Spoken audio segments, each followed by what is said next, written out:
Hello, everyone. Uh, no, there's no bear liver story yet. He just killed this man, alright? They had a pretty intense battle. And then, yes, then he had to eat him to survive, you know? There's not a lot of food up here. He had to devour him to survive. It's the only way it could work. This fucking 10-foot tall creature. Way more than 10 feet, actually. Wait. Yeah. Hello, everyone. Hi, it's me, Streamer Guy. I'm doing pretty good. Sorry for not being around yesterday. I don't have an excuse. I didn't have anything going on. I just creatively I'm a bit drained, a bit lost right now. I don't know what to do.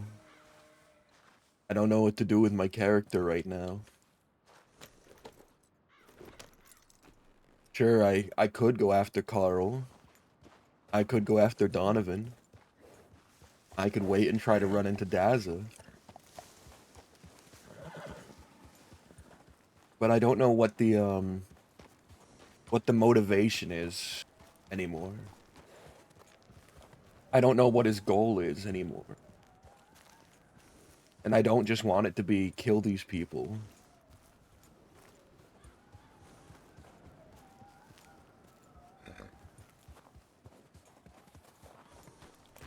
And I don't like playing happy characters. That's sort of another big I don't like playing happy characters. I don't like when characters just have good things going on. I think that roleplay and particularly story on roleplay servers is pushed by grief.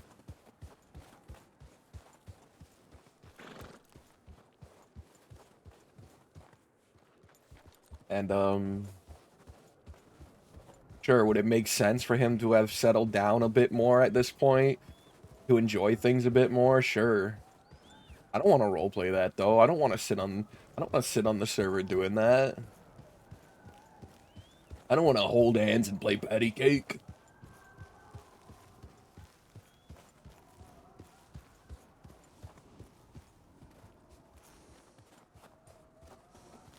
I was thinking that maybe I need more friends.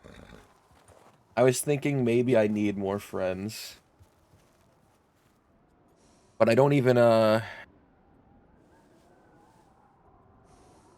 like I don't even know who in the strays I could talk to.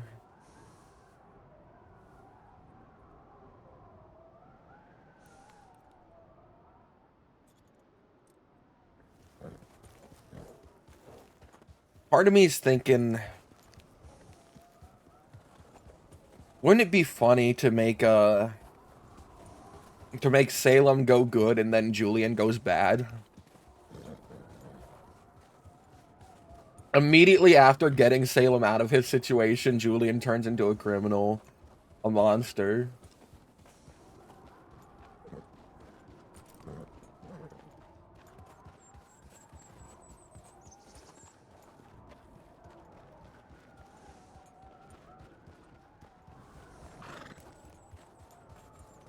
But yeah,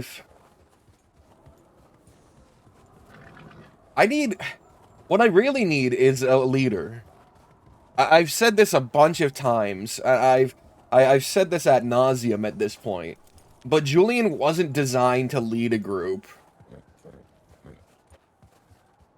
Julian's not designed. He's designed to be a second, a third, even a fourth.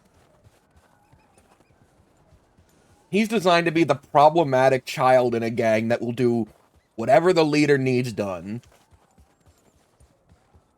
but may also bring some trouble to the gang.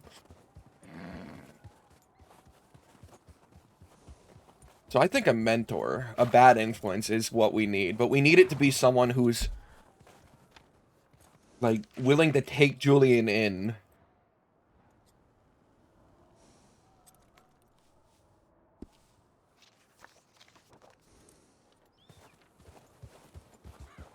Let's go kill these pronghorn.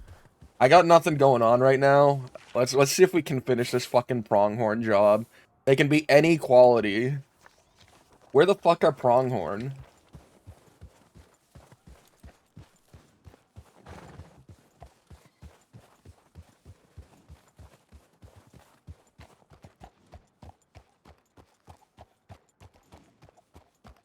I don't know who we could turn to for, like, leadership right now.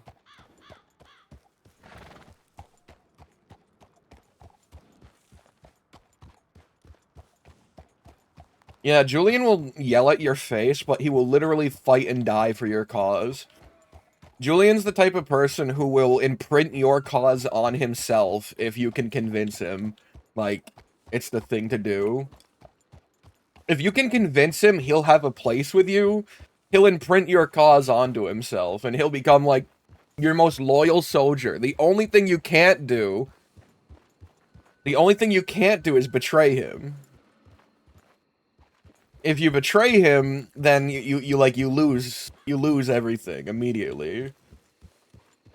So if you're going to betray him, you have to do it either with finality or you have to do it quietly.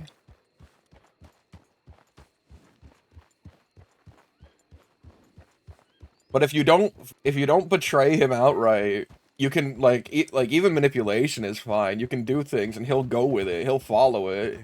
Just don't treat him like he's an idiot though. You know, he'll know he's being manipulated, but he'll still go through with it.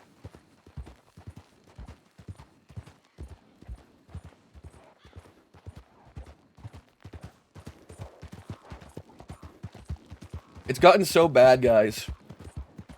Guys, it's gotten so bad.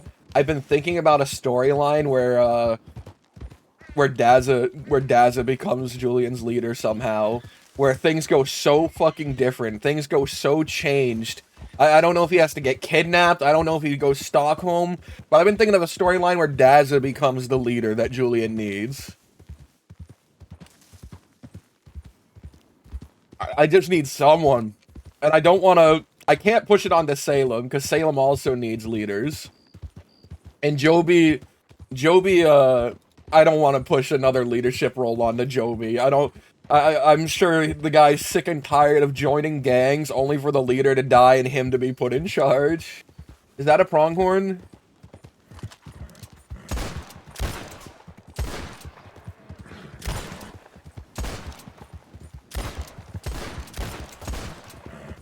I can't.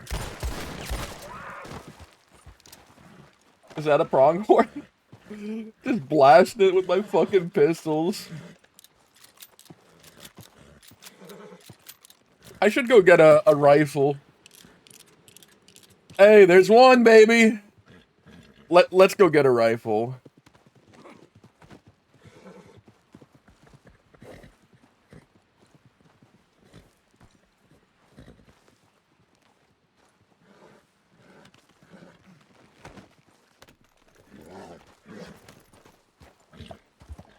I wish things didn't go so south with the group that shall not be named. The group that I've promised to keep their name out of my mouth. Out of a mutual sort of respect that we didn't get along. I wish they didn't go south, because I'm sure they would have like hired us on as like mercenaries or something, and then the jobs we would have doing would be like, they would have been like pseudo morally gray. Because that group sort of operates in a moral grayness.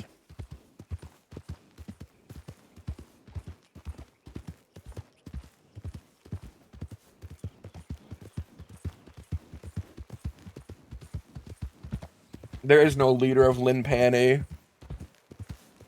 According to Lin Panny, there is no leader of Lin Panny.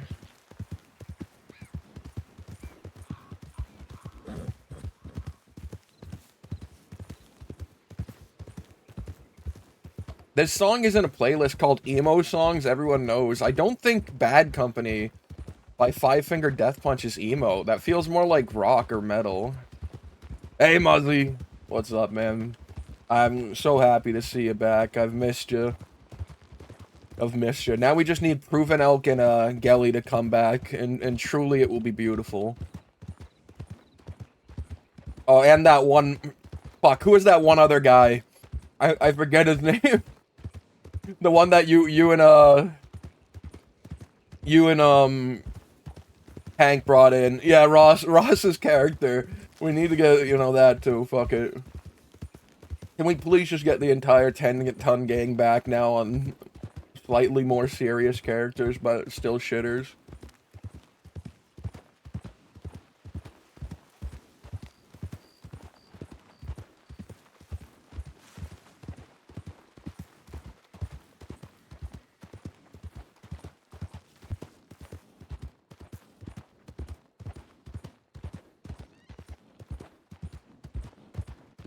Maybe we could try joining the cave gang.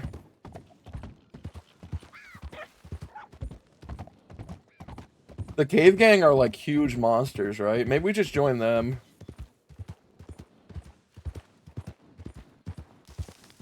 They met us and were respectable, you know? They've never done any wrong to Julian.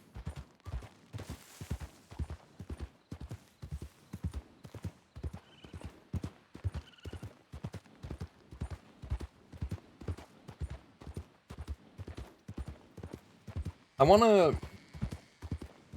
Alien Ant Farm Smooth Criminal is not emo.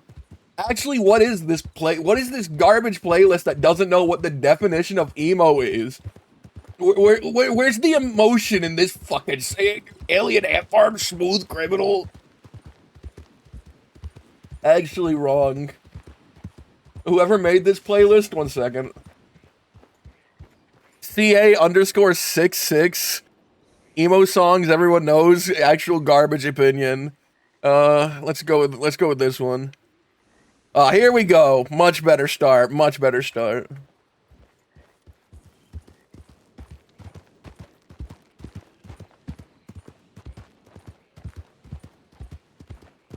Alright, Julius?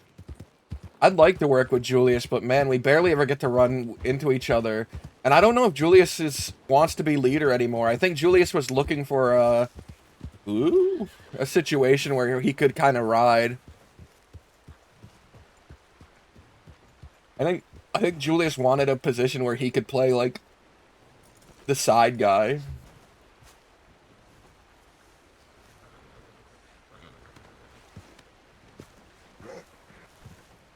You know what I mean? That's at least the vibe I got. But I guess there's no harm in like asking him.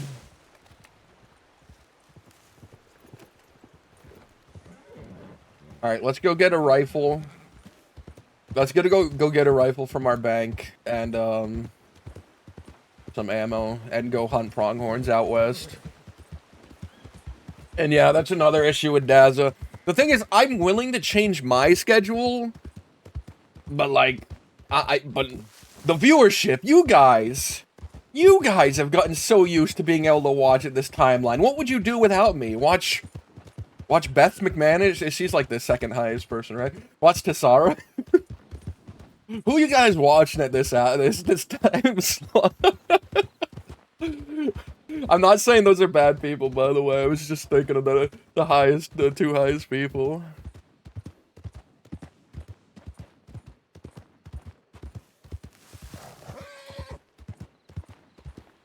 I play earlier than everyone, man. I basically set up my schedule to meet an Australian. I set up my schedule to try and align with an Australian schedule, and now the Australian man is gone, and the time slot I'm in is almost you know, it's kind of barren now.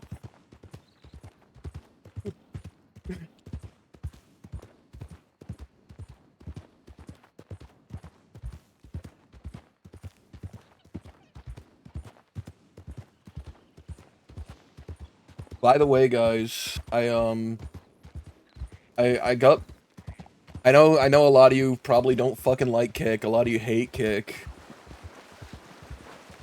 I got my Kick partnered. And I was thinking of doing some like non-wild streams there, like maybe some medieval streams there. There should be a button you can click below my thing. There's a button that'll link you to my Kick if you want to follow it. Or if you don't want to follow Kick, like you don't want to make a Kick account or whatever, there's a link to the Discord down there too now that should always be working, and I'll post in there when I go live on Kick. But yeah, I just kind of want to see the revenue split, honestly. Want to see if it's fucking more viable, but.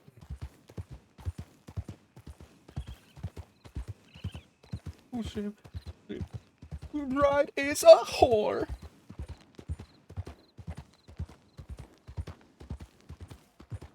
See, this is much better emo music. These kinds of things. Was it rationality?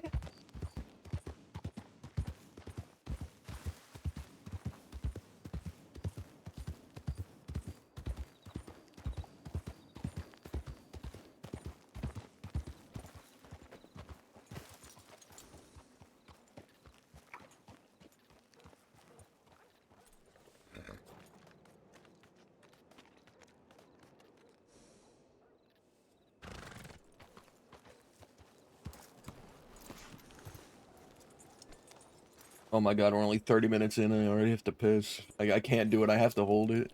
I have to make it to the hour. That's the rule. Is this a place I can actually eat now?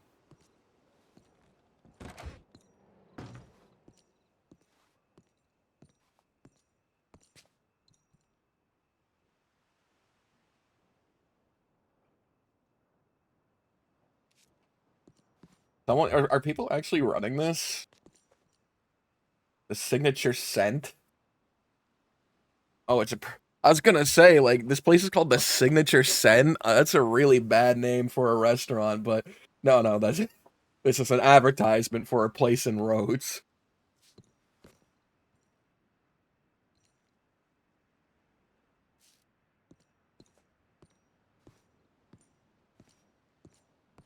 Chime in with. Oh. Oh, there we go.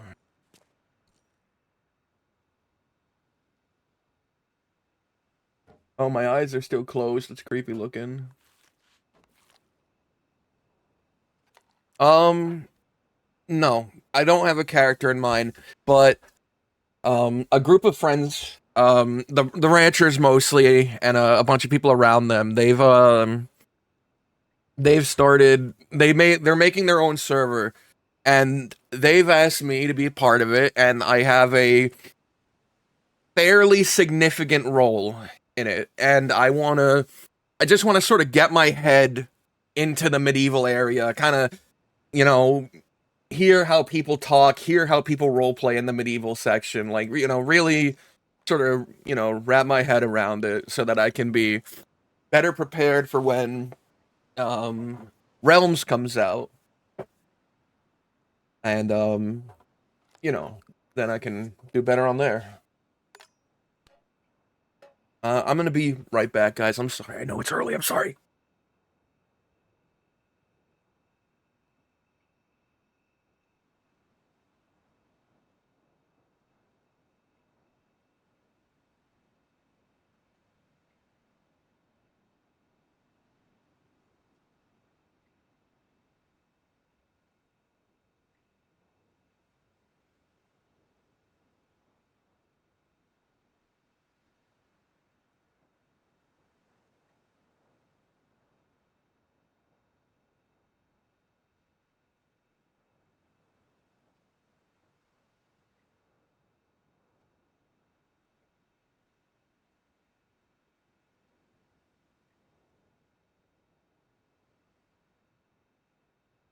Anyways, I'm back.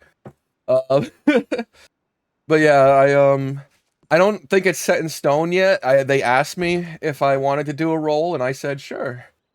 But I think my reply was too quick because then they asked me to think it over. So I don't know if they actually want me to have the role or not. But the role in question would be like the leader of the Thieves Guild at launch. I would be in charge of giving people permissions, because there's gonna be a pretty cool system, you know, a pretty cool system for pickpocketing, but you can't just let everyone have it. Can't let them run wild. So I would be in charge of sort of like, testing people initially and letting them in. And they specifically the staff wanted someone from the 10-ton gang to do this role. So I think they kind of want it to be like over the top.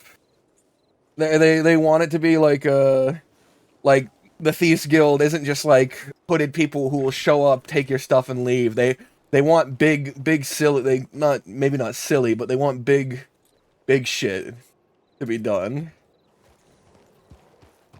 Yeah, I think they asked for me or Hank. For me or Zambi were the two first people.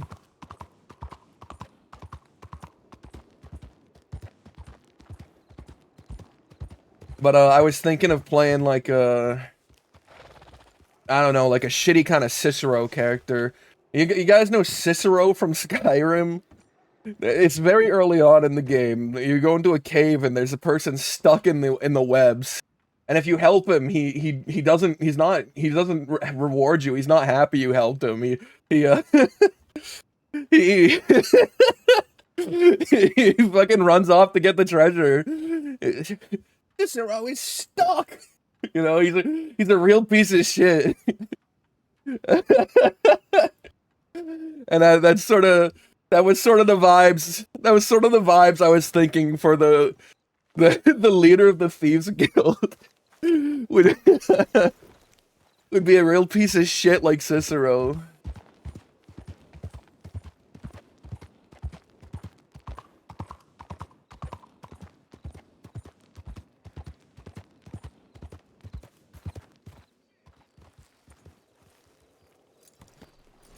I haven't done I don't know what kind of like. No, it's not the D&D server Kono is working on. I believe the intention with Realms is to be a whitelisted server, like a bunch of people on it, not a small thing. I believe the intention is to have it be a big full server.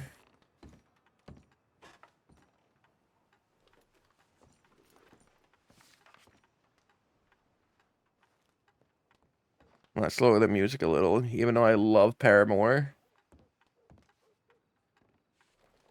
Whoa. Alright. Glad you're safe. I'm off to feed Toby. Let me know if you need anything, Flo. Blood may be coming to Guarma tomorrow. Certain threats.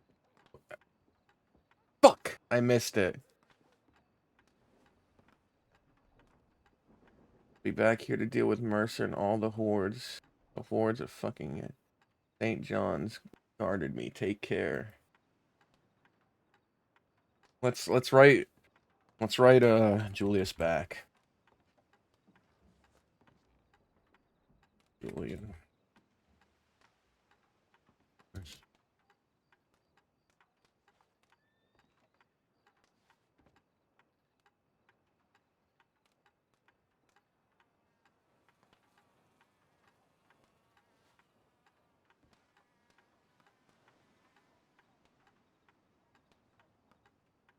Leadership is in Texas.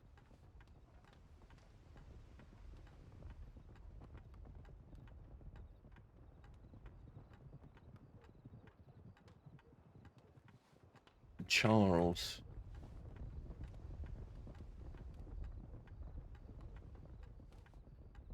A long while ago. I've retired.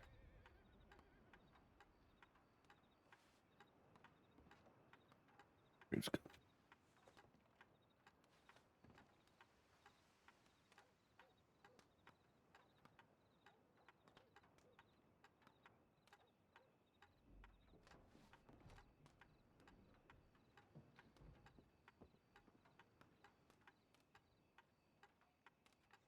Nice.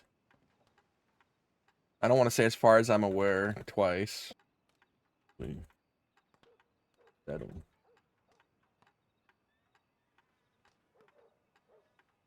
Cuidados.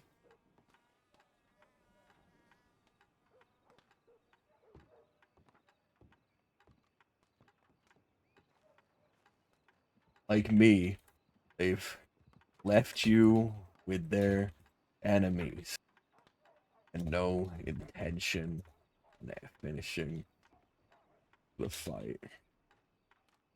Like he did with me. They've left you with their enemies and no intention to finish the fight.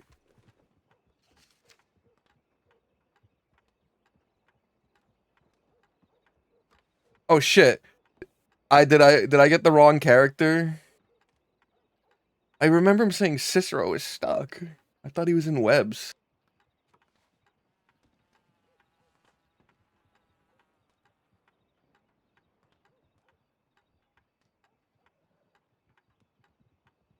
How did he get stuck?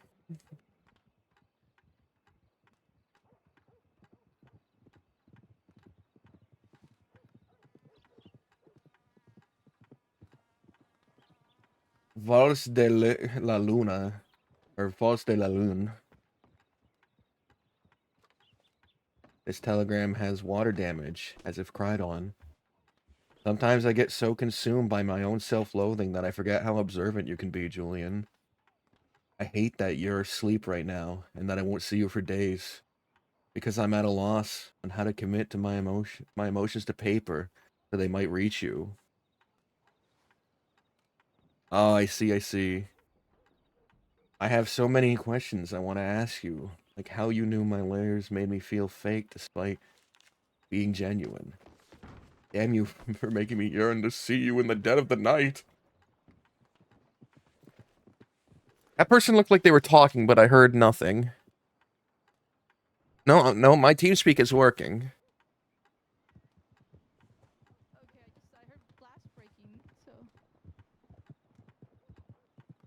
Thanks for coming in and giving your statement on the situation. The DNA seems to be related to a duel with Jericho. No idea why they wouldn't be willing to process on that without my say. It's just it seems to be a DNA since we're still waiting for a statement about what happened from your perspective on it. You worked well with us, and I'll tell you what I'm writing in the paperwork. Time you've given for your previous statement and this one will be counted towards your time served, and I'll tell them to reduction based on your cooperation as well. Glad you're recovering well to talk and send telegrams.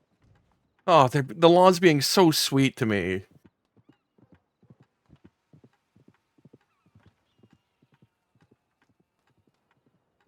What Carl did to Flo. I am sure she telegrammed you, but just in case she hasn't, Carl kidnapped and tortured Flo. I won't go into all the details, but one, he forced her to eat a human toe?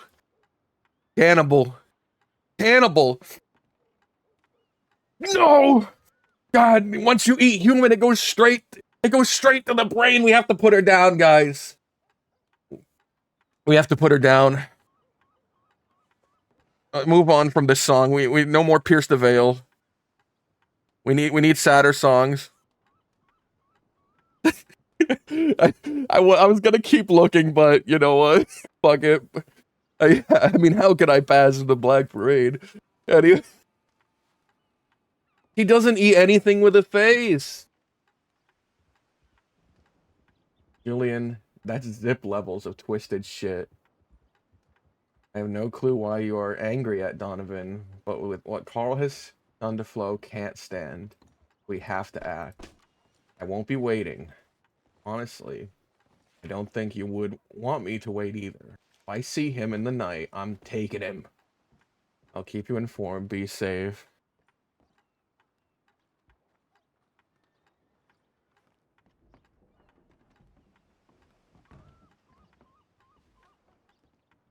Flomophobia. Remember when? Remember when you ran across Carl in Blackwater and he was wearing Flo's hat?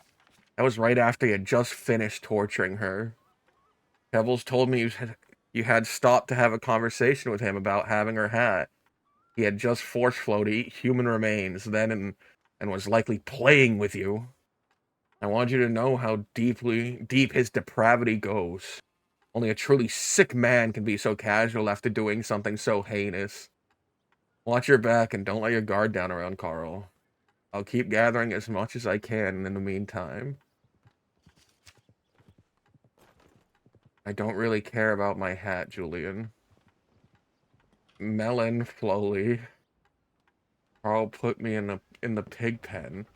It's my stomach lining, a piece of my mind that is missing now.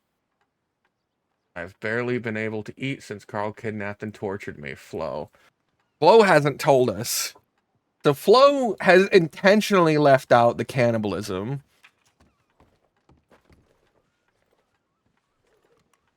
Flo has intentionally left out the cannibalism.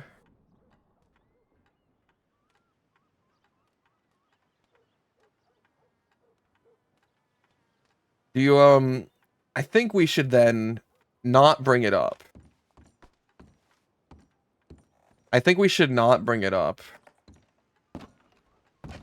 I think we should act like we don't know.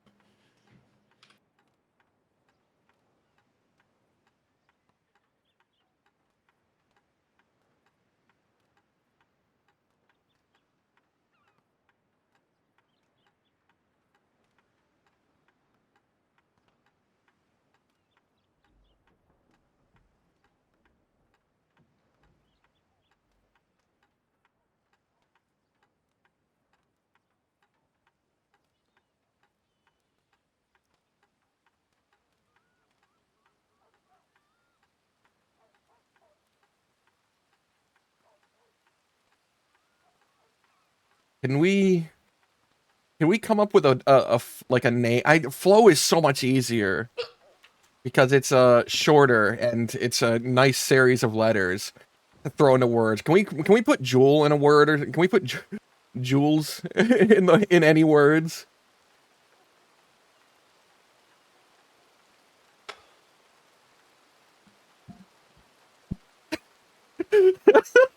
All right, that'll family jewels will have to do. Jewel to thing. I don't think that works.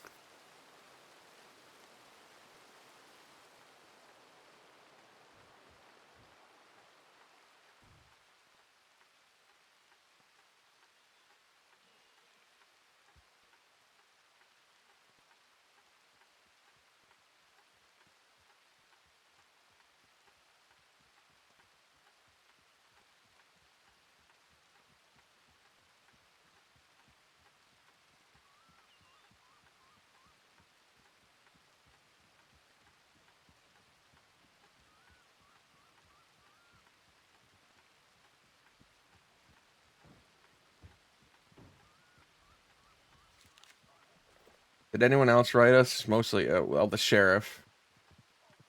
But I can't turn myself in right now.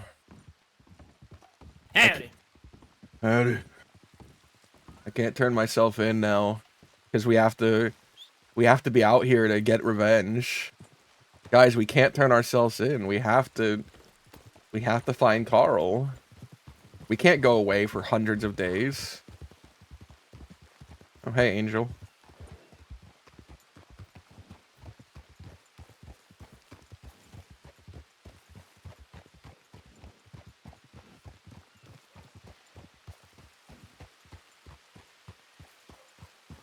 We can't, right?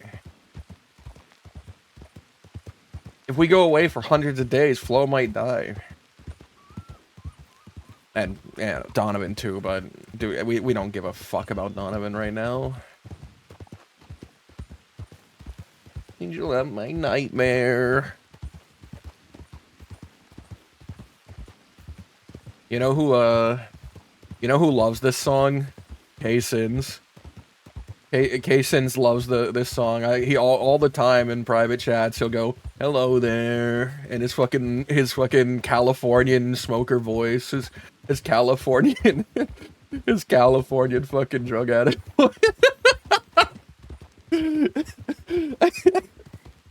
I'm kidding about that part, alright? Stoner, that's the word I meant. Coming through. Where are you?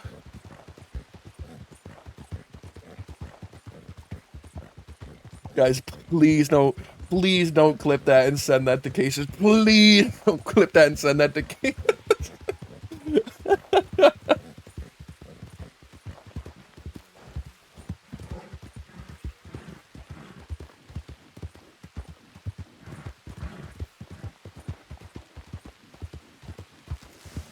Let's go get these last 3 pronghorn.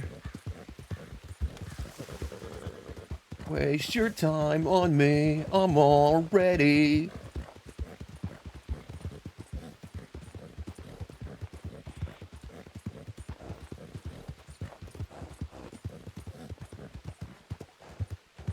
You know what we should do to Carl?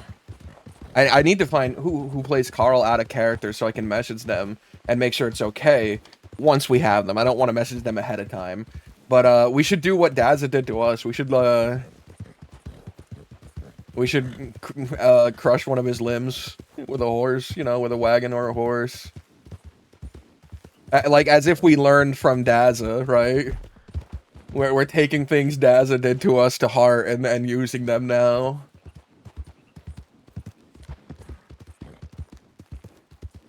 Doctor's super cool. All right. I'll remember that in case we manage to get him, in case we manage to kidnap him.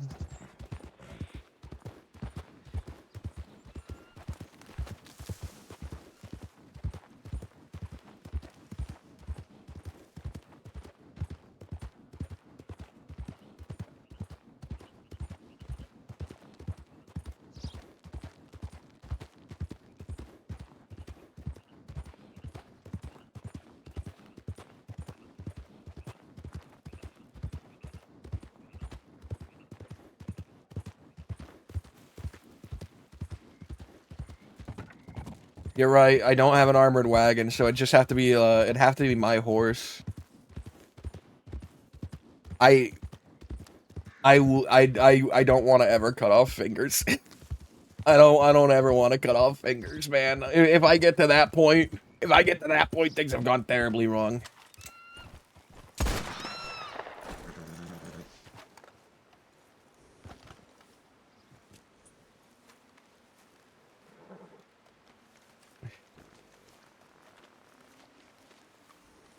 What the fuck is this? Oh, this is more Pierce the Veil. This song is sending me.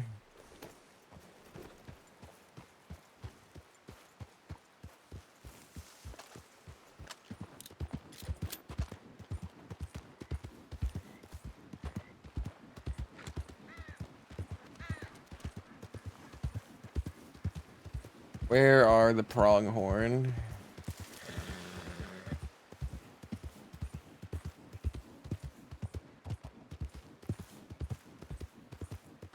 Hunting birds takes me back to when Charlie taught Sunshine the spots to hunt.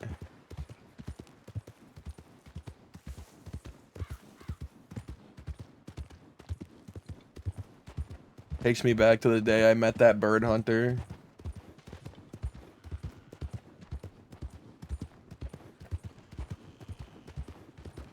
Which is, the fact that he's not a torturer and doesn't like torturing people, I kind of want to make it like shitty.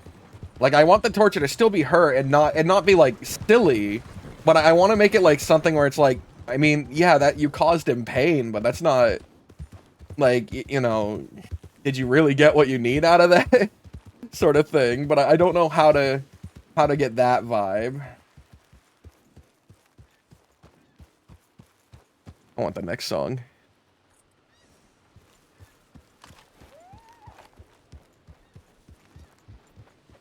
Like, if I try to crush his limbs with the horse, maybe, you know, Dazza, his horses are trained to kill. They're trained to stomp through things, whatever. They're trained not to hesitate.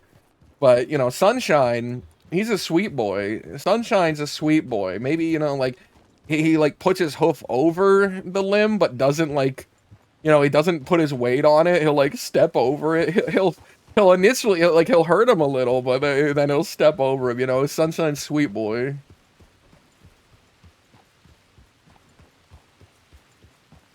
It licks Carl's face. No.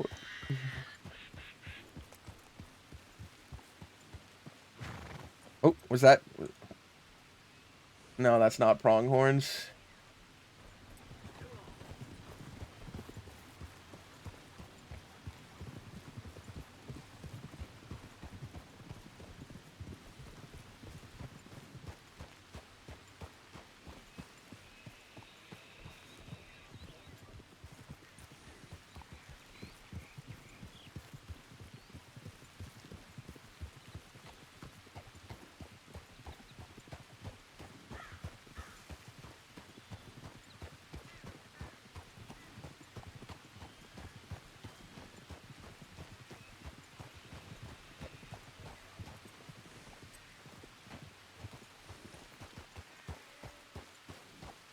Yeah.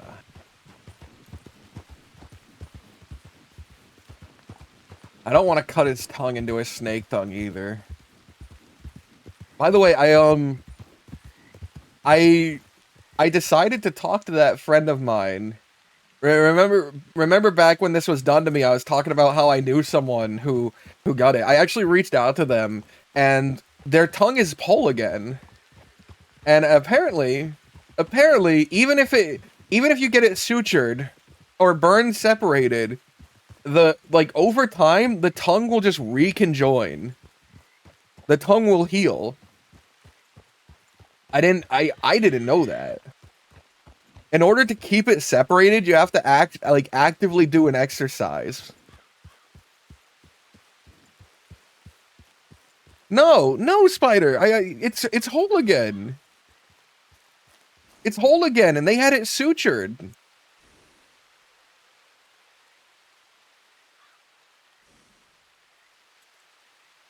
And how is theirs whole? It fucking healed. They showed me.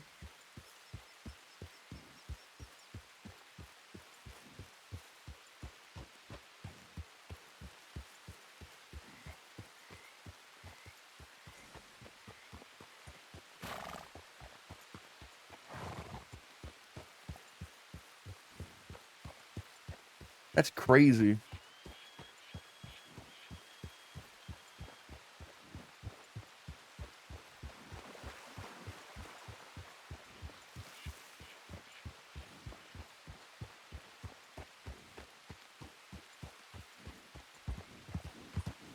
Where the fuck are the pronghorns, man?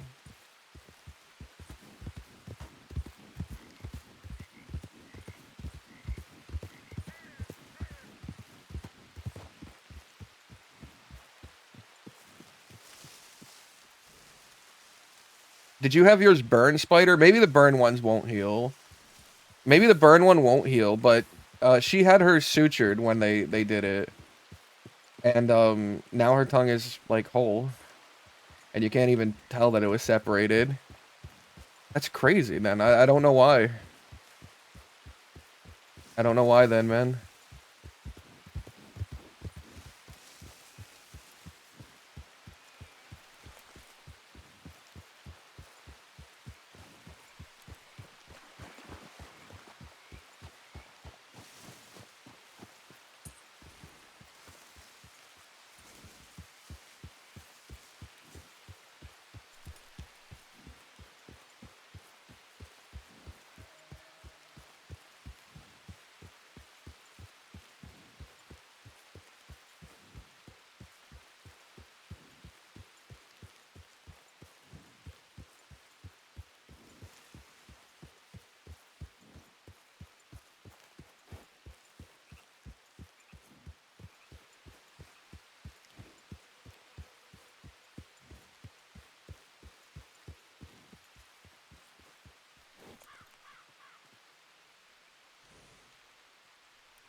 Where the fuck are the pronghorn?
Yeah, maybe I'll have to ask her if she had it medically undone then or something. Cause I asked her like, "Hey, is your tongue still split?" And she showed me, and like I couldn't even tell it ever was.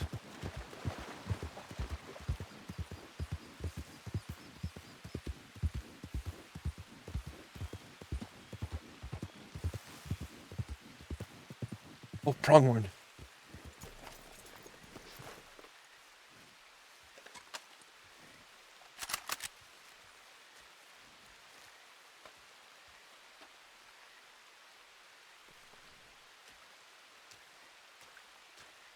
I don't know where to put the shot to kill him instantly, guys. Do I shoot at the heart or do I shoot at the head? I know in real life you shoot at the heart, but I don't know in Red Dead if I shoot at the heart or the fucking head. I'm gonna put it right in its fucking heart.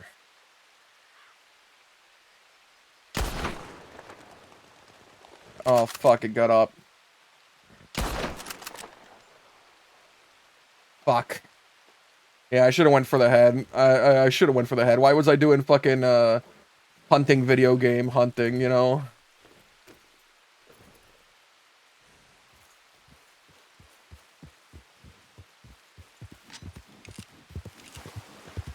Maybe it died?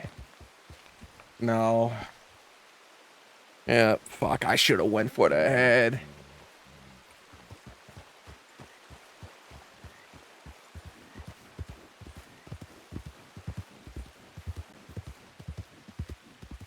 A Thor? Oh, should have aimed for that. Yeah, yeah.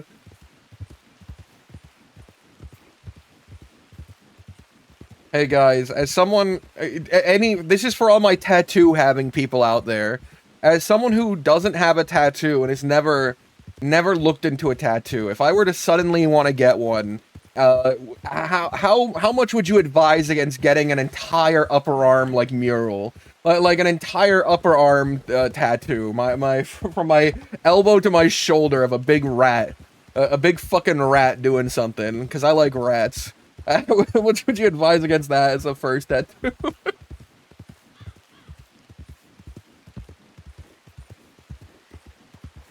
Oh no.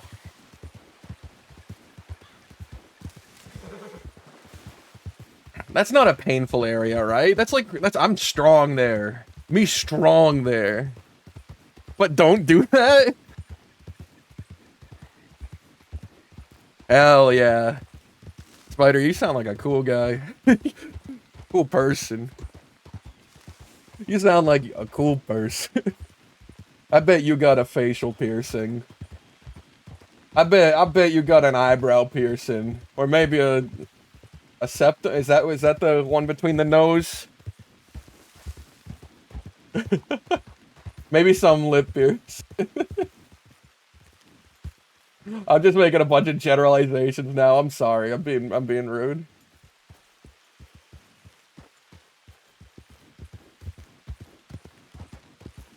Night, yeah, one more time.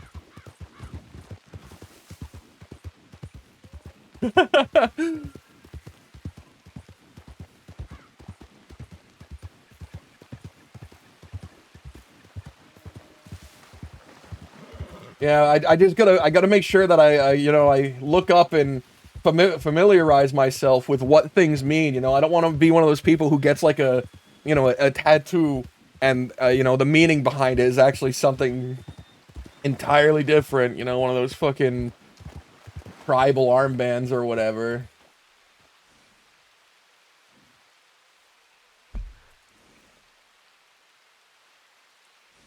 Guys, what does a rat mean?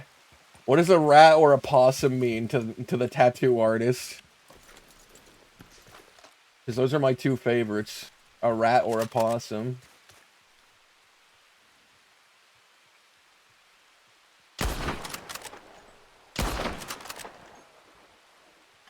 I don't know what the fuck's wrong with me, guys.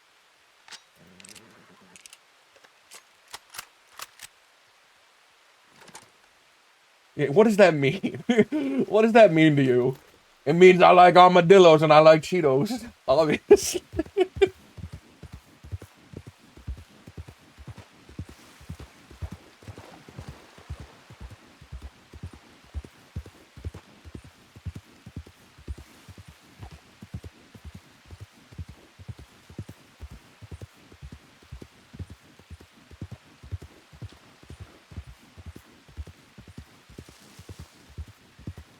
I'm such a bad fucking hunter. Why the fuck am I doing this?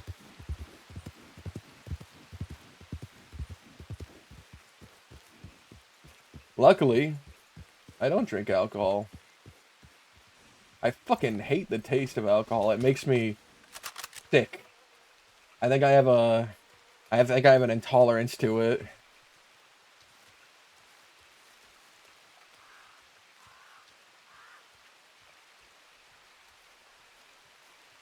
Because, like, I've told this... I've definitely talked about this before. But, like, even the smallest drop of alcohol, I'll be able to taste in something, and it'll ruin the whole taste for me. Like, if you make a drink, it could be the best drink ever. The moment you add a drop of alcohol, uh, no, hate it, never gonna want it, won't touch it.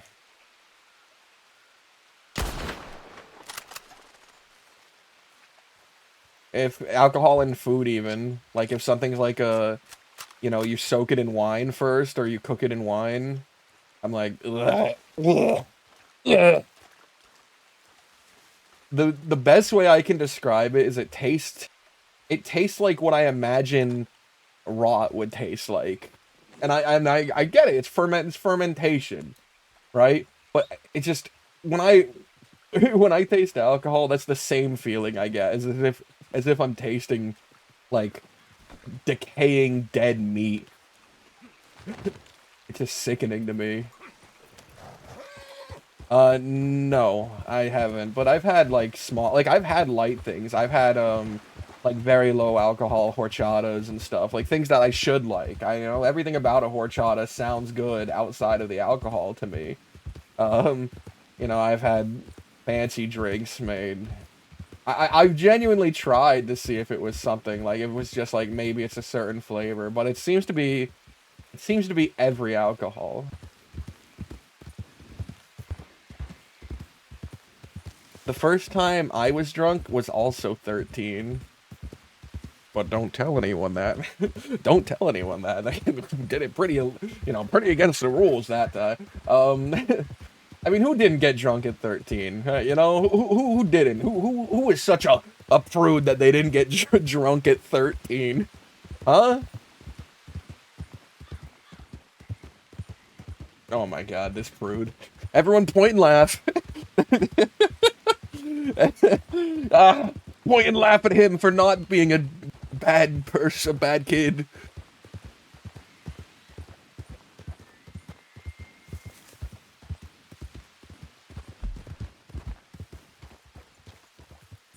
I'll tell you. Oh, keep you. Dirty little secret.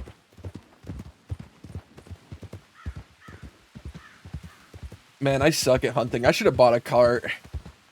But buying a cart would be like $65, and this job is only like $195.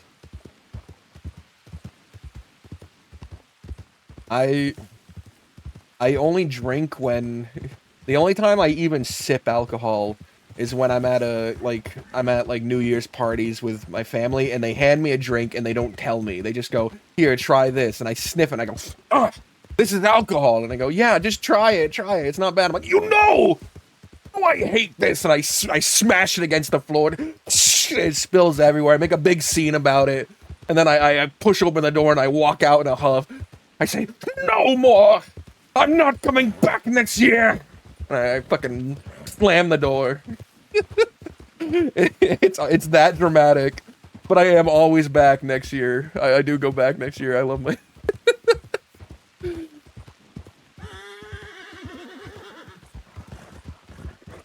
Except for I didn't go this year.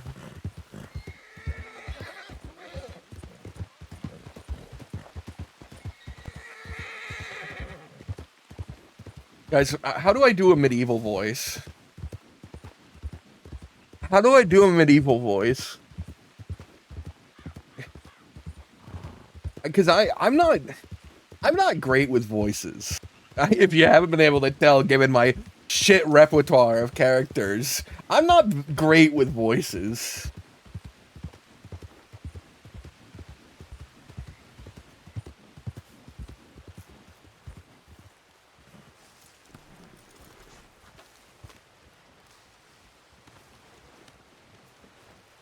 Less about the voice and more about trying to prove you wrong. Was it? Wait, I was doing a voice. Was it only about the vocabulary? Thine point would be proven, knave. You know what? Actually, maybe it is only about the vocabulary. Shit, 1 second. maybe it is only about the vocabulary. Maybe I just gotta drop some knaves on people. No way. Oh, look. He finally came. Nah.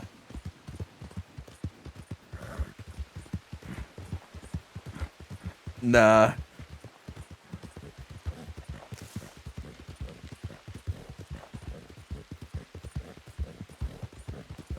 I'm not ready for that conversation yet. If I'm gonna meet Donovan, it has to be without Flo around so I can truly be free.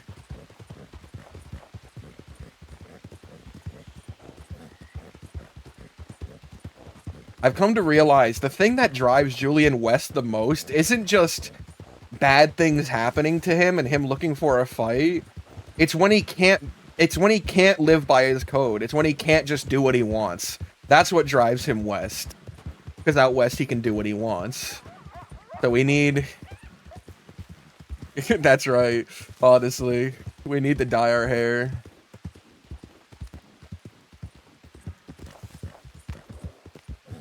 But I think that's more the motivation for Julian's riding out west, is that something prevented me from doing what I wanted in that moment. So I'm gonna go to the place where I can just pick any fight and do exactly what the fuck I want. Which is get all my aggression out.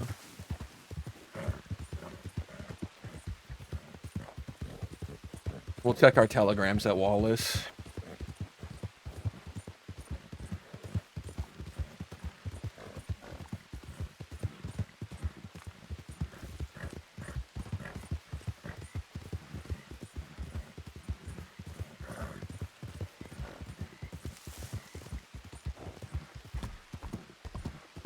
Let's while we're sitting at the telegram, let's just pull up some Night of the Seven Kingdoms, and I'll just pull up a bunch of Duncan quotes, and we'll learn to talk exactly like Duncan. We'll be Duncan the Tall. We'll learn exactly how he speaks. I'll copy his mannerisms. I'll tell people I'll clout him on the ear. I'll clout him on the ear if they don't fucking behave themselves.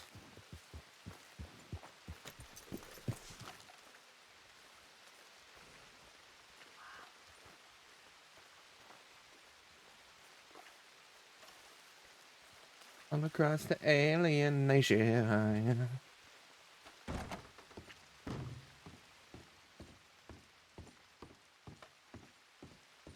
Also, because we haven't interacted with anyone, I haven't emphasized this, but I think I feel the flow must go on.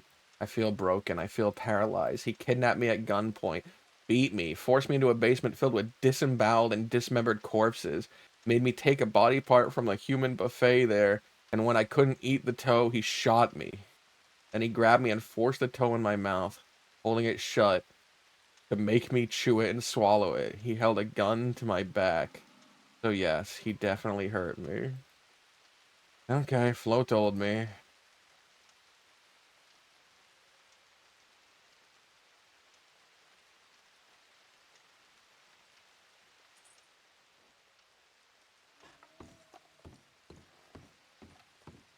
I don't know what to do, guys. I don't know what to do. Julian's mad. And he's not mad at Carl, he's mad at everyone else. Kind of. Guys, I know this is fucked. I know you're all Flo stands. You're the fucking Kingsguard for Flo. Alright? But I kind of want to just leave her and Donovan to handle this on their own because of how they treated me.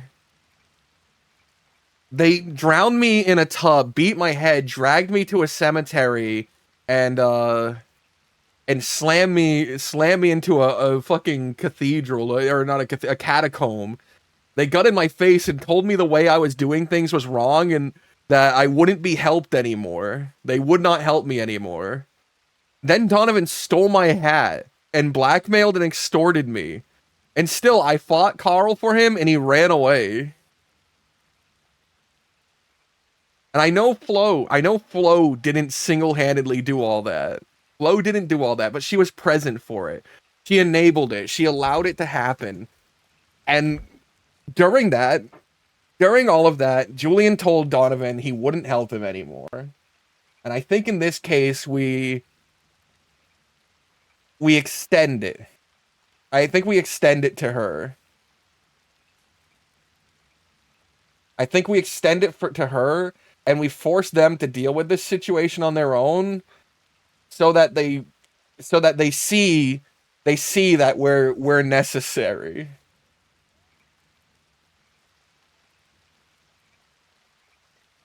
You know, this is like the moment where it's like, fine, handle it without me then. Handle it without me. You didn't like when I fucking did things. You fucking clubbed me in the back of the head. You dragged me out of there. No one helped me. And fucking deal with it. Deal with it yourselves.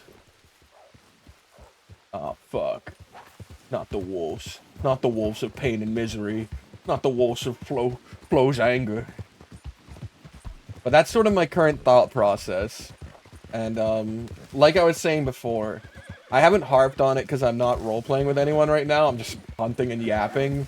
But, I think, like, you know, blows to the back of the head have always been, like, a big thing for Julian. They really fuck him up. They hurt him, and he's got a weak skull in the back of his head. And I think the hit sort of rattled his head. I think he's in a bad mental space right now. And that it could be from, brain swelling that wouldn't be visible to the wound.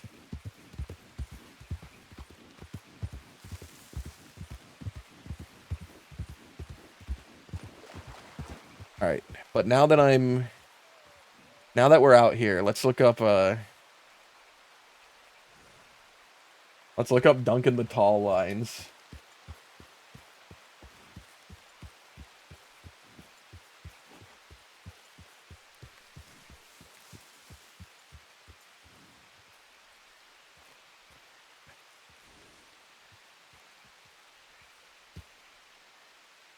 Okay, I'm gonna listen to Duncan's speech when he's saying, "Are there no true knights?" You know, that whole bullshit.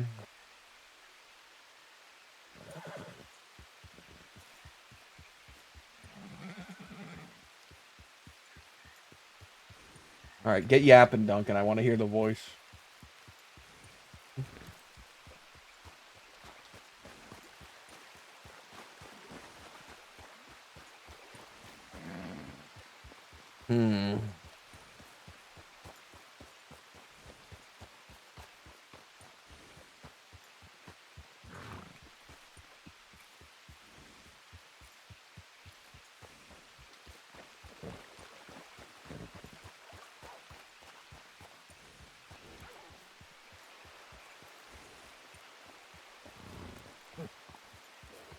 Yeah, Smokey's got an unfair advantage.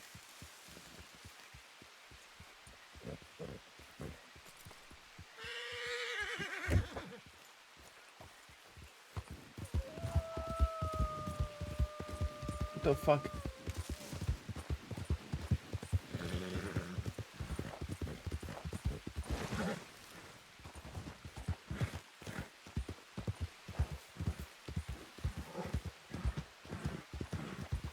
Fucking wolves.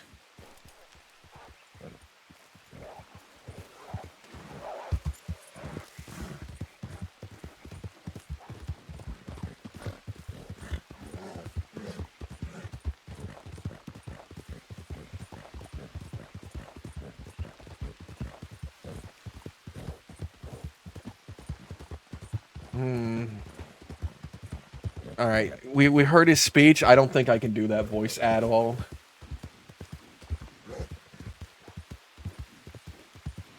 I don't think I can do that fucking voice.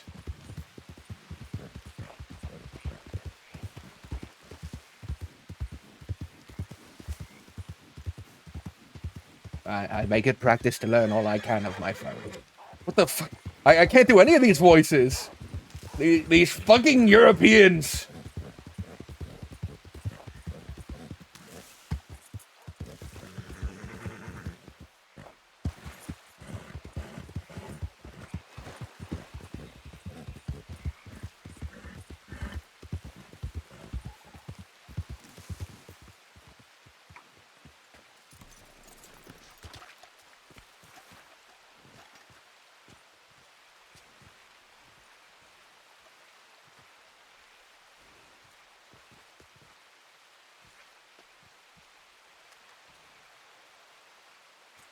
You gave him back his horse and armor.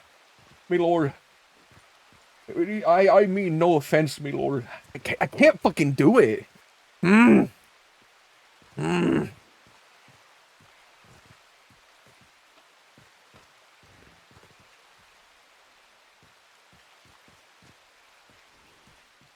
Oh, work. Oh, work, my lord. Easy. I can do Warcraft 3 quotes. I meant no offense by it, me lord.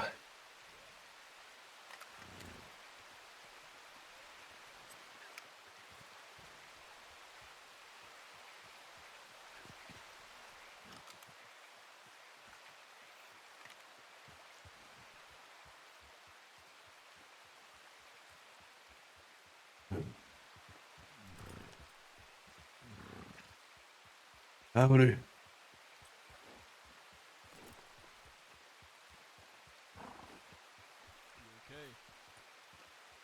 Yeah, I'm alright, just looking for pronghorn. But I don't much know where they settle.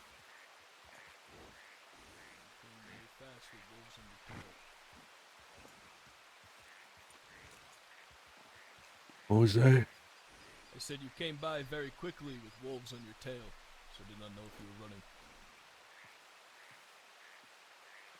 running. Yeah, trying to avoid them too. Well, pronghorn in the valley, but not right now it seems. Probably scared them off. Yeah.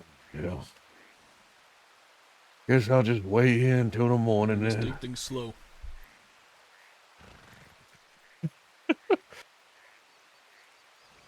I'm not a fucking hunter.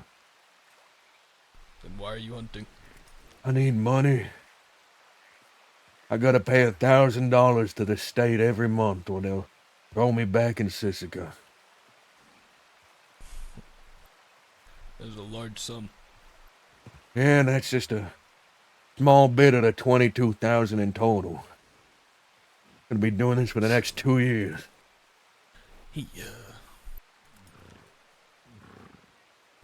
Well, I'll make sure to not get caught then. That is a ridiculous amount of money. Yeah. What is your name? They call me Julian McQueen. Julian McQueen.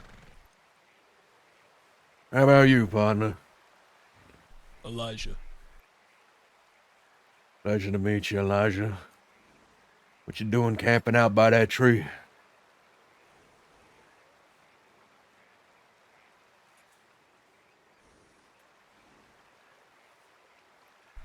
Well,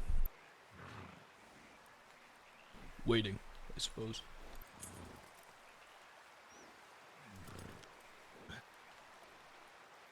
You come out here often? I do. I enjoy the valley greatly. You ever see at night when the sky ain't just that dark blue, but there's big strokes of yellow through it? Other colors like paintbrushes went by or something. Up in the stars.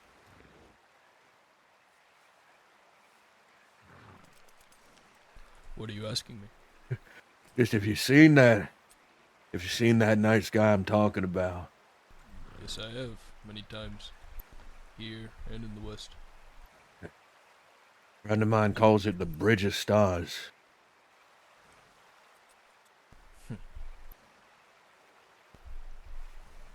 is very apt. It is a man that I called my grandfather, though he was really my grandfather's friend. He was an old Dakota man, and he called this thing something very similar. He said that the stars in this thing, this sky road, you could say, each of them is a soul. When someone is born, The story. the star travels down the road into the mother's belly. Then they are born. And when they die, their soul goes back up, traveling that same road to return. You know, that friend of mine, the one I told you about, he told me that same story.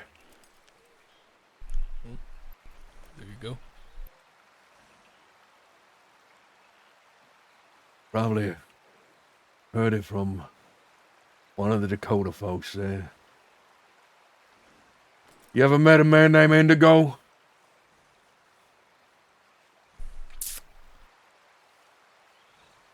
Do they travel these lands? They do, yeah. They left for a while to California, but they came back recently. I do know this person. They were shot at by people of the Fort Mercer gang in Armadillo after egging them on when they found out one of their people had just died. I watched it all happen. Yeah, that's the one. So I did not meet them directly, but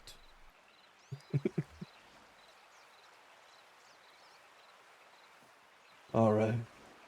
I was just wondering if maybe he heard that tale from you. That's all. you may have. Well, not from me, but from some of the Lakota men is a common story, I'm sure. Yeah. I am not Lakota, I am Comanche. See?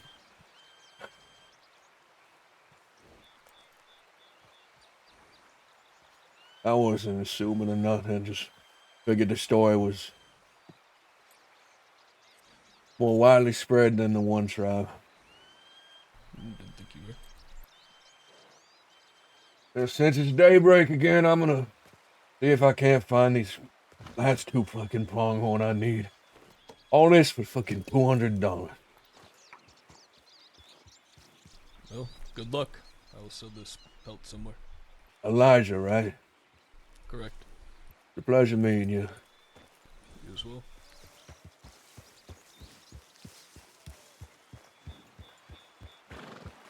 What a pleasant guy. Haven't seen a native in a while.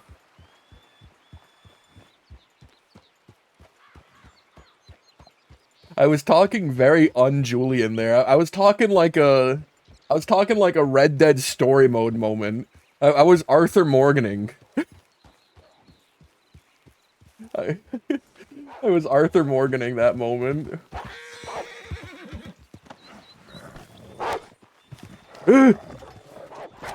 Oh god.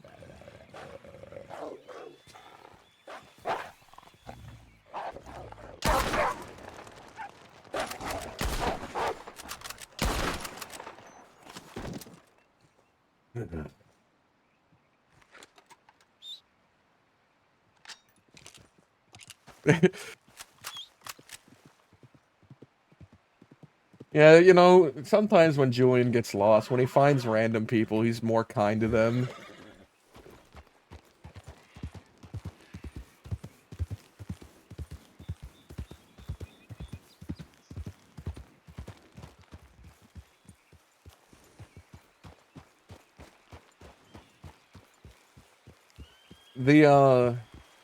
Yeah, with the natives in particular, and black characters, the fact that, like, for the time period, two of the biggest storylines that those characters can, like, relate to, like, two of the biggest, like, things that could sort of shape the character's upbringing, and, like, you know, maybe not them directly, but their father, or their grandfather, right, which would shape them, are, like, no, those don't exist, that never happened.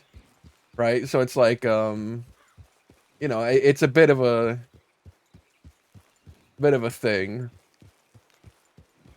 Like we're the natives.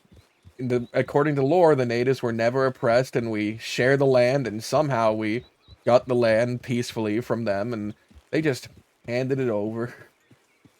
There was no issue, right? It's like, well, that's an interesting narrative. That's definitely an interesting narrative.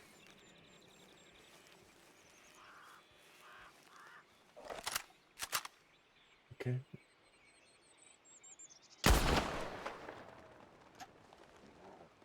Ooh. Ooh, baby. Ooh, baby, one shot, one kill. One shot, one kill. We're in it now.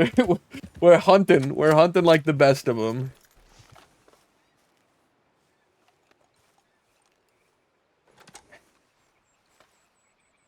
Like, would I want someone role-playing a slave owner? No, I don't. I wouldn't want that. And I wouldn't want black characters to be, like, treated lesser. Right? I wouldn't want that either. But could slavery have had happened? Could slavery have had happened? And, you know, that's just like, you know, just like in the real world, that's something that it happened in the past. We don't do it now, but we recognize it. And it's something that shaped, you know, ideals and stuff. Right? And, like, that's not bad. Maybe it's that it's just so much closer. Maybe it's that it's so much closer. You know? Slavery ended like what, like 40 years before the game?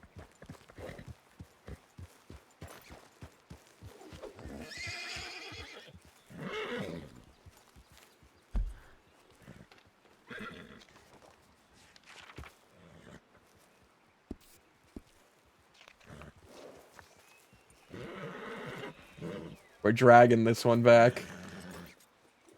Oh, now that we're not listening to Duncan the Tall anymore, I'm gonna...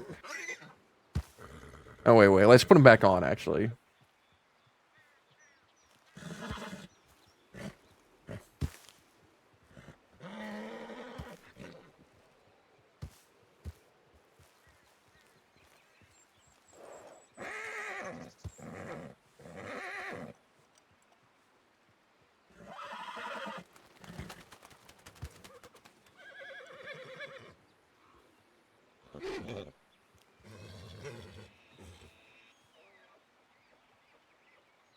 Maybe I should just try to do that other guy, the Baylor, not Baylor, Baylor's brother, Makor. Is that his name? Maylor? Makor?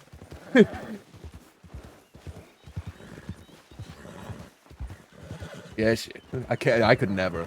His voice is like, yes. It's like down here, but I can't do like an accent with that. Yes, your honor now. Fuck off. You know, I can't do that. I need to do something else.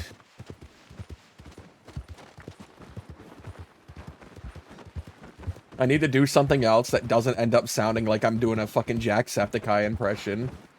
Oh, top of the morning to you laddies, you know, fucking bullshit. That every all these Irish people, you know, they when you think old English, old knights, medieval, everyone goes Irish.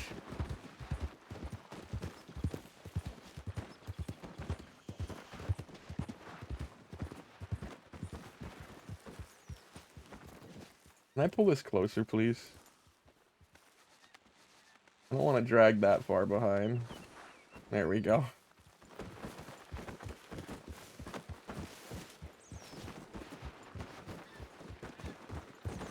It did say bodies of any quality.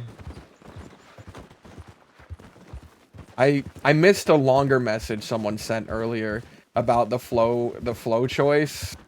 The choice to just sort of let them handle it themselves because of what they did.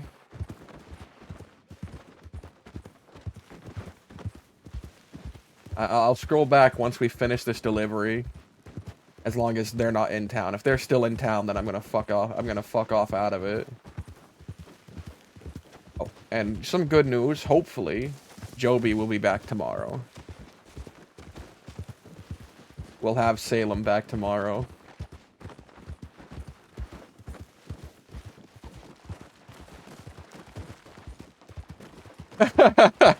Somber! Somber, don't be mean. Bad, Somber. Bad.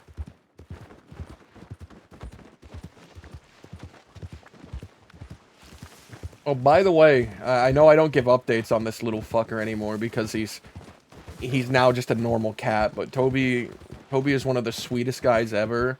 I can just grab him by his midsection and pick him up and let him dangle in my hands.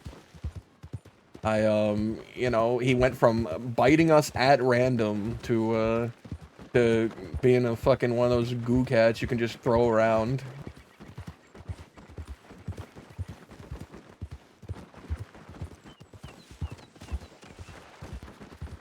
So Toby's a fully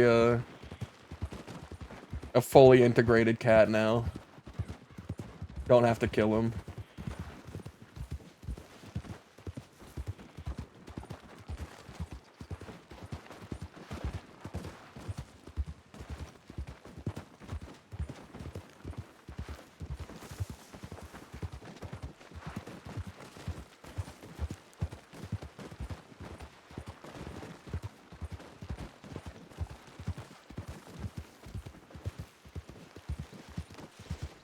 I don't think that was Donovan.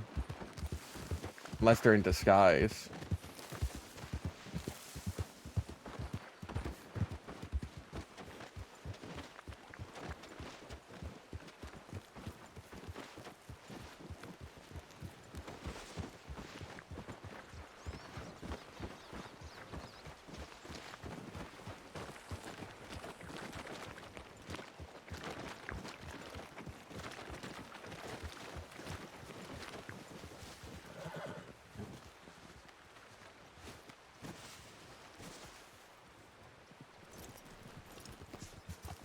Look at that. Found your pronghorns. Oh. Yeah.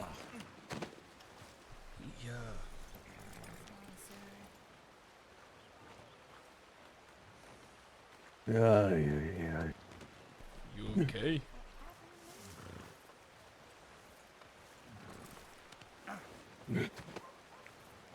Yeah. Alright. The fuck did the two of you want?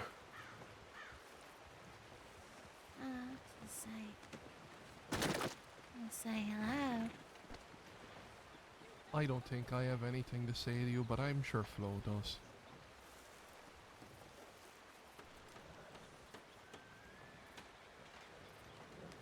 Whoa. How are you doing? Fine. Better than you. Yeah. Wait, Flo. Oh, when I feel strong enough, I'm gonna kill him.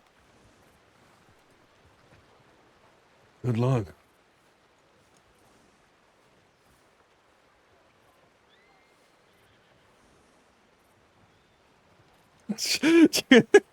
Oh, you been hunting? Yeah. After started and money. Ah. You need money? I can give you money. I don't want your money. Ah. Alright.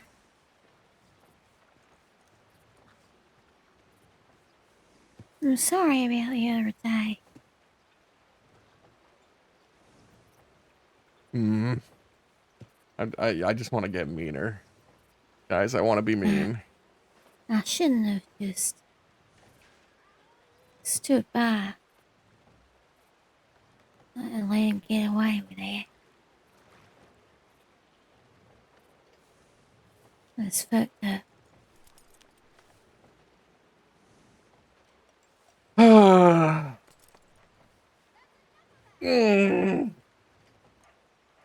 Yeah, How are your injuries? it's fucked.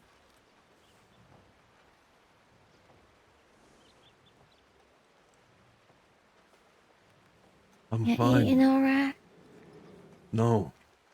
Still liquid. Oh. Got some mashed potatoes if you want them.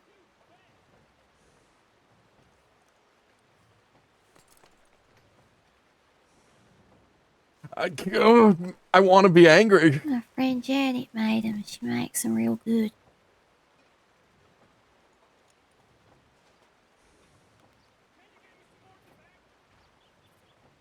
I don't want your goddamn mashed potato. Fine.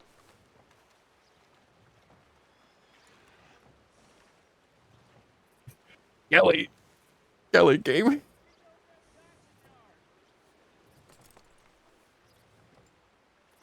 Thank you so much for the raid.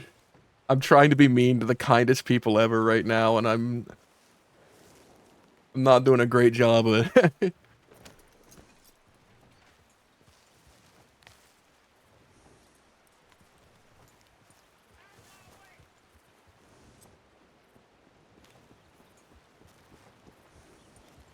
Fuck me. I want to kill their horse. I want to kill his horse. I want to kill his fucking horse. God, why is that my first instinct whenever I see someone's horse? Is to just fucking murder it.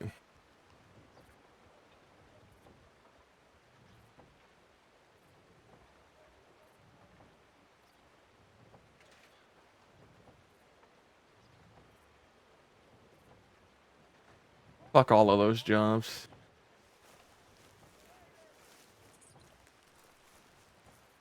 That, you know, Sunshine would do the same thing. So would Duncan Murphy. So would Hutch Vandal. All my characters, all of my villains would kill people's horses. Because it's just such an easy thing to kill. It's such an easy thing to kill, and everyone cares about their dumb little horses.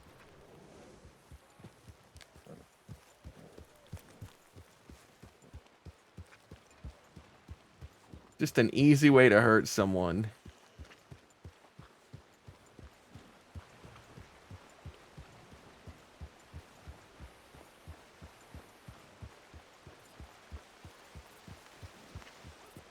Did he have a blade out? Did that motherfucker draw a blade?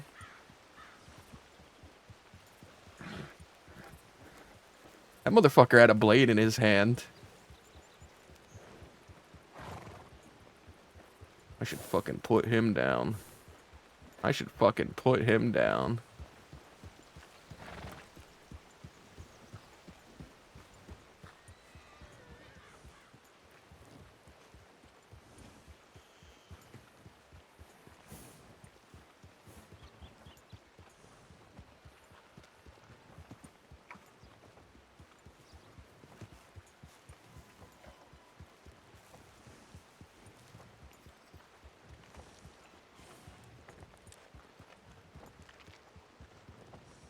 The fuck were you holding in your hand? Oh, the blade that's gonna chop Carl K's head off. Yeah, is And that what's gonna Especially happen? imported from Japan.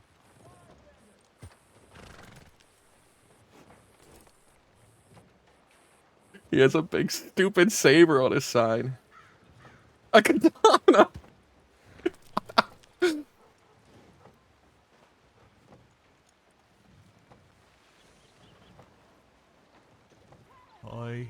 I got it due to my heritage. I got a discount.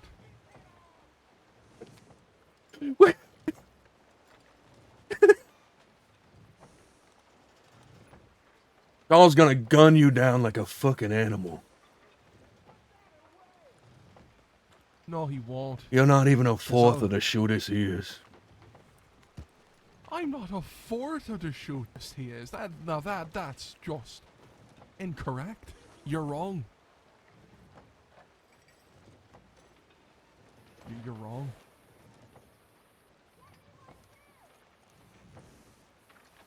No.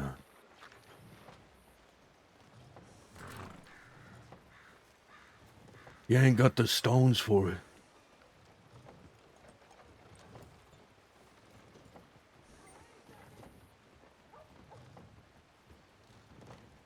What's that? I said you ain't got the fucking stones for it. I don't have the stones. Nah, What do you know about stones? I'm thinking that the westerner that fucking blew your leg off Probably aimed a bit higher. I don't think any of us have even fucking checked if they're still there.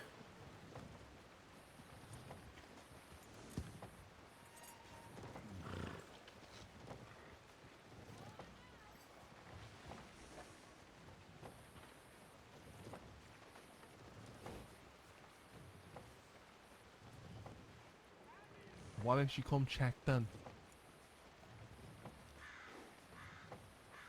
Go on, then get real close. Let's see what happens. Well, I've already explained it to about a dozen other people. I'm flattered by your male advances, but well, maybe you don't have a cock, actually. But you ain't my type.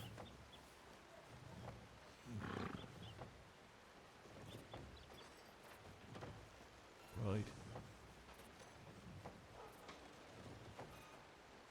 Watch where you're drawing that blade. Someone might take it as a means of aggression and respond to it. Aye, someone might.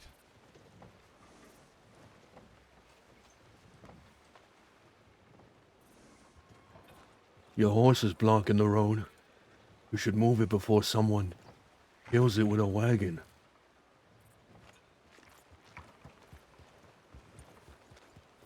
Right.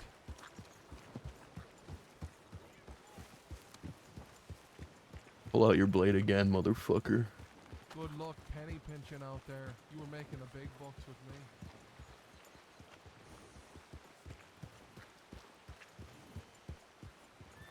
I'll be standing beside Flo at your funeral, barring you don't get her killed first.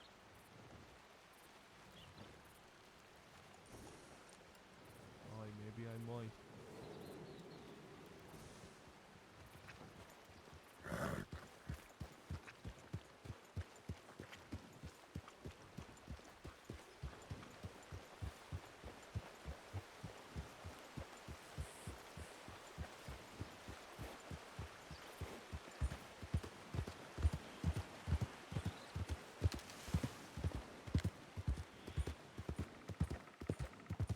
We have to kill him.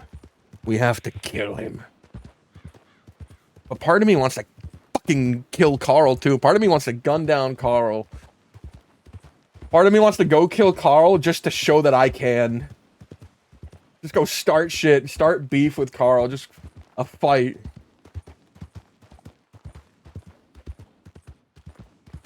You know what? We didn't pay him rent, though. We didn't pay him $120 of back owed rent.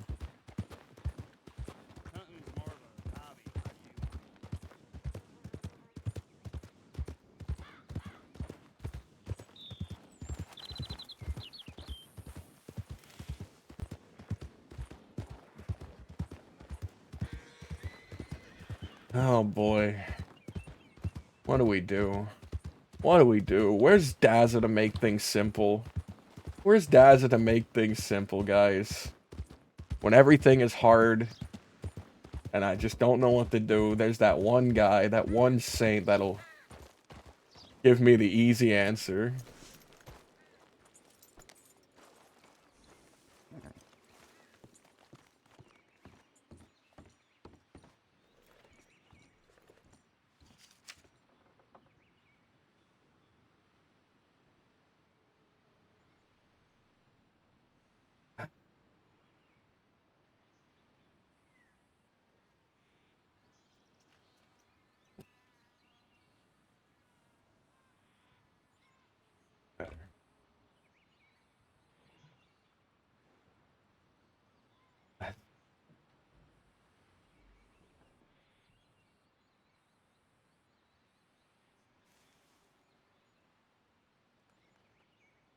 Morally just.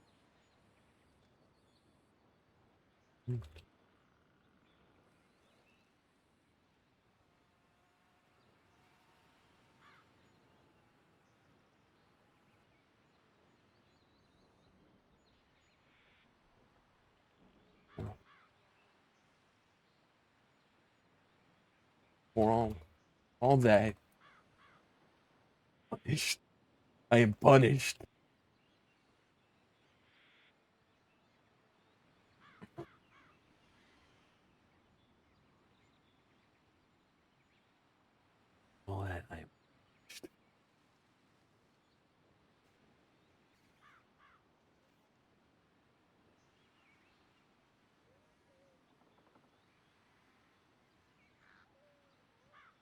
Not looking for answers, but because you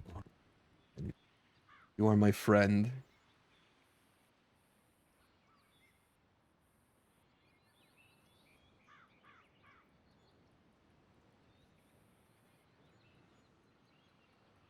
Nothing happened to Pebbles. Julian is just venting to Pebbles. And he's doing this because he believes he's gonna start doing bad things. He believes he's gonna start hurting people unjustly. He's about to, Julian's at the crossroads, and he's willingly saying, I'm willing to walk the darker path. I don't care anymore. But he knows that will hurt Pebbles. So he's just this is like a warning. This is a warning, but it's also some part of it is a like, if you think you can help me, then try and help me. This is Julian asking for help without asking for help.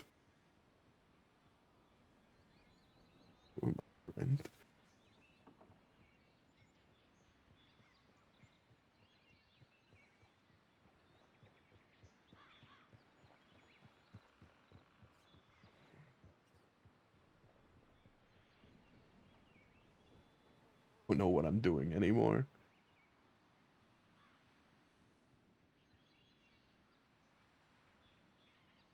And now we write our other friend, Julian. I want to ride. I want to ride with you. I want a ride with you. To Finn, he wants to meet Finn personally.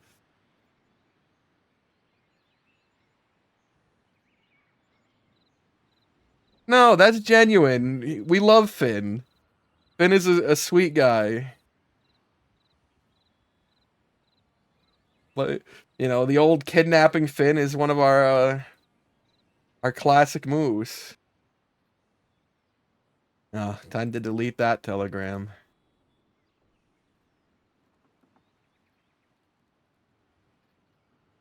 Time to write her. We don't need Jericho's anymore.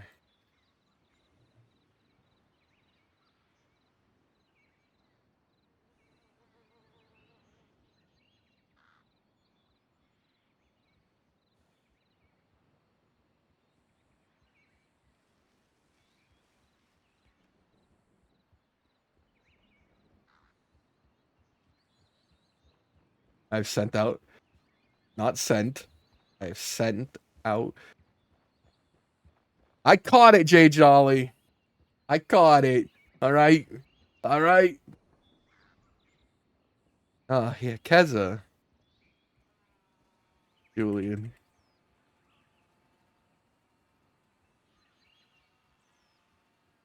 What looks like a burned shack? Shack? Maybe small building?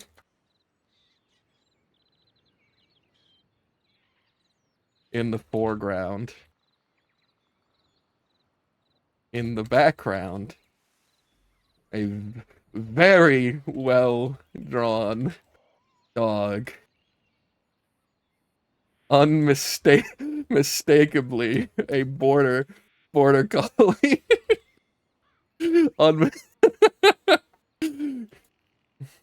Stand facing away from the perspective and the house. we leave that up to Kez to interpret.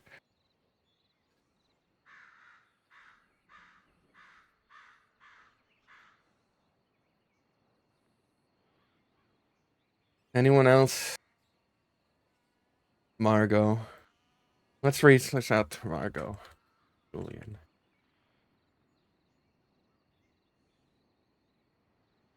Yes, he's only good at drawing dogs. That's the one thing that and his singular white hat. He's very good at drawing his white hat.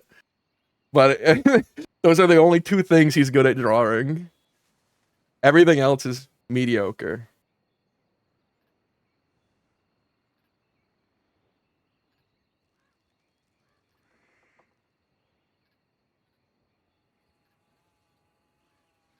Let's just send that to Margot. One of the last people that we have. That's one of the last people we have.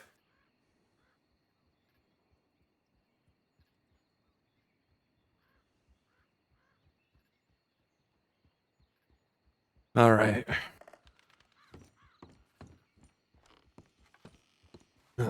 Where do we go? Let's go find that cannibal. Let's go buy a notebook and put a letter in the swamp. I don't know why, but I feel like the swamp... I feel like Lowell made mention of the swamp, that he... I don't know. Something about the swamp feels like where he'll be. Let's leave a message in... Like, I don't know, in this area. You know, maybe down... wherever that small church is. Let's leave it at the small church. That feels like a thing that Lowell would go to, right? Right? I'm gonna say right. I think Lowell will go to the small church at some point. We'll leave a letter there for him so that he can get in contact with us. And in the meantime, I will be right back, guys. Hopefully, no wolves come and kill me.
You guys wishing for my fucking death?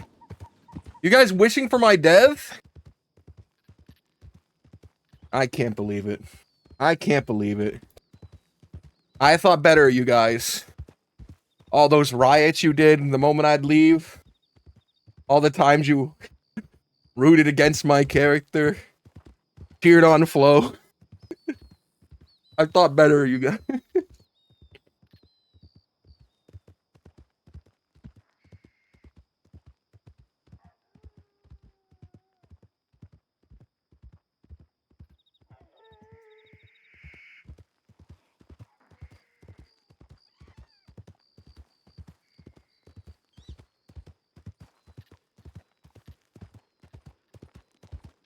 We wish for the death of anyone who makes Flo sad.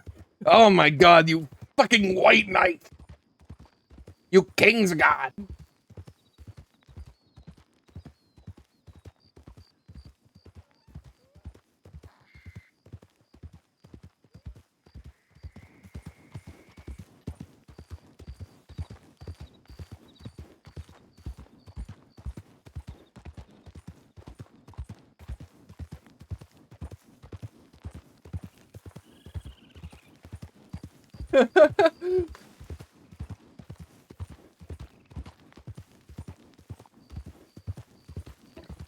My beautiful Icarus.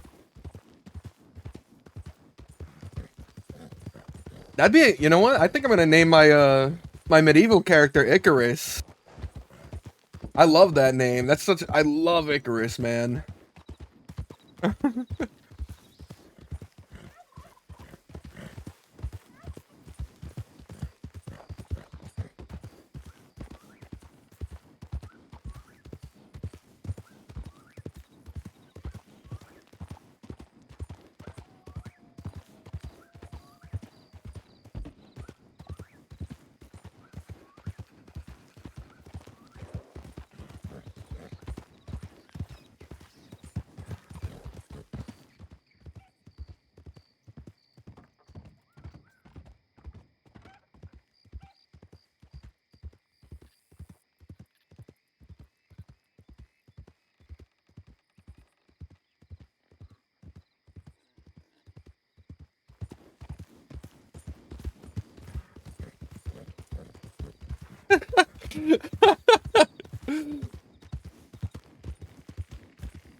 Oh man, if you're able to find that, please post it in my Discord in the clips.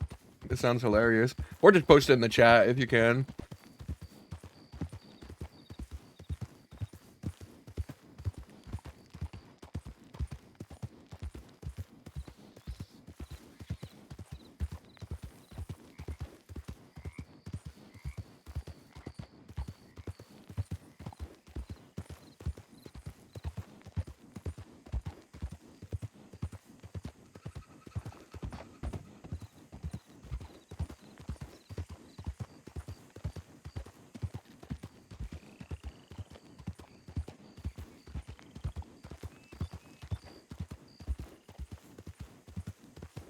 Pause the music for a second.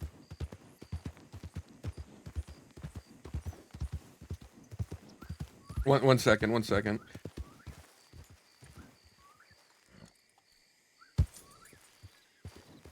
I can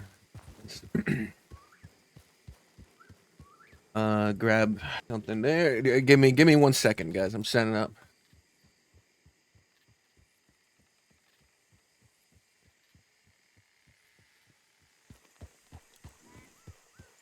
Yeah, almost there, guys. Almost there.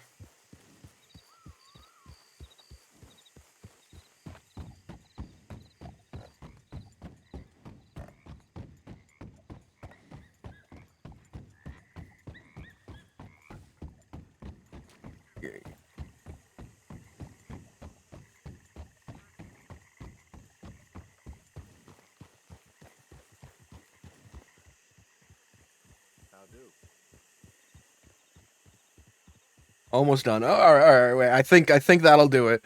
I just didn't want to. I didn't want to spoil. I didn't want to spoil any of it. 1 second.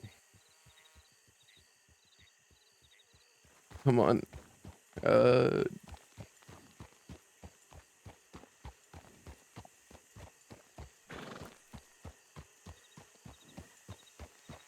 Okay. Okay. Almost done, guys. Almost done.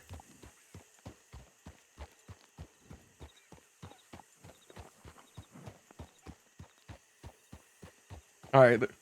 I put on the music for you guys. Don't worry.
I miss those funny Italian guys.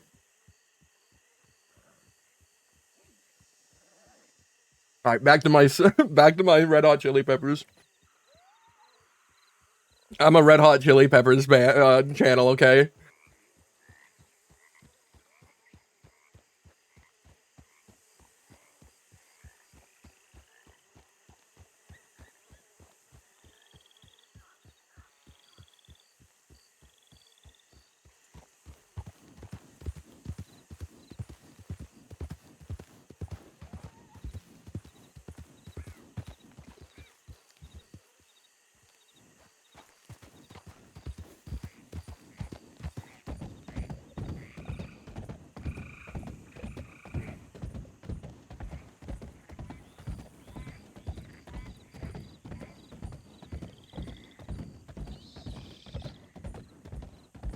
Hey guys, remember when me, Charles, Margos, and Reeve tried to start living in this place?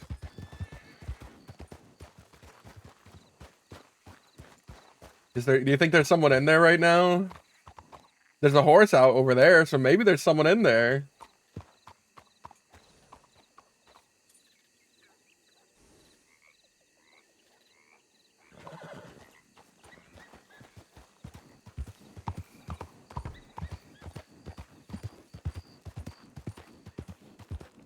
You know what? You're...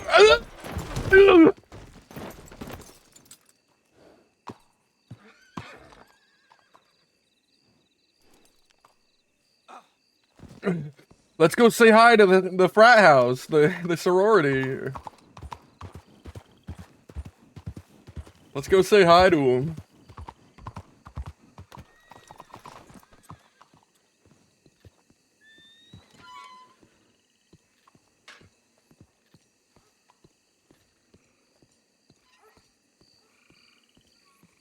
Legends.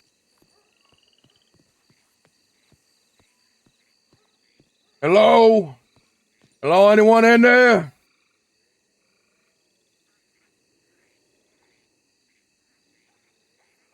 We're actively looking for anyone else to talk to other than our own people.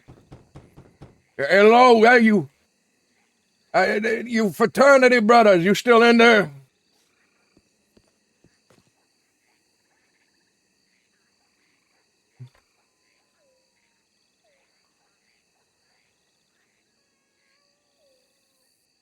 All right, all right.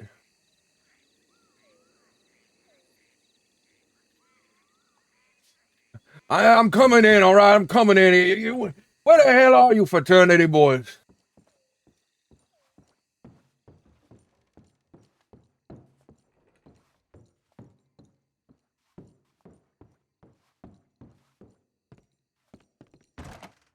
Hello?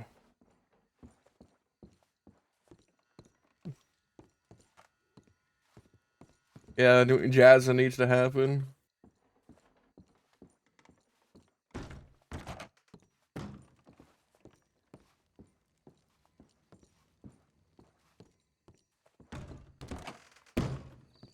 Hello, fraternity boys, where are you? Ain't no fraternity boys here.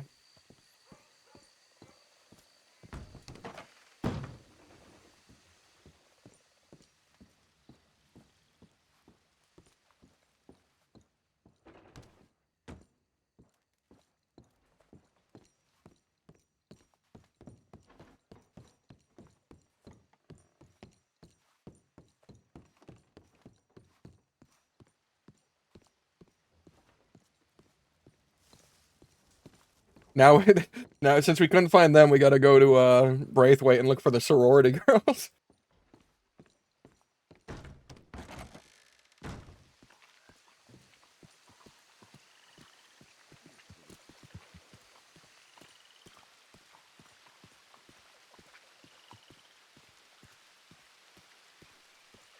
There's a light on.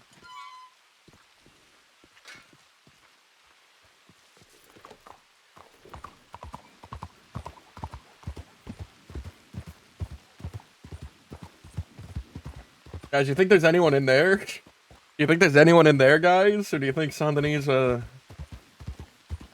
grinded to a fucking hole?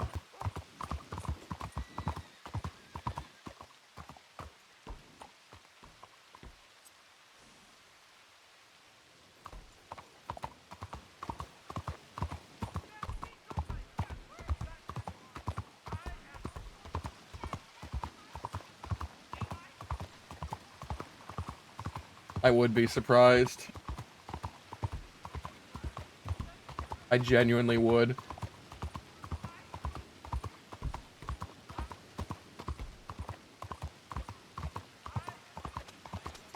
At least there's horses at the Telegram.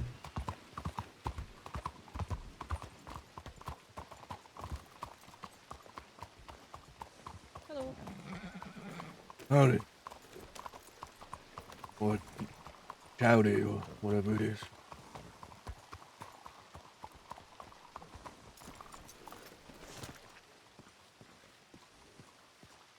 What do you mean? I didn't mean it in a bad way. You're just bald. Bald as a baby's behind.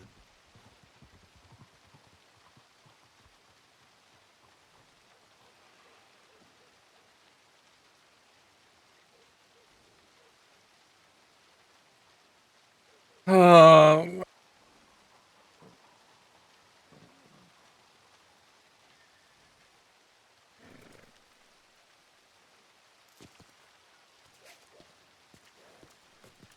Hey. Hey, you're that plucky cactus boy. Oh my God, if it isn't Julian, what do you want? What are you doing all the way out here in Saint-Denis? Well, what did you like to know? That's why I'm asking, fella. And that's why I'm not answering. Look, this is me not answering. Yeah. Sorry, Julian, we're teaching him how to stand up for himself. You don't have to teach me nothing. I always talk to Julian like this because he's a big, fat meanie. All right, I'm being cruel. No, okay, Leslie. What All right, he there's is. there's a line between confidence and being mean, and that was a little mean. What That did was a Julian bit do? mean. He shot my friend. Okay, yeah. Your friend had it coming. What was that? I said your friend had it fucking coming. Well, that wasn't mean. And that was very rude. And I want an apology right now. My apology is that I'm sorry it didn't fucking kill him. You know what? You know what you are, Julian? You watch your mouth, Leslie. You watch your mouth. What are you about to say? What am I? All right. You Okay, I'm all so right, okay, all right, piece come on, Leslie, of we gotta Leslie. go. Julian, Oh, remember what? one time I saved your life very generously, so you just remember that, okay? Yeah. Leslie, come on. Sorry, Leslie's been on the drugs. Yes, he's What? on all sorts of drugs. He's on No, I know. I don't do drugs. opioids. No, you do the other ones, remember? The other worse ones. I'm sorry, Julian, about Leslie here. He doesn't know what is going on. Oh, excuse about us, him. pardon us. Oh, Everything's howdy, Yeah, Constable. we gotta go. Leslie, say goodbye to your friend. Yeah, so long, That's not my Wormsley. friend. That's a jacket. I mean, You, Wormdock. Wormdock and Wormsley together. That's why you work together, you motherfuckers. Excuse me. Now, stutter. Okay, well, you tell Julian we'll call his parents for a play date. Come on, Leslie. We don't call this play to the play. All right. Get on out of here, Someone's Leslie. ready for a nap. Your fucking He's daddy. taking us and me. Your daddy's telling you to move it on. Yeah. Why don't you get your face out of my face? Why won't you make me? At my face. At my face. Why don't you take one of those, huh? Good Lord. Back. Slap me. That's right. I'll do it again. Watch what you goddamn say to me, boy. You got your work cut out for you there, Butch. That one's hopeless, helpless even. He's not mine. I don't have any affiliation with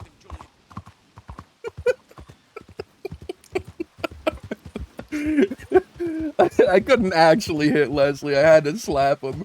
I had to give him a smack. He's not mine.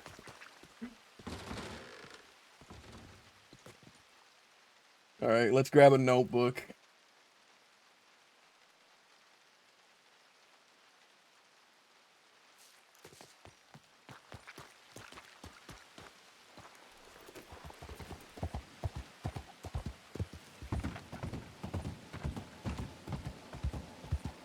I had to hit him with the interrogation smack.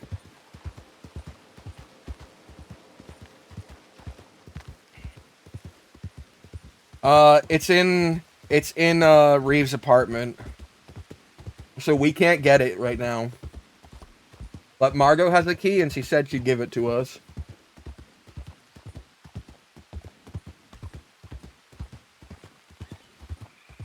So we just gotta get the key off Margot before she fucking dies or leaves with Charles.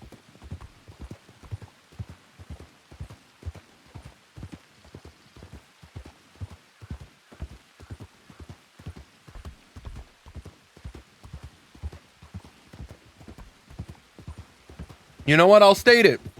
I'll eat my words. Saint Denis was a lot more lively than I thought it would be.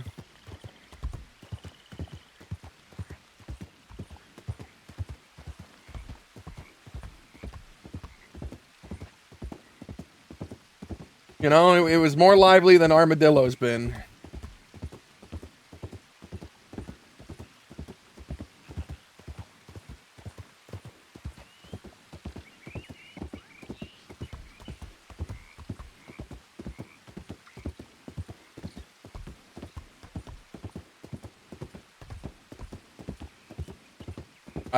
I had wholesome letters in the chest, and when they moved, they put it on Donovan's wagon.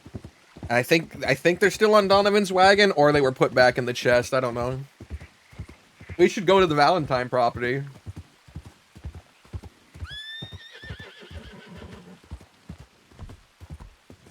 Oh shit, I went too far. You know where I was going, guys? You know where I was autopathing to in my fucking brain just then? I bet you can take a fucking guess. I bet you can take a guess where that road leads.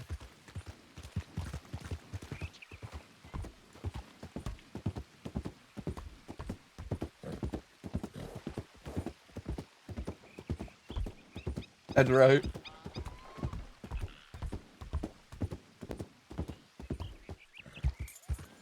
West, fella. You know what? That's where I should have been going. I was just autopathing to Van Horn. Van Horn.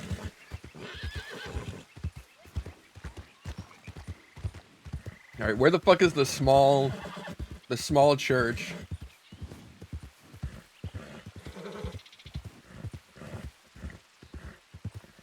I feel so bad, guys.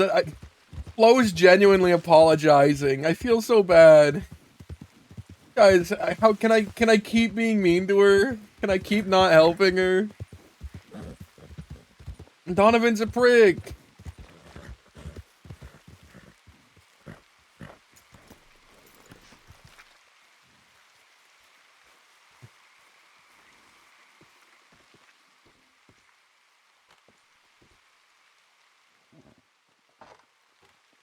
Alright, there's no letters in here. There's no reason to believe the cannibal comes here. But it's the only thing I got. It's the only thing I got. It's a long shot.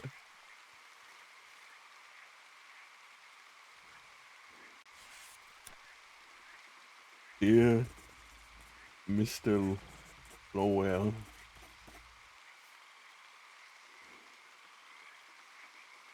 This is Julian McQueen. Remember? Your friend and fellow bro in Sisika. Prisoner 458. I was hoping, now that I've heard you were free, we could get in contact. My telegram is JN453. Please. Hey.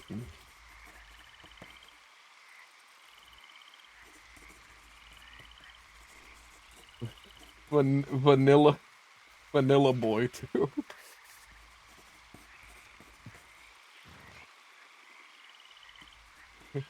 Yours? McQueen.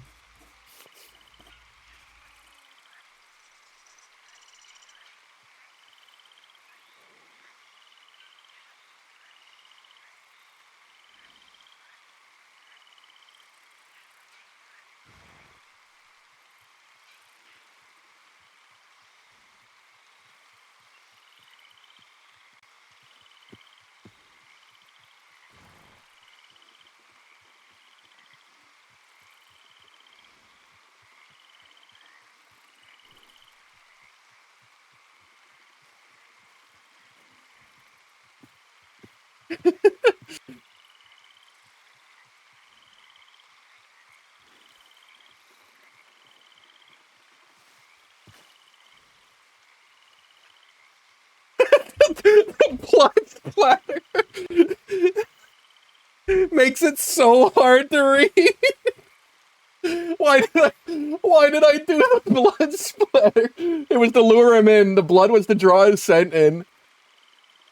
The blood was to splatter on to draw the scent, so that the cannibal would know where to go.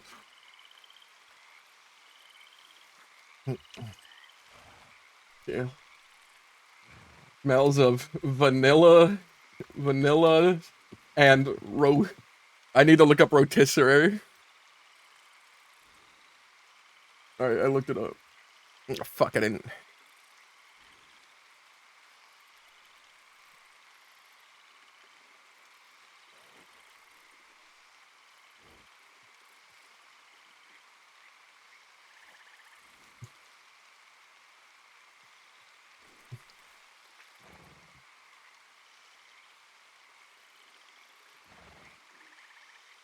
There we go. Perfect.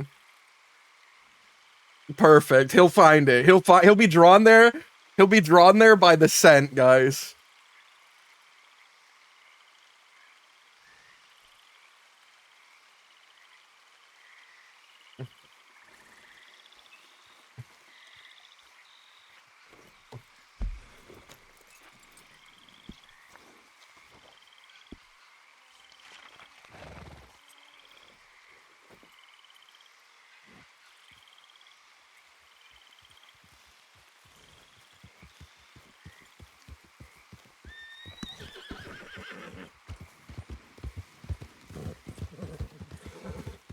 You're right, Finn did write me. But he said he'd be busy.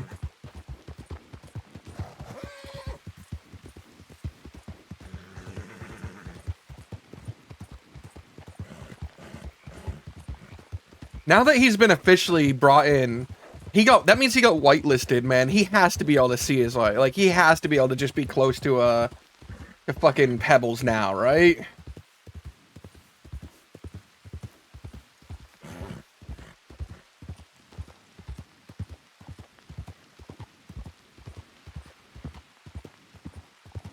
I'm sick and tired of this. I'm sick and tired of this fucking Red Hot Chili Peppers. That's it. Put on the 2010s alternative indie playlist, Pop.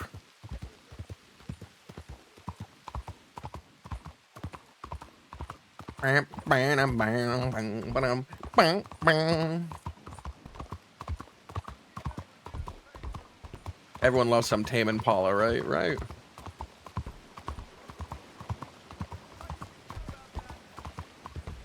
Man, there was a constable, guys. An actual guy, like a lawman dressed up as a constable. I love that.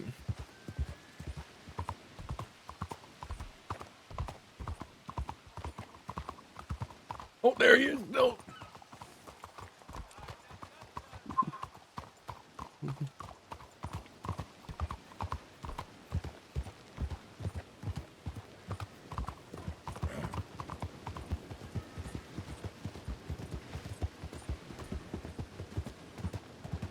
I love sending telegrams to Pebbles. Like, I love, Julian doesn't like talking about his emotions with anyone else. The only person he'll, like, send telegrams to about bad things, about what's going on, about the reality of things, is a lawman. He'll send it to Pebbles, the lawman.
I think the mistake with Julian is assuming that he's a good or a bad person, like, by himself.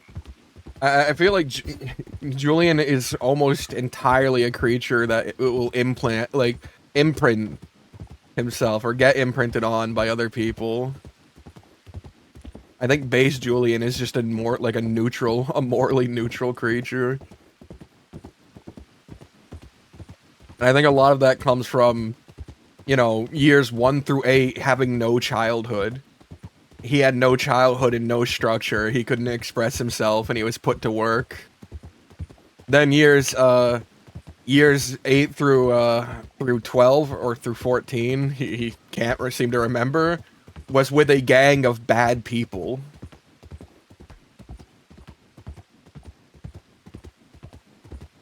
And then past that was with the best person of his life.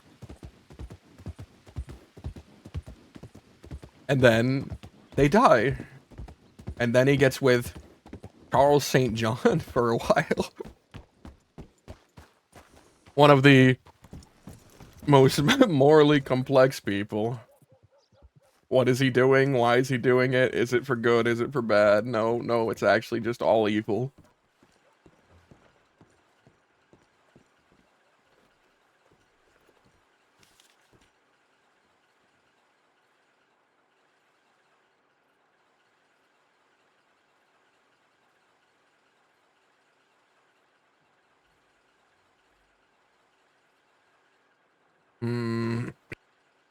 So, I've gotten an apology from both of them, but Donovan's is half-hearted. I don't feel like we go back today. I feel like we look at this the same way we'd look at Charles. The same way we'd look at Charles. Which is, they only want me back because I'm useful in this moment. Because I can help with Carl. Just like when we were like, man, Charles is really buttering me up. I wonder why. He probably just wants me to stick around to fight this battle.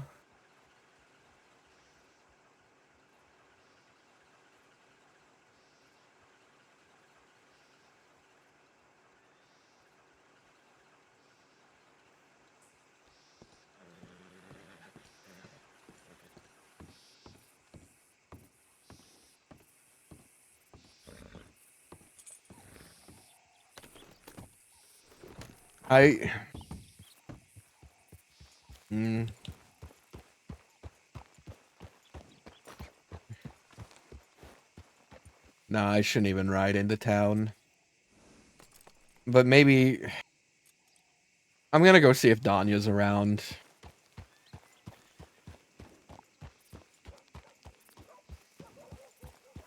Just gotta avoid,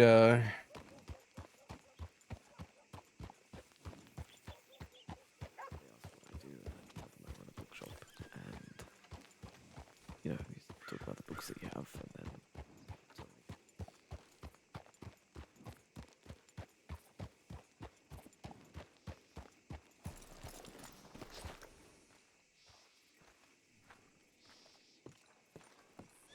Which part, J. Jolly?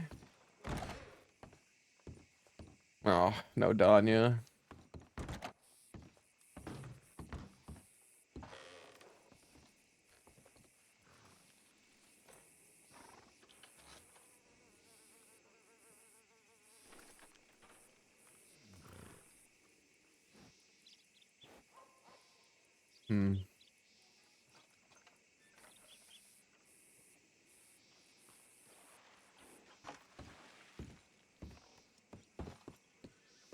I see. I was AFK when it started, man. They drowned me while I was AFK.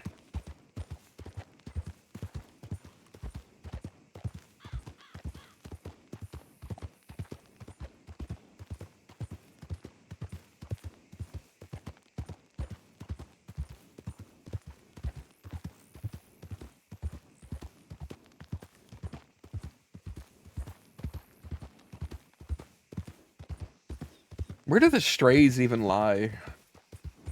You know what? I might not know where they stay, but I know where they care about.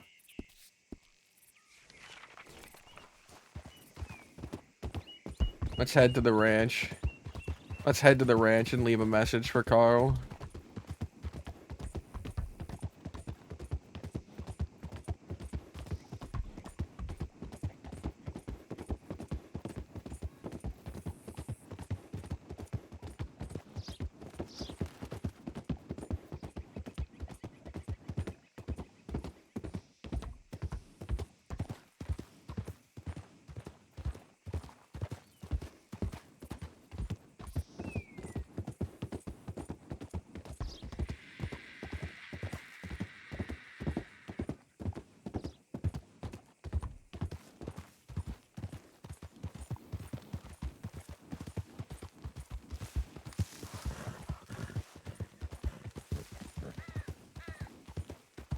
Guys, I kind of want to kidnap Carl. I want to kidnap Carl and then bring Donovan there. But then once Donovan arrives, I want to put a gun in Carl's hand and just let him, like, and then walk away. Let the two of them handle it. You know, like, I get Carl there and be like, look, you'd be dead without me. See, you couldn't do this without me. So handle it, but here, show me, handle it yourself. And then, like, give Carl his gun back. And then, like, just let him fucking fight.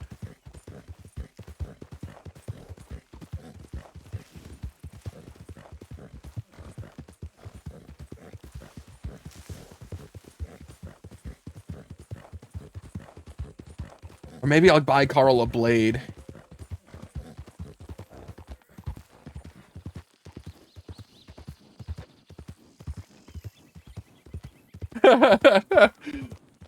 Maybe I'll buy Carl. Maybe I'll buy a machete and hand it to Carl.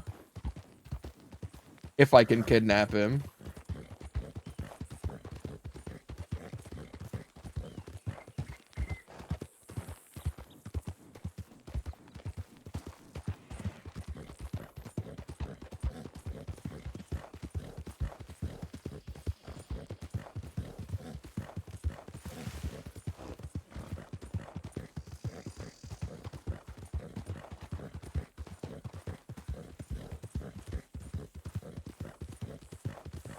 Would it be even more fucked if whoever win I shoot?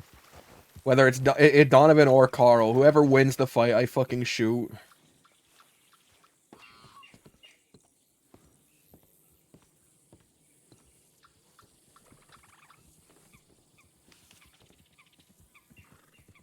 All right, Finn.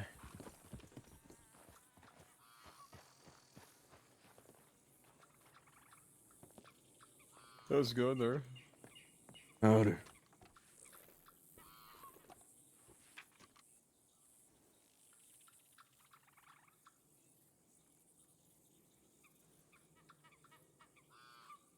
Big.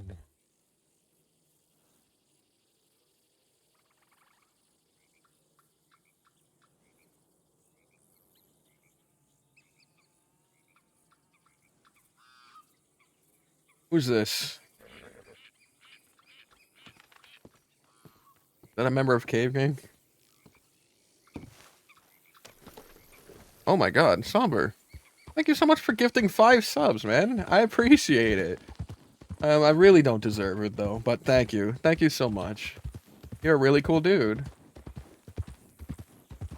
You're a real cool dude.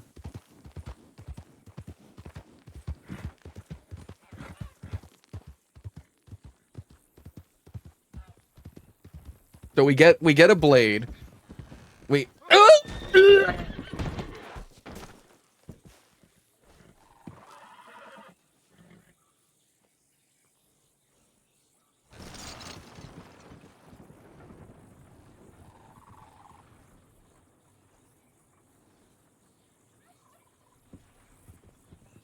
I tried to warn you, fellow.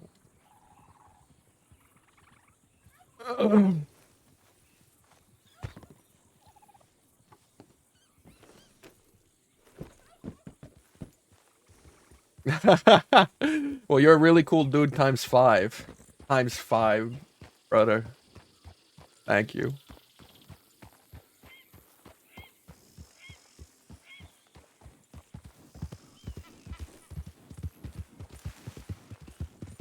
Man, I love Two Door Cinnamon Club. I used to... This was my, like, right out of high school music.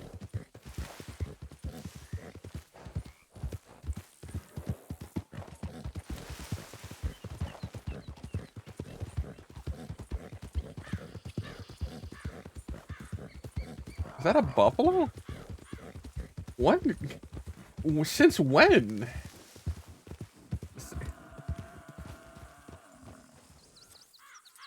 Out here? Huh. I've never seen that fucker.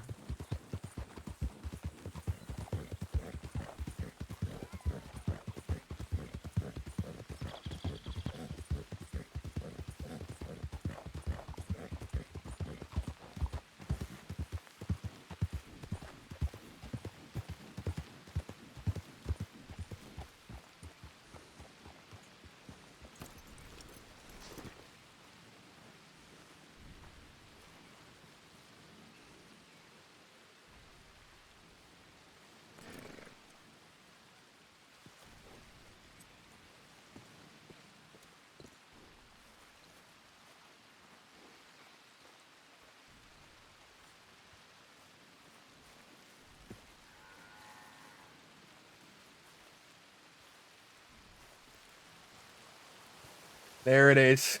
There it is. Oh no, fuck, that's not it. Oh no, he's not here right now. He's not here right now. Fuck. Fuck. We're gonna have to come back. We're gonna have to ride away and come back. We're gonna have to let it load in new animals.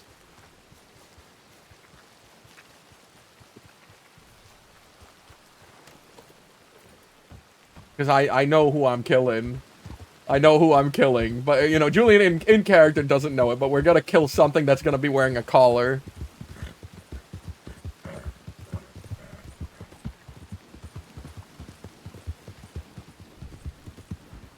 The only named animal on that whole fucking property.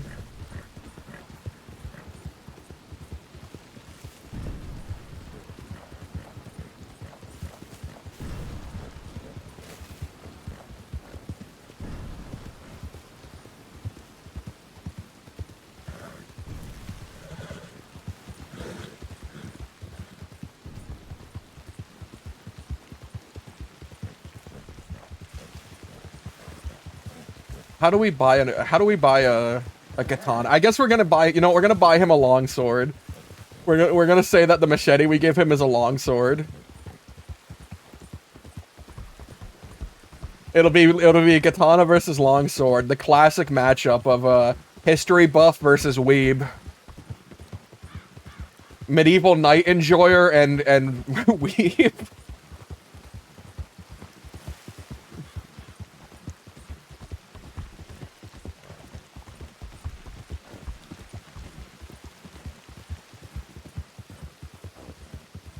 Yes. That's right. That's right. You know, everyone in my chat, if you're in my chat, you have to be a longsword enthusiast. You have to understand the superiority of the longsword. Superior metal.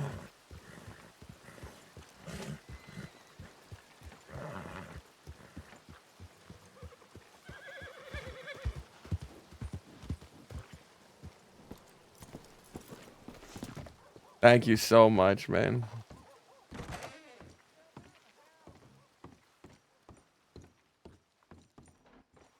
Now, me personally, if I were a medieval fighter, I would probably actually want a halberd. I'd actually want a big poleaxe with one end that's blunted with a sharp point and the other end that's a long blade. But hey, that's just me. That's just me. Also, you know, it has a spear end at the top too. You know, the poleaxe is maybe just the best weapon designed for medieval combat. But that's just me, actually. That's just me.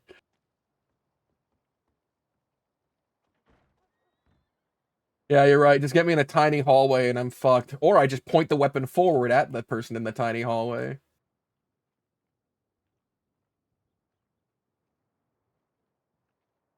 Where the fuck are the item tags?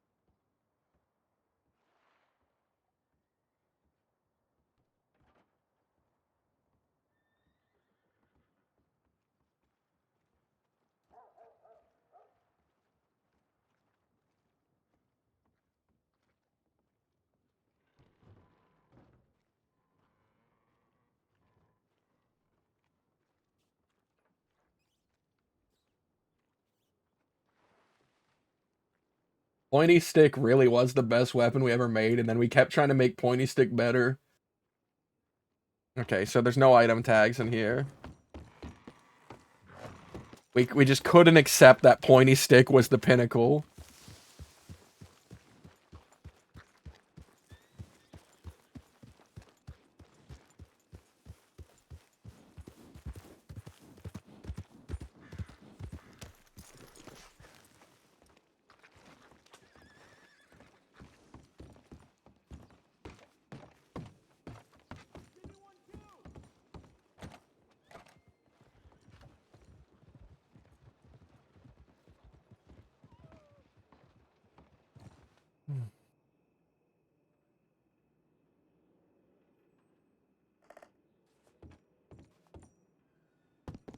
Let's get our stuff out of here. Oh man. The document folder. The watch. Fuck. I don't know. Fuck it. We're just taking the document folder.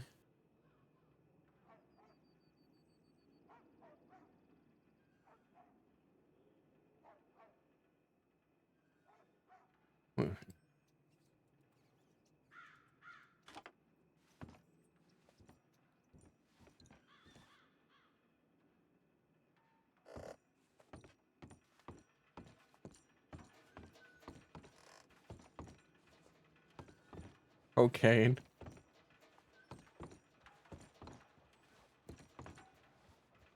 Alright, let's get out of here. That's all I needed. This room is destroyed.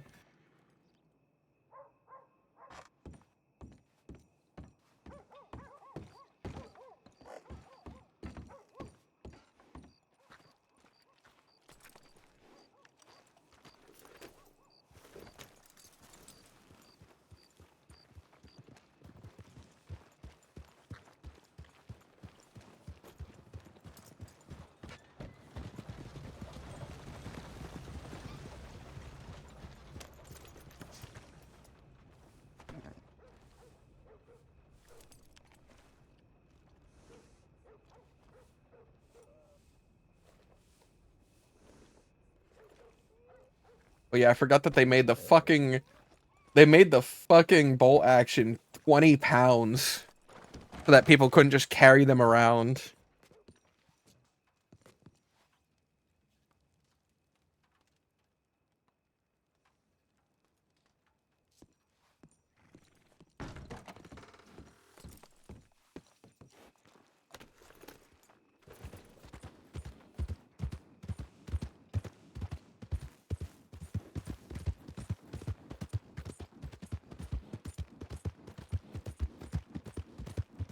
Alright, let's go back to that ranch and see if we can't find the victim we're looking for.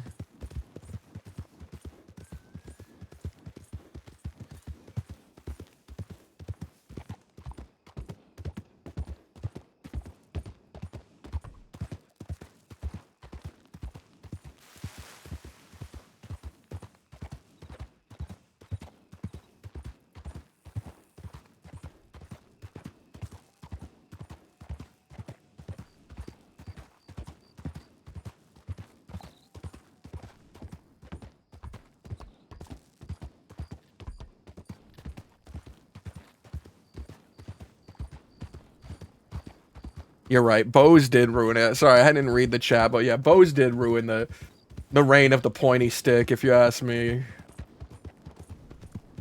A bunch of poorly trained people just fucking loosing arrows into a field, killing dozens of people.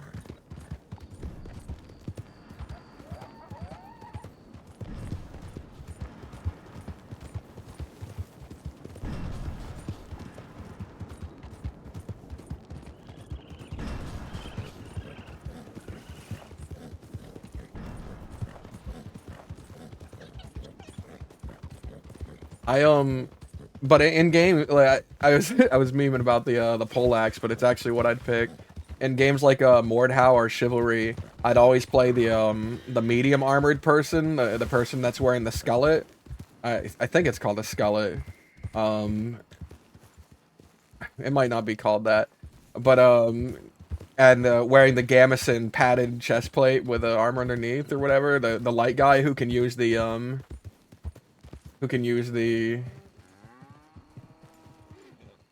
halberd.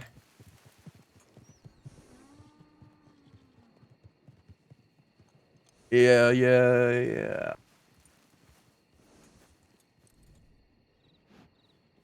There we go.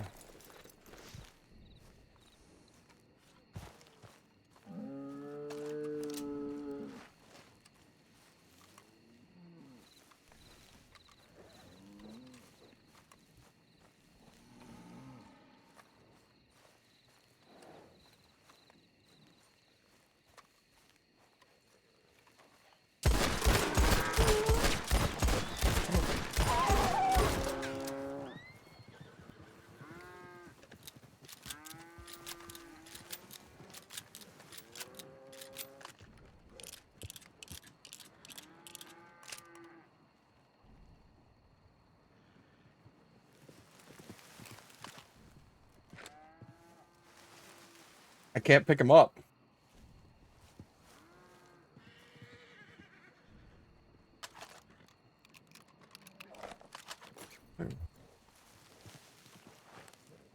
I can't throw my fucking thing either.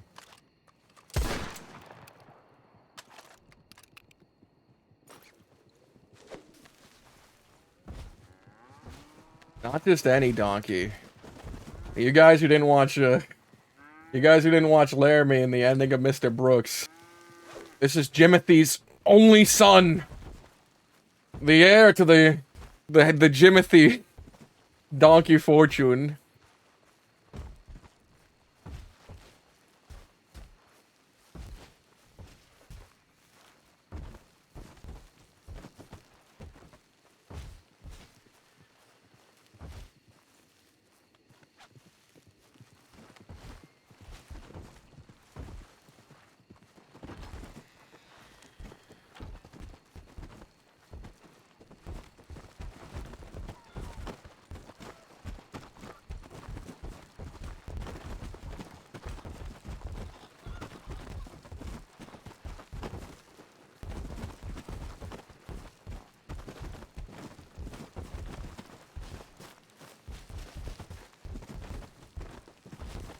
We're gonna, you know what?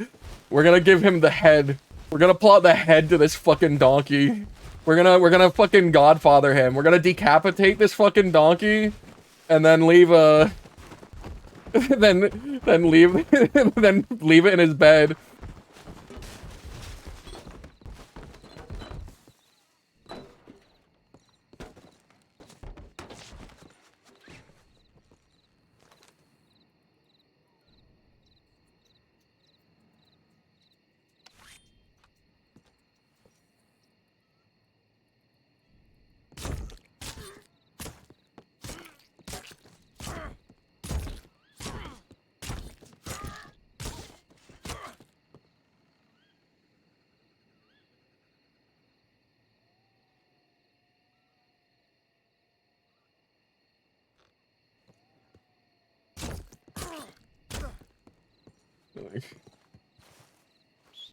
Let's grab my machete.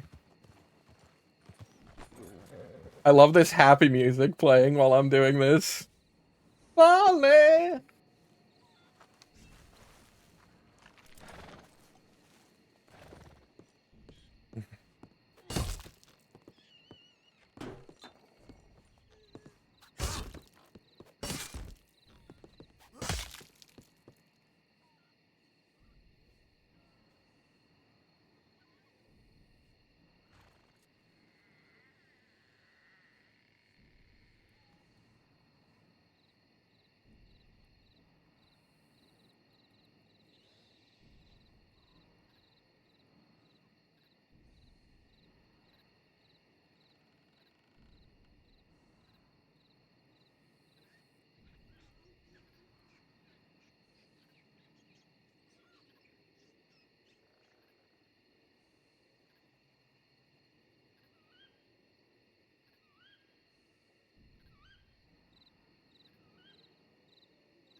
Time to go telegram our friend.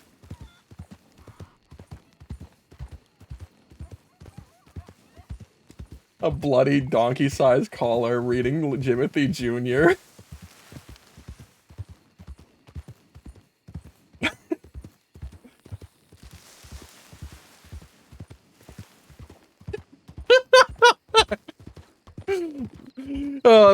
This was too bizarre for Julian. Honestly, I should go delete those. I should go delete those details and say that never happened.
I'm gonna throw the donkey head at Donovan.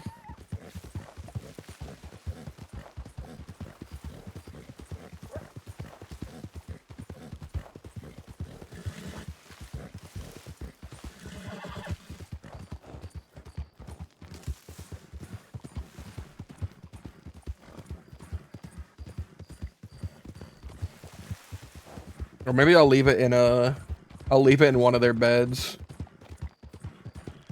I mean, if we're gonna do the Godfather bit, we might as well do it, right?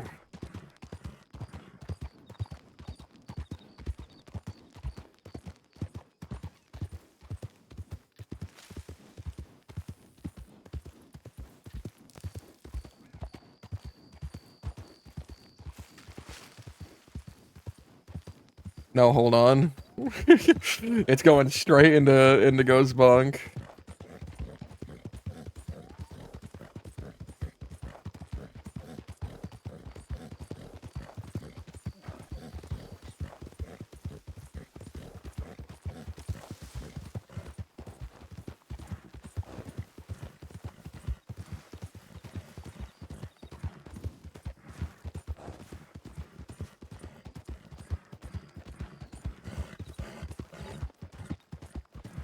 We gotta put it in his bed. We have to put it in Donovan's bed.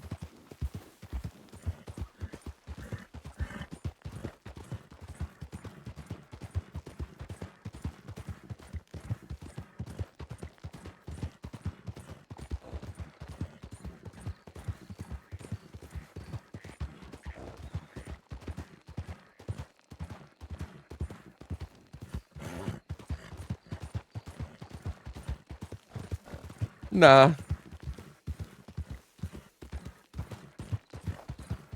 Yeah, I like to think we have it in like a big sack right now. A big dripping burlap sack of donkey head, you know? You know what I'm saying? That's my head canon right now. Is that we got a big fucking burlap sack.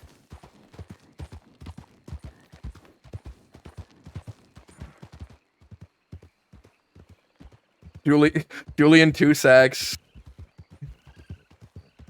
2 snakes.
Out of the way, there's wolves!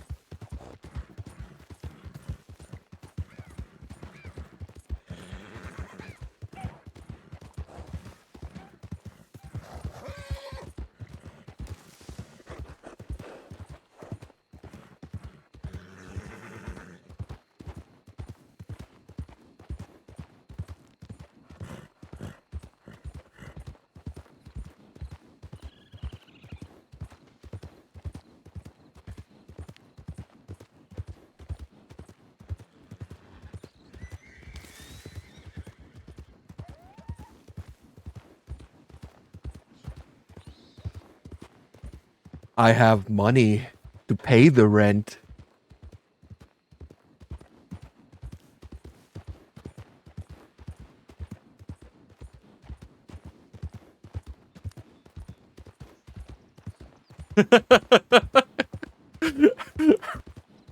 Thank God I went hunting earlier today.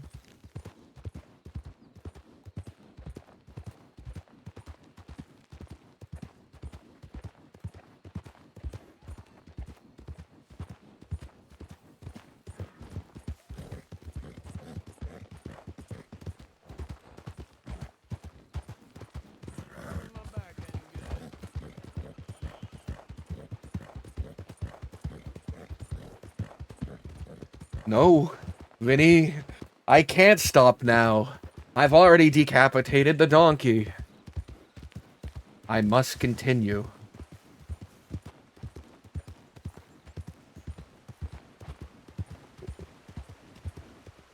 Donovan's horse.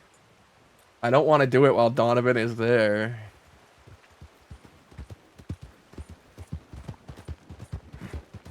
We have to wait for Donovan to leave.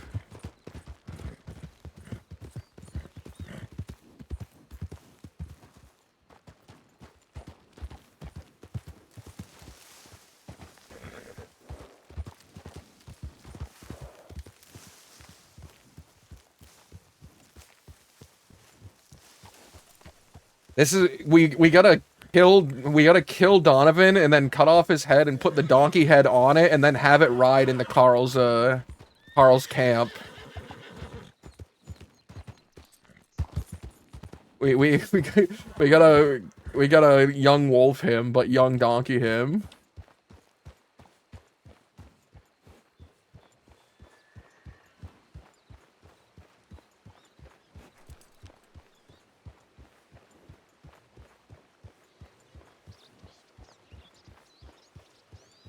What perfect music.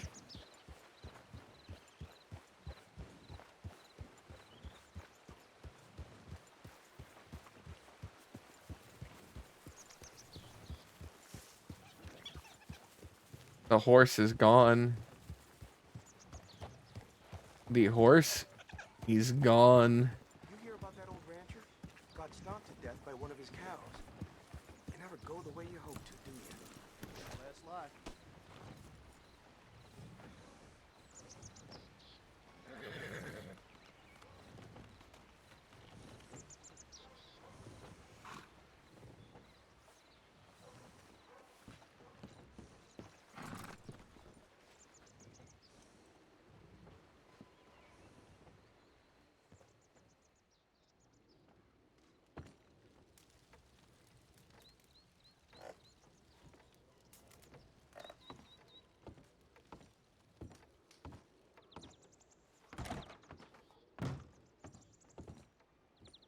Detail. Actually stated donkey head thrown on Don bed. Let's just put it right here.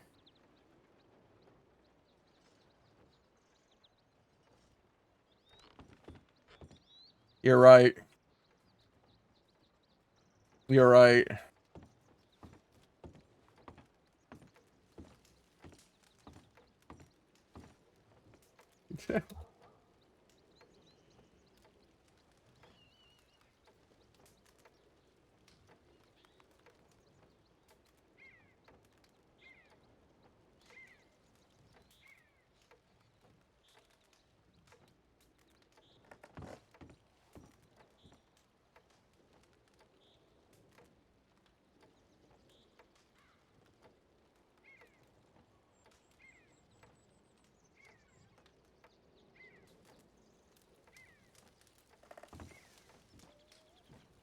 Detail.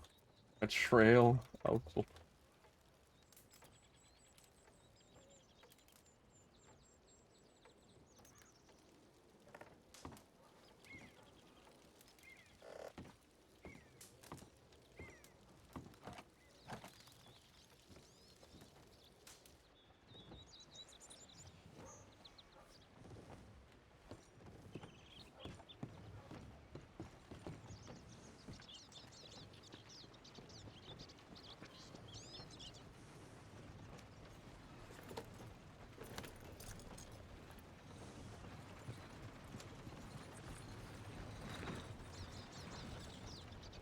What's your problem here?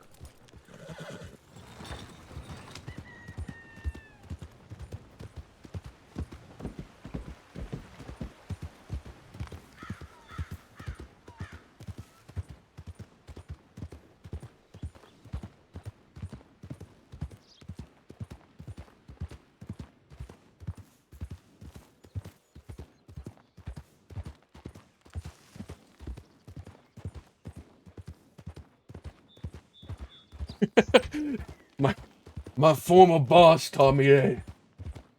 My former boss kid taught me that one.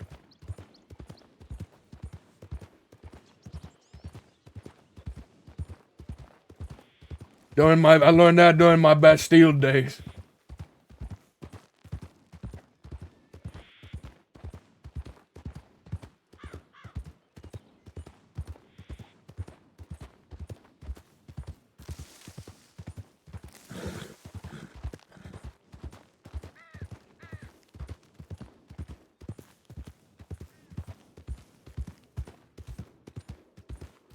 anyways.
will clarify if I said the true line or not, and then I'll be out of your hair. Hello. Hello. Is that Julian? Hello, mate. Oh, are you still busy? I'll come back. Your tip's through. Your tip's through. Oh Wonderful, my thank god, what the fuck is going on with you? Oh, it's not human. Don't worry about it. Oh, okay, wonderful. Yeah. Are you all right? What's going on? Oh, I'm fine, but you seem far busier than I anticipated. I don't want to bother you. You know, I'll come back another time, Finn. Congratulations. Very proud of you.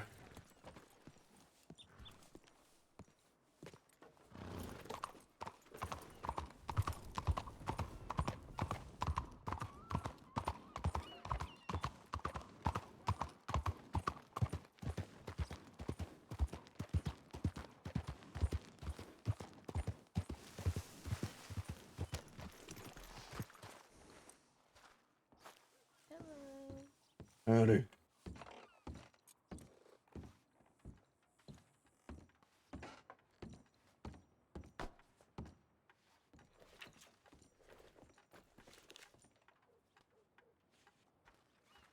Oh, sweet Pebs. Sweet Pebs, but I've already gone off the deep end, Pebs.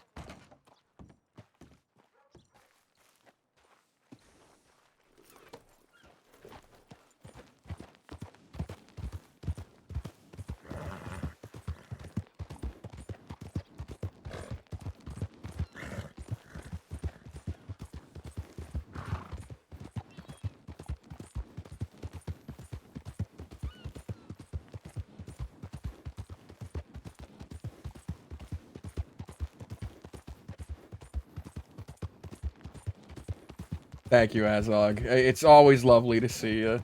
How was your PUBG matches? Did you get a winner chicken dinner? Did you get a winner in your chicken dinner in your PUBG matches?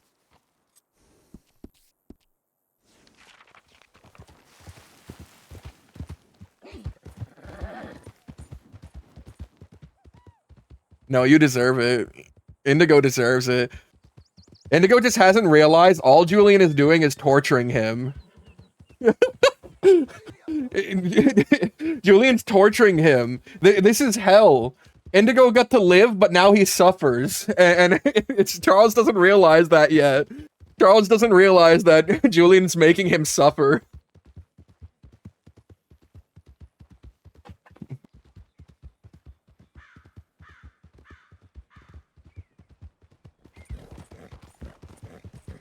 Don't crash! Don't crash! Oh! You see, Charles could inflict all the physical torture in the world to Indigo. He could do everything. He could stab him. He could fucking make him freeze to death. Fucking make him walk through the snow with no shoes on. He could do all that.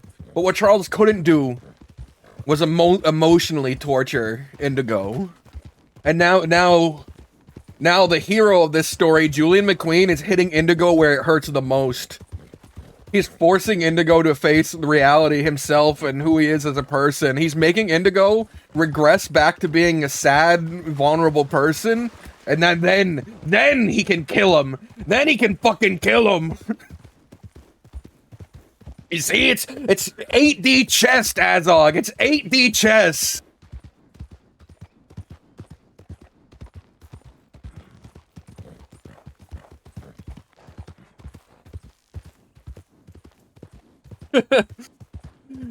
At the end of this long road, if Julian survives, he just goes back to being a wagon repairman.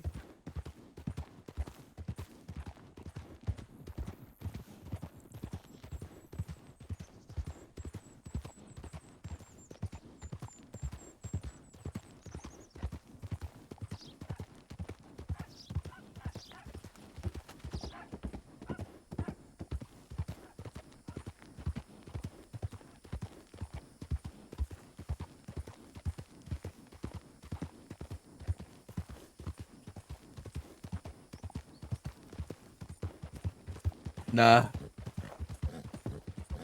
Julian very intentionally named his horse Sunshine, by the way.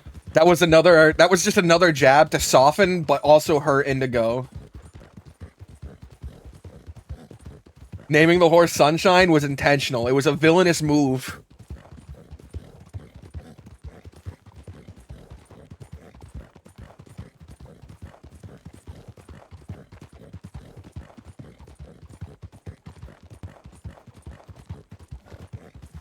Letting him live on the grave was not a mercy. He just hadn't suffered enough. Charles was right about that part. He hadn't suffered enough. But it was emotional suffering, mental suffering that was needed.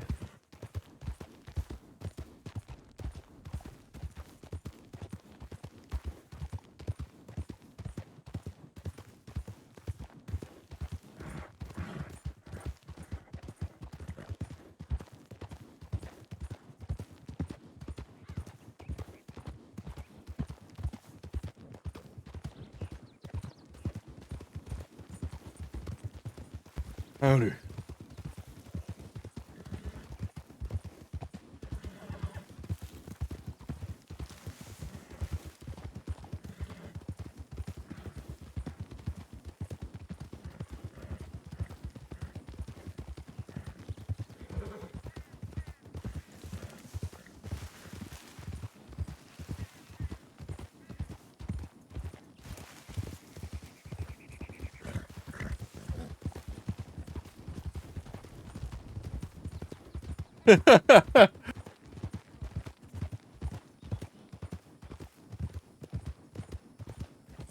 You know, you rubbed off on him.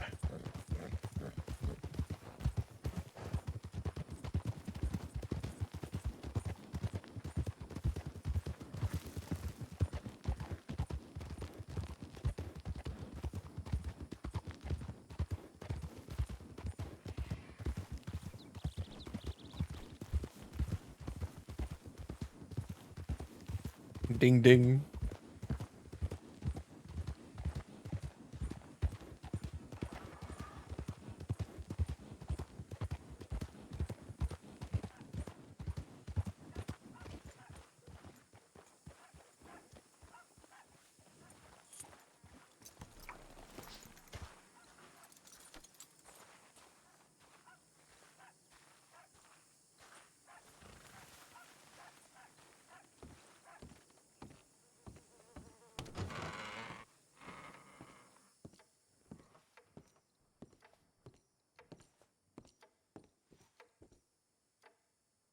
Oh, so many chairs to pick. So many chairs. Could sit just about anywhere, actually. Ah, here we go. This is a comfy spot for my morning stew.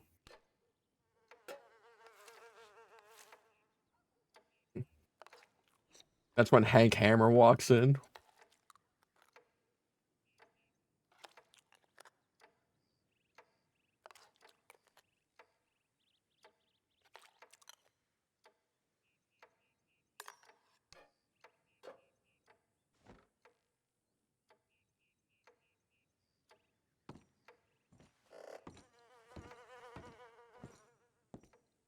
I've been trying to build the big snake light.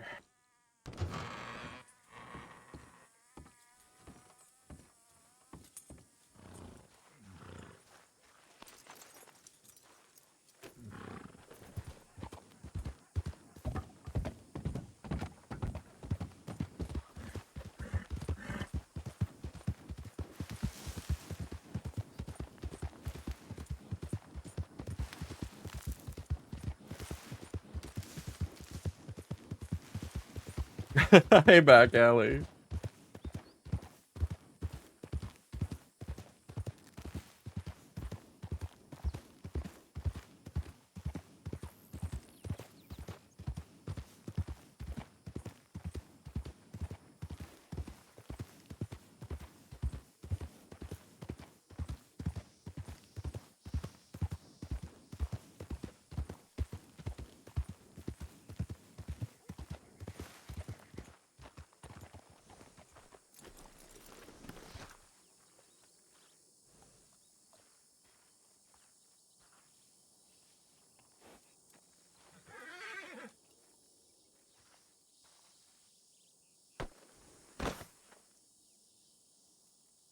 The classic.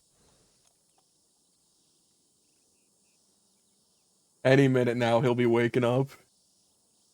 He'll walk out of those doors.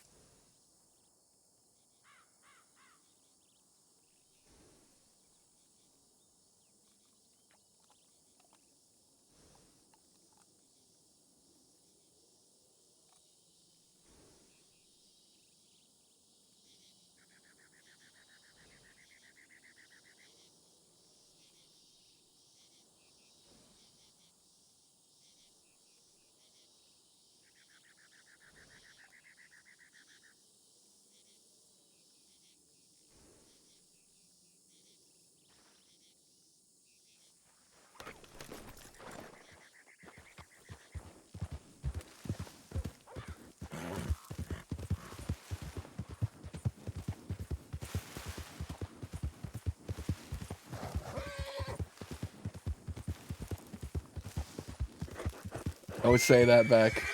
You can't say low-key Dazza was right.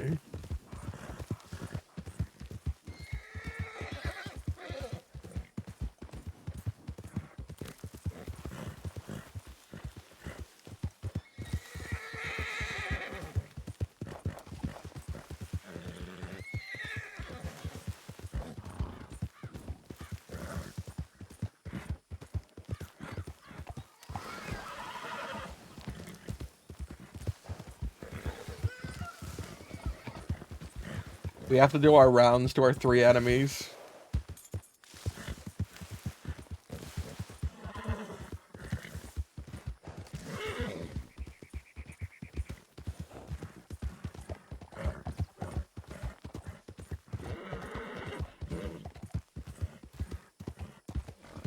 I'm gonna die to the fucking cougar that can spawn out here. Oh my god. Oh my god, I was right.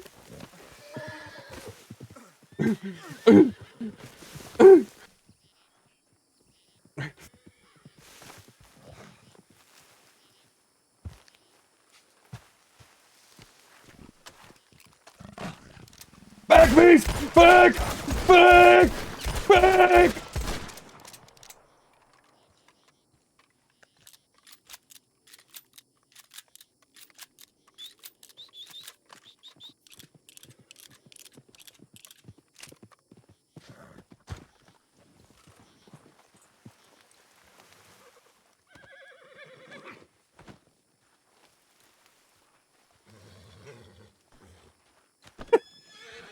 It got all 12 too. Alright, they both got all 12.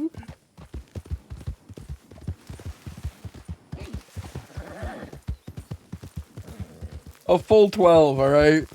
We got our 12 shooters.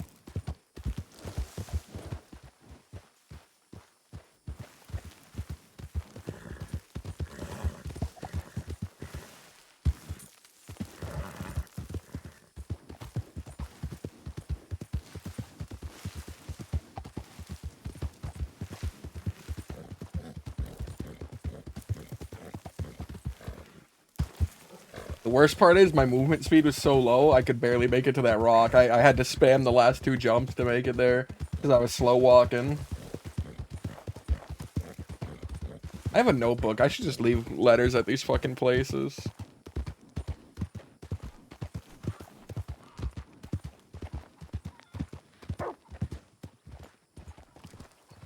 Hey, guy.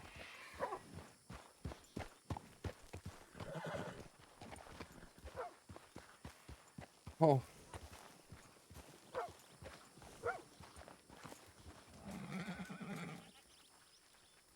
Oh, he's coming all this way. Oh.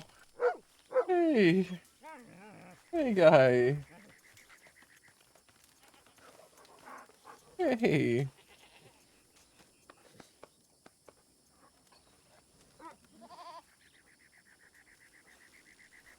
He's still alive. I hope. I haven't gone there yet today.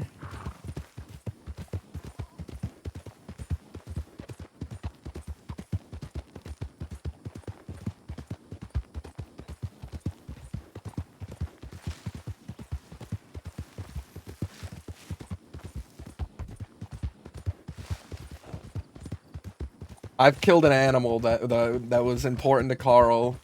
Now Carl just needs to find out about Toby.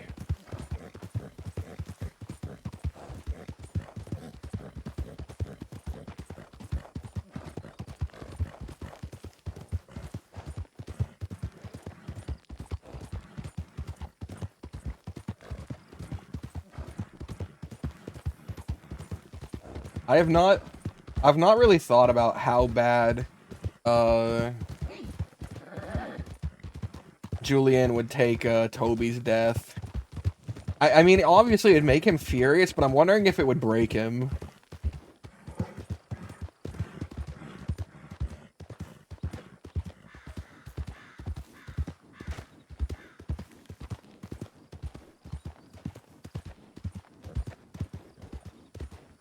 Howdy, howdy.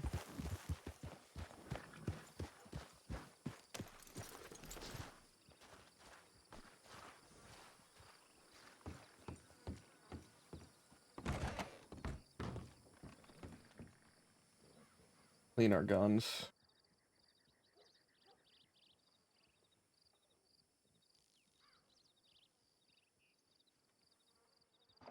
Going pretty good. Pretty good. You know, just sort of dealing with the aftershock of our friends betraying us the last episode. They've sent us apologies, but I feel like it's too soon. That's right, I customized it as and if I recall, Charles said he would pay for any of the work done. He'd pay for any of the work done to the to the instigator.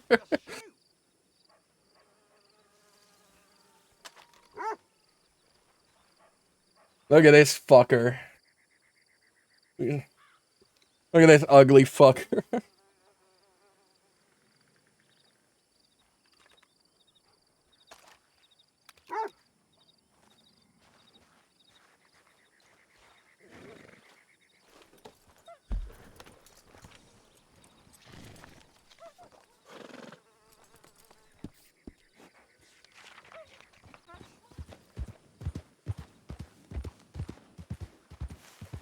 How do you do? Okay, fine.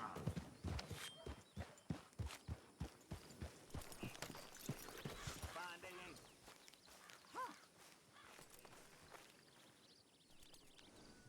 Well...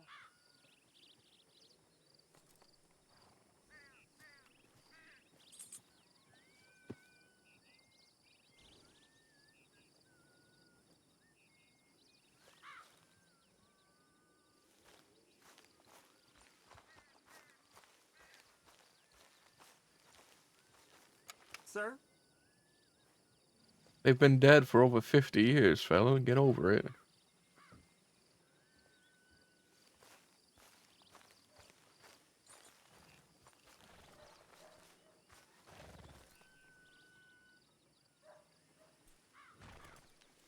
I come here and visit great-grandpa, who I never knew. No details, no nothing, huh?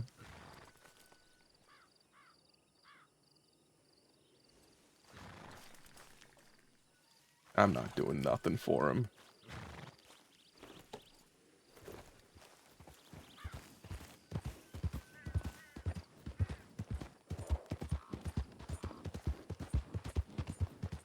Mr. St. John, Mr. Charles St. John.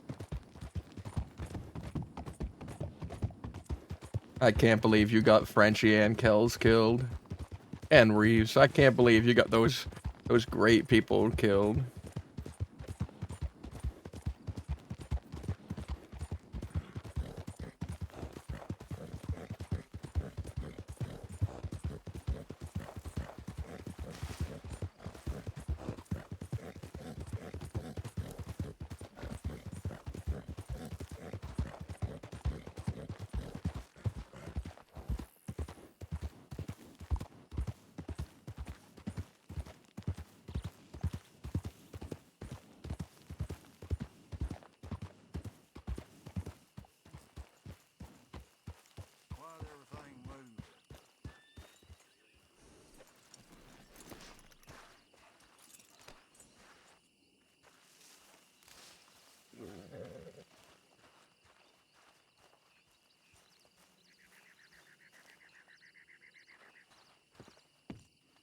Hello there. Hey, ma'am, you seen where Toby is? I can't find him anywhere.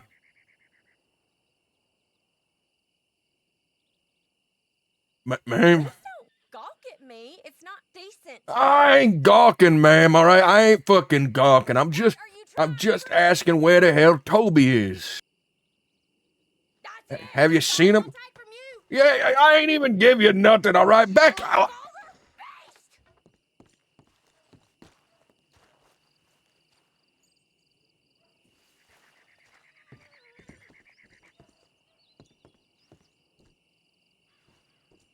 Have a good day, ma'am.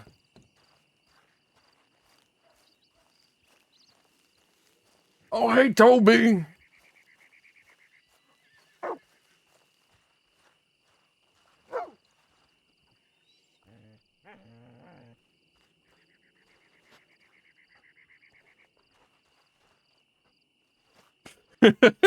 Getting smacked every time he comes here. It's because that woman remembers back in the day when Julian fucking was trying to kidnap the person who worked here, who lived here, and then they started beating him up, so he shot him.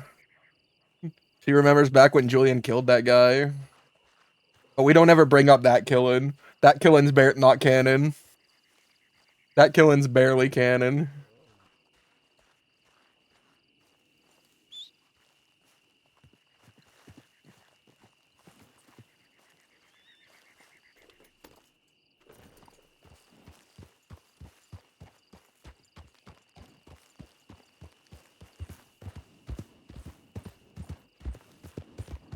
They all just kept dying.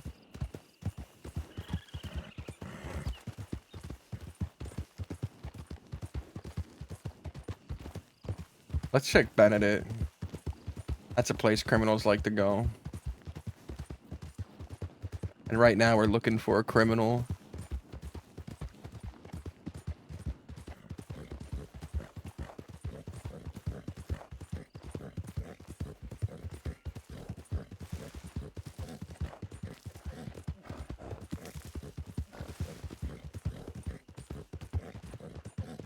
I hope when we get back to the house, there's a detail outside of it that says a bloody chair thrown out.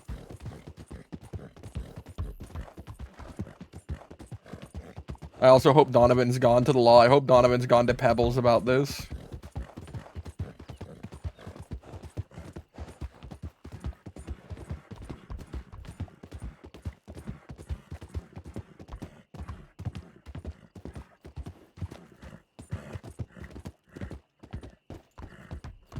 I need more people that are too deep. I need more people to just grab and be like, you're in this now.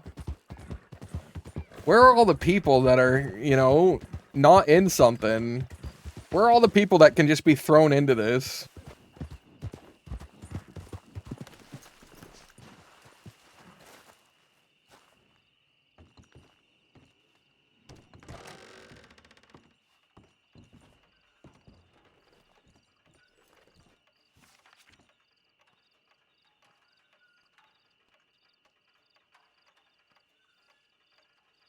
Pavil. Where's Pavil?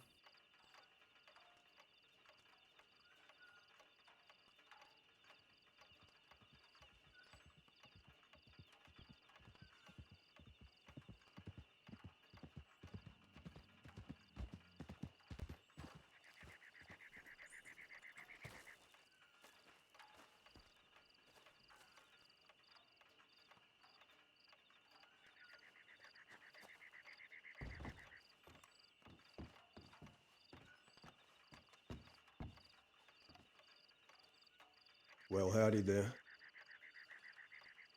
Howdy. Dazzler. Howdy, the esteemed voice of the voiceless.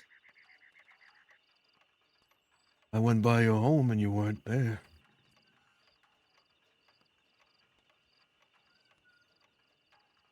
Yeah, might not be the first time you've been there. From what I've seen. No, probably not. What is it you're doing all the way out here all on your lonesome? I was looking for you. Well, you sure as shit have found me. What do you want? Your help.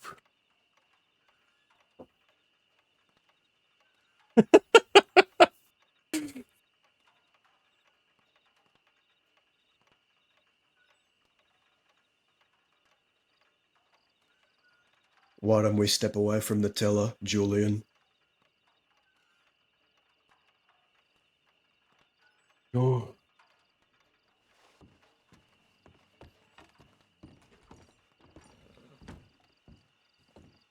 You see that mound west of me, southwest? I'm gonna go there.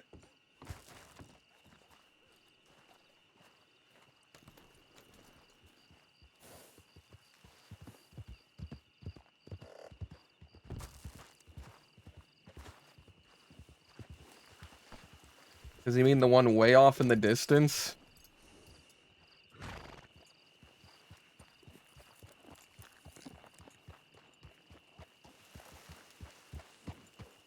Hmm.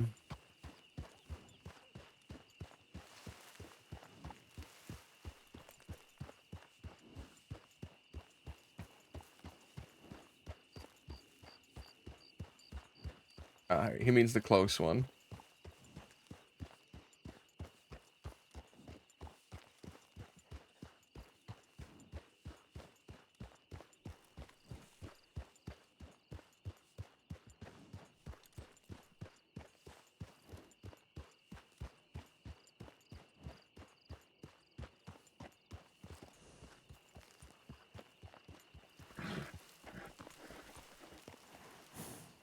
Don't be shy. Come on up. Sure.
You don't sound too well.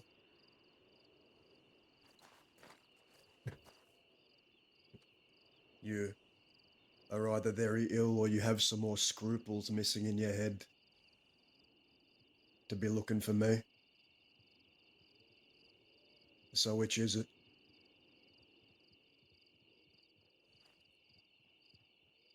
I would go with the latter, actually. Scruples.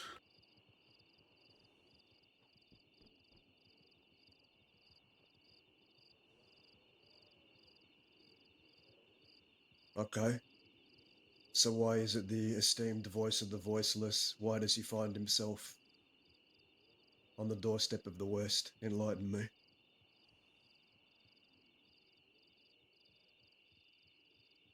Insanity, mostly.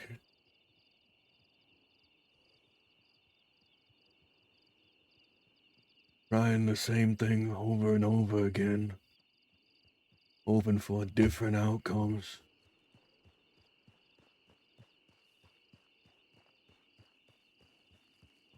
All these people I shoot.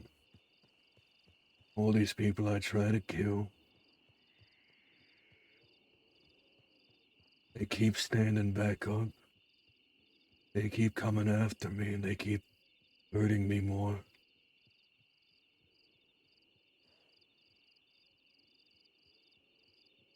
But I ride with soft people.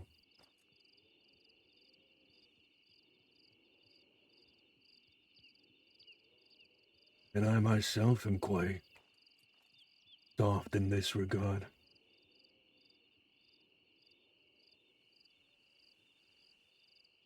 But you, people who wrong you, even if they stand back up, they remember it.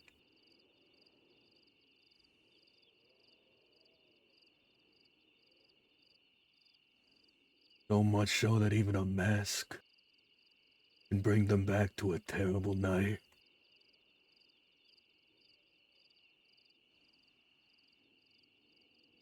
I want to know how to make people feel that way.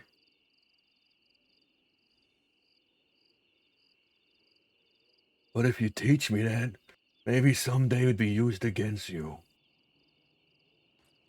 I'm still not quite happy with my pharmacists having their establishment destroyed.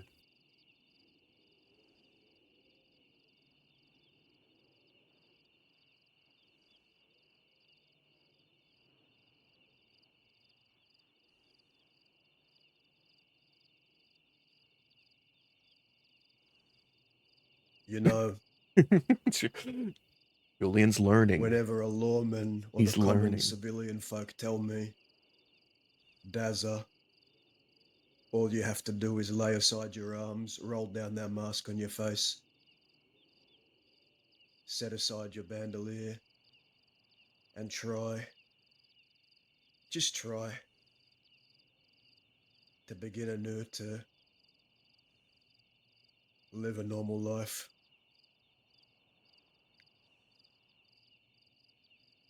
I genuinely don't have a choice, Julian. People say you always have a choice. I genuinely don't. You want to know why? Yeah, why?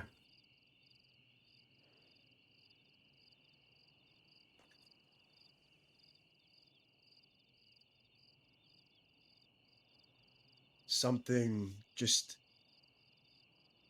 ain't sitting right with me. Never has, never will. If I were to even dare to lay aside my firearms to try to live that life, I would end up tied to a chair, doctors picking at my brain, in a straitjacket, because people like me, people that have something wrong,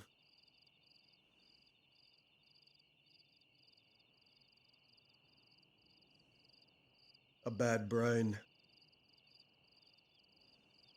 they will never be accepted.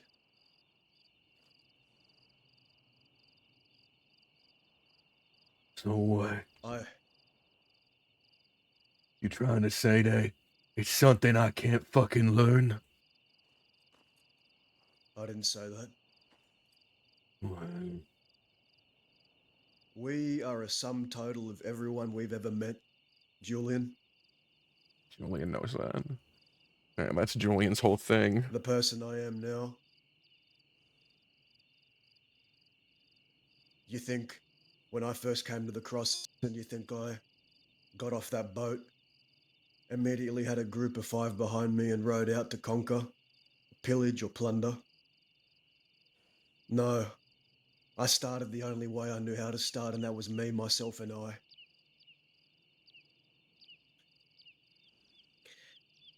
My first taste of blood was getting mutilated by a knife because when I was a kid, I robbed a woman in Saint Denis who had connections to a very big gang. And me, being a teenager and all, thought I knew everything. I went to go and sell the gun back to her at double the price. Only she had people in the bushes waiting. And they all jumped out and I gave her the gun back. I gave the money back. Hell, even pleaded that they let the matter slide.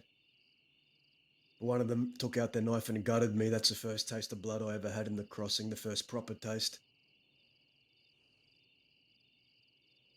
It was a man called Jameson from the Corrigan. my first real enemy. And then when I found him months later, after I gutted him, I went and tried to wash my hands by the river. Think I was washing my hands for about 2 hours. We're a sum total of everyone we've ever met. What you went through before you came here, the things you told me about.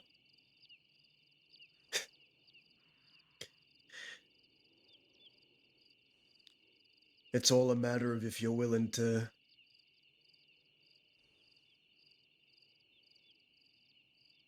cross the line. Because the problem with me is every time someone has drawn a line in front of me and said cross it, I will make it my fucking distinct effort to step over it every time, Julian.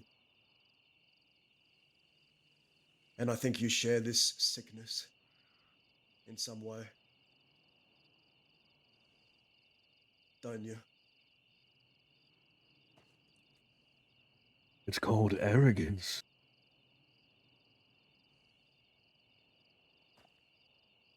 Or pride.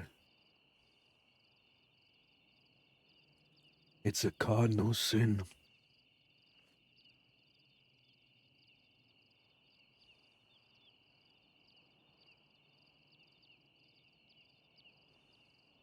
That's all I have. Because on my shoulders rests. On my shoulders rests a dying breed.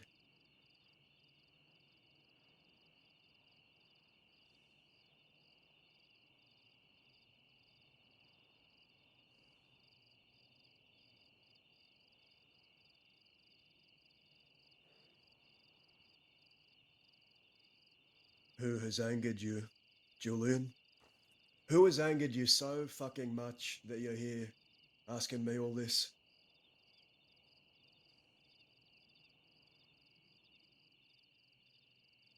Donovan. It's not Carl. It's fucking Donovan.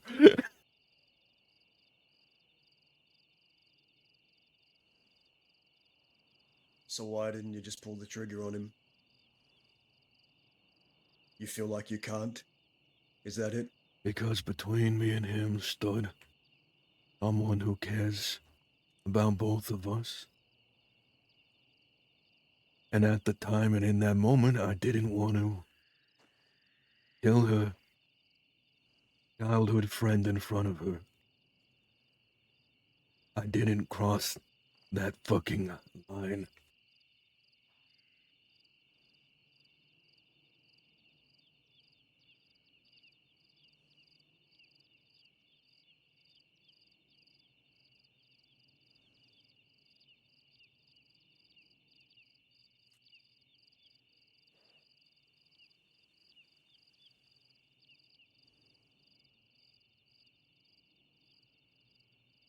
You know what I think? What? I think this place has worn you down just as it's worn me down. I think you're tired. No sea of stars. There it is. Is that it, Julian? Are you tired? Are you tired of losing and losing and losing and then losing some more? The people around you? The ones you try to protect? I'm tired of betrayal. Treachery? Betrayal? Oh, People who St. say they John. give a damn about you and then toss you aside the second that they see something better. Is that what you're tired of? They leave. Now Donovan too. I keep giving these people everything. But the moment I'm inconvenient to them,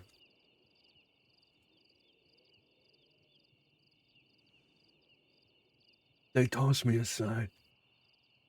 Even though I overlook their inconveniences, all the times Charles wronged me, I still fought loyally. Welcome to my life, Julian. Welcome to my life. Hell, I shot the fucking leader of my own gang. Because sometimes you can put your heart on the line, you can put your blood on the line, you can put your soul on the line for someone. And as soon as you do one little thing that they don't agree with, you're tossed to the wayside like you're fucking nothing, like all the years were for nothing. That's why I shot a man named Cook. Aw, Cook. We had an argument and then I went to cool off by the mountainside. And you want to know what I heard behind me, Julian? What? I heard a thumb on a hammer and I heard that hammer click back and I had my brother, someone that I call brother, pointing a gun to the back of my head. Because he blamed me for something I did when he left me under leadership when he was gone. And in my eyes, no brother of mine ever pulls a gun on another brother. So you know what I did? What? In that moment, Cook showed me that in the grand scheme of things, I was menial in comparison to his blood, to his wife Winnie, to his sister Amanda. It was Cook and Cook's blood above all. And I was always going to be secondary. He told me, I leave you to deal with Oscar Quill and my brother loses an eye. I leave you to deal with this fella named Ernie. And my sister gets killed by Jinx. That's 2 of my blood, Dazza. And then I told him now it's going to be 3, and I fanned him down. Because that's what betrayal and that's what treachery deserves. And after that, I wandered the desert, wondering where the hell I was going to go. Wondering if I was ever going to ride for anyone ever again. Beaten down to my fucking knees. Bloodied, bruised, shot up. I had to rebuild, reform. And I came to a very easy conclusion, Julian. If I didn't think anyone else was doing it right out here, why not just do it my fucking self? And hence why Twin Rocks is now Twin Rocks. Born of betrayal.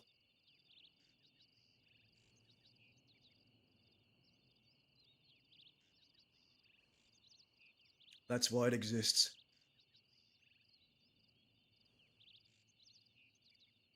So,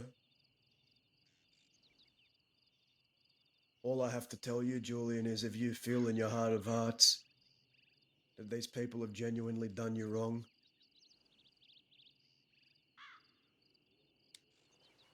fucking do something about it.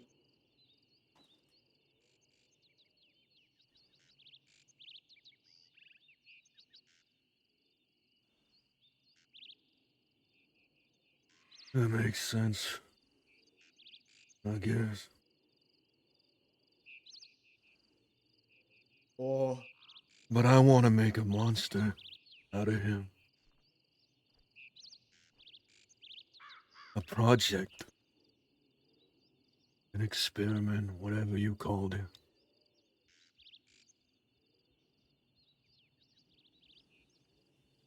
who the boy?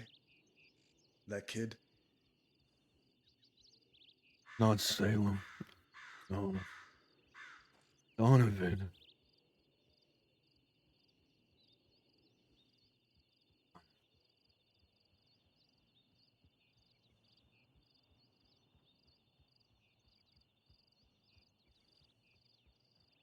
You're a very sick man, Julian.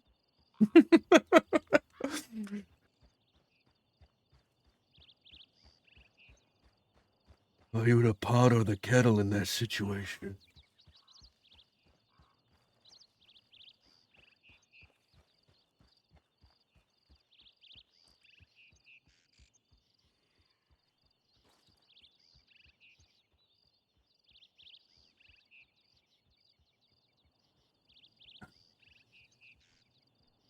I thought maybe there was some hidden way, some secret to it, to draw out someone's terrible side.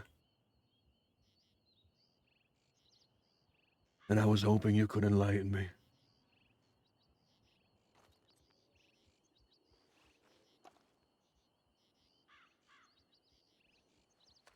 Well,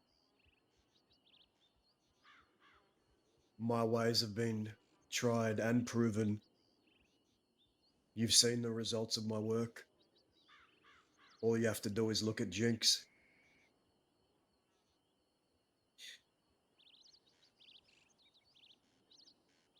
I've told you about her, haven't I? Yeah. Not too many specifics, though. Would you like to hear the full story? Yeah. Sure. Yes, there's been points where Salem has betrayed It him. started in Blackwater. Times where Salem has kept I was information from there him, lied to him. with a couple of mine, and baby Jinx at the time, little baby Jinx, comes riding in with someone she called father at the time. His name was Ernie. Fella named Opie, who she was dating. Couple of others too. Now Jinx, before this, she became a bounty hunter under the guidance of Colt, the Cucamonga kid. She was trying to be an outlaw. They all rode into Blackwater, and me and this Ernie fella started speaking, who was the leader of this. They had some real dumb name that I didn't like. The regiment of the battalion of the 69th Battalion of Thieves Landing or some bullshit that I scoffed at, and I don't think he appreciated it all that much. Words were exchanged. Ernie said, "Meet me in Thieves Landing, let's settle this. Guns, knives, or fists, let's fucking settle our problem right here, right now." I said, "Guns, Thieves Landing." Because back then, people didn't just mope around and yammer on about how they felt, they actually acted. If two people had a problem with each other, they sorted it out then and there. Guns, knives, or fists. So we went to Thieves Landing, my people went there, his people went there, all lined up near where those people pitched their campfires. And we squared off, and we had a mediator with a gun aim up into the air once. Both sides proclaimed they were ready, and we went at it. A shot was fired, and we had a gunfight in Thieves Landing. Lasted for a bit. I inevitably gunned him down. And once he was gunned down, I picked up his corpse over my shoulder, dumped him at Jinx's feet, and I said, "Welcome to the crossing." And then I got on my horse and I rode out.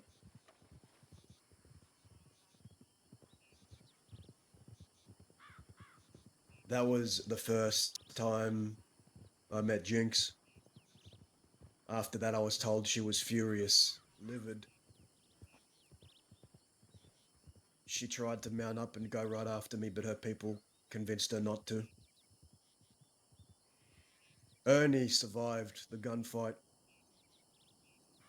And I was told by a Travis Hooper, California kid who was running Thieves at the time, that Ernie had told him that he was planning to go to war with me and mine. We were called the Barbarians at the time. I heard he was plotting, scheming. So, me, Cook's sister, Amanda, Judith, and Reno, we was riding out. Went to Valentine. Came across Opie and Jinx together on a wagon, and Ernie, upon seeing us, ran into the bushes. And then when we surrounded Jinx and Opie, he came out of the bushes as if he was trying to pretend he was never there in the first place and joined the conversation. I said, "I hear yous people are scheming and plotting against us to go to war. Why don't we go outside of town and talk about it?" And they agreed. Now, Amanda at the time, she wasn't really much of an outlaw. She was more of a medic for us. And I said, "Amanda, I'm not going to rob you of the right to be there at this meeting. Feel free to leave if you want. You don't have to be involved in this, but she said, no, I want to, if something happens, I want to support you. And I didn't want to rob her of the right choose, so she came with us to the meeting. We had a talk. They were still wounded, you see, from our last alteration.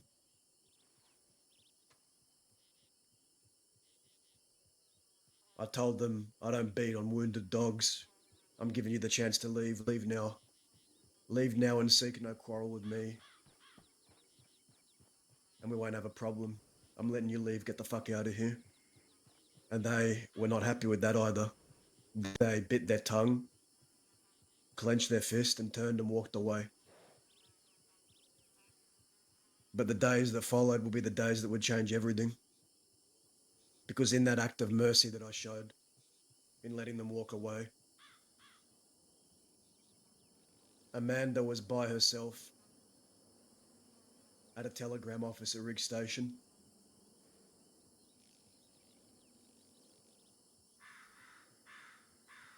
Jinx, that little Jinx, and her husband saw Amanda there. And because she was at that meeting, they recognized her as someone associated with me. Not someone who was an outlaw, someone who was more of a glorified medic than anything. They scooped her up, took her to a shack in Valentine. Jinx made it very clear to me that she laughed as she did it. But Jinx, the outlaw, the up-and-coming outlaw, the young blood, the up-and-comer, the one that had something to prove, gunned down that medic in cold blood, laughing, murdered Amanda just for being at that meeting.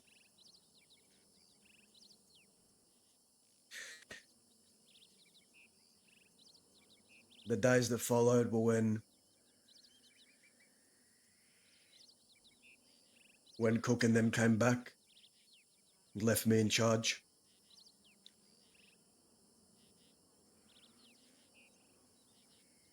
They ended up finding Jinx and Opie, shooting them down. We ended up finding Ernie. I wasn't there for Jinx and Opie, but I was there for Ernie when he died in that Valentinian shack. Winnie turned to me, someone who was like a sister to me, and said, don't you fucking dare raise your gun.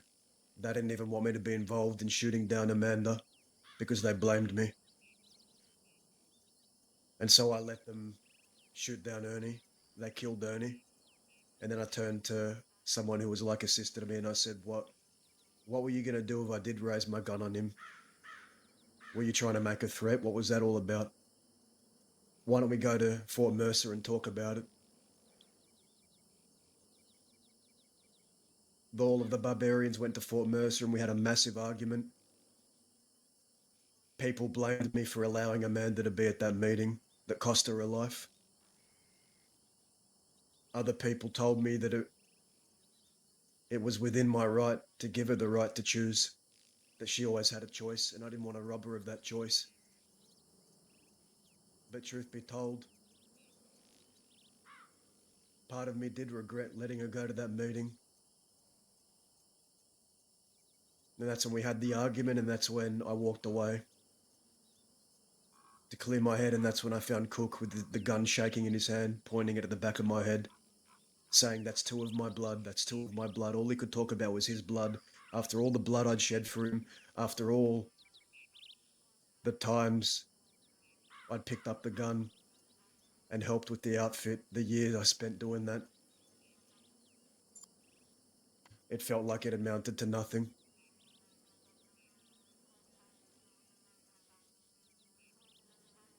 And after I shot him down, I found out that Winnie screamed out in front of the law that I shot him. The law knew because Winnie screamed it out in front of everyone, and while doing that, she tried to grab my body, and throw me off a cliff while I was unconscious and shot because Cook's brother had shot me and Dahlia right after I'd shot Cook. That's how quick people can turn against you as soon as you do one thing that they disagree with. You're the enemy. You're nothing. You're a fucking piece of dust under their boot that they kick away. Forget all the years of bloodshed. Forget all the years you supported them. One choice can dictate treat you for the rest of your days. And I found out through the law that it was Winnie. And so I punished her the only way a Westerner should be punished, for talking the law. Blood washes out dishonor. That's one of the first rules I was taught. And the only way someone's blood can be washed out through the treachery of talking the law and ratting on your own. I grabbed my pistol and I smashed her across the head and her eye came out. She didn't fight it. She knew it was coming. She thought she deserved it, even. Cook, when I told him about it, he refused to believe me. He buried his head in the sand. And he left the crossing. He left him and everyone else. They left me. Maybe there could have been a way back for us. Maybe we could have made some attempt at reconciliation, but he chose to leave. He didn't want to deal with it. He didn't want to deal with what his wife had done, so it fell on me yet again. Only me, always me to deal with it, to make the hard calls. And so I did that. And I never saw many of them ever again. Winnie telegrammed me from time to time asking how I was, but I never saw them again. And then after that, Jinx and I, our paths would cross again. Because a lot like Jinx, she went on to the next thing that benefited her. She forsook and left behind the outlaw life because Cucamonga got in her ear and convinced her to leave and better her life.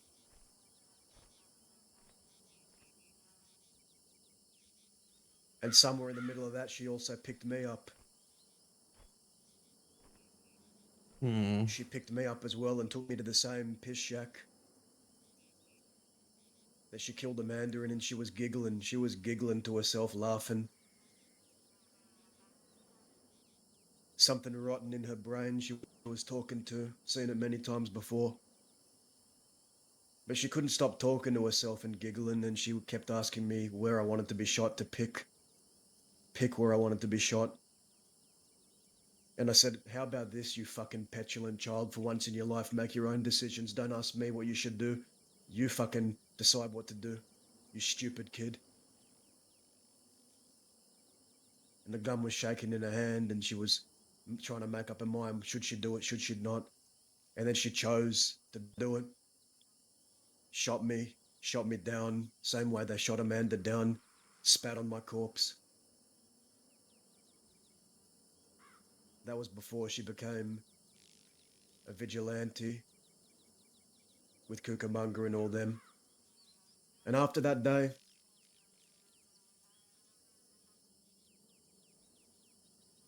I made it my distinct goal to tear her life apart, to show her that she truly was no different, that as much as she could sit there and pound her chest and scream to the world that she had changed, that she was reformed, that she had left the outlaw life behind her, that it wasn't the case at all, that it never would be and never will be.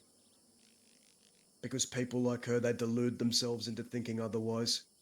Because you can't change the nature of the beast. You can't change a rabid dog. That instinct will always be there. That drive, that urge to make people feel pain and the joy that comes with it. When you feel that, when you let that sink in and you feel it in its entirety, it's a feeling unlike any other. It's relieving.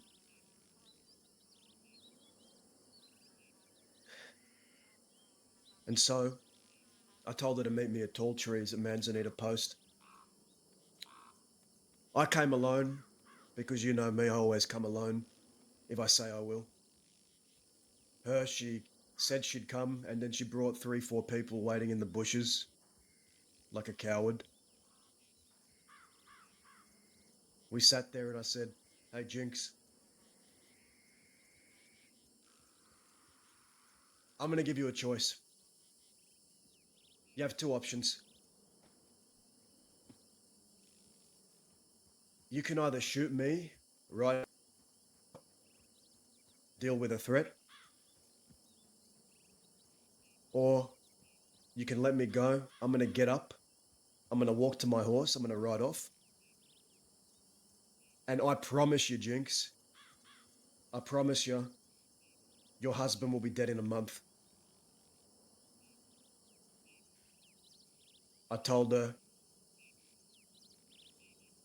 that because I wanted to see if she would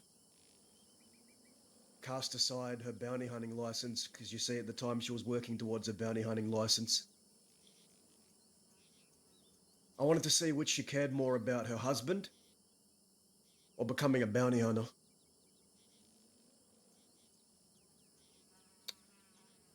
So I gave her the option: shoot me here and now and potentially forsake your chance at becoming a bounty hunter, or let me get on my horse and ride off, but I promise you your husband will be fucking dead within a month. I'll kill him. Would you like to know which she chose? Go on then, enlighten me. She did nothing. Even with the threat of her husband's death, she did nothing. Her inaction came out. And when I promise someone I'm going to do something, I always follow through. And so I found Opie, who was also there when Amanda died, played a part in abducting her. Had him out in a tent near Aurora Basin, held him there, which was where I found out Jinx's name wasn't actually Jinx, it was Lexi. Interesting. His wife, Lexi, that was her name. He asked why he was there. I said, your wife chose her bounty hunting license over you. You're here because she don't give 2 fucks about you. And the way he was talking, he tried to say, no, you're wrong. You're wrong, Darren, you're wrong. She does love me, I love her. The way he spoke, the way people speak, it's not what they say, it's how they say it, Julian. And how he was telling me all this, it was like he knew deep in the back of his mind that she had chosen that license. He knew it, I knew it, everyone knew it. And he looked at me and he said, please, I don't want to die in this tent. I want the sun on my skin. Give me that. And so I gave him his last request. I told him to come out by Aurora Basin. He turned his back to me, looked out towards the sun. He said, tell my wife that I love her and that I tried my best. And I told him to look at me, and he faced me. And I said, your worst sin isn't even what you did. It's simply marrying the wrong woman. And I pulled out my elephant rifle. Zip Quill's elephant rifle, the devil's advocate. Pointed it at him, pulled the trigger. He went down. I then put the barrel of the elephant rifle in his mouth and pulled the trigger in his head and watched his head explode. Blew his head off. And I left him there for his wife to find.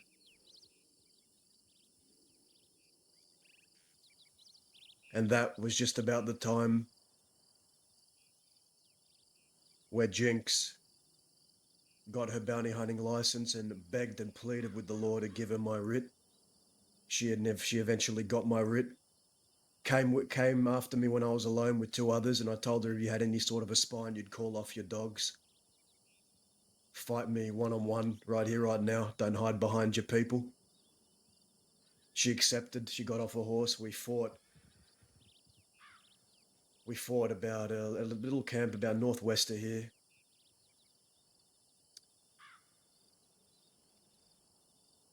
She wears an eye patch because in that fight, when I gunned her down, I took her eye with one of the bullets before she went down.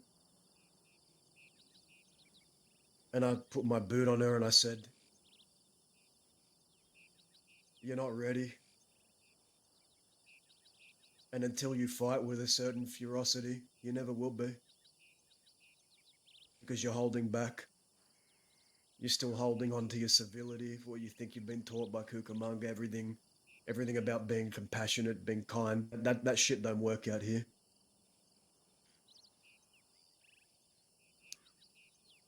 And then she came after me the second time.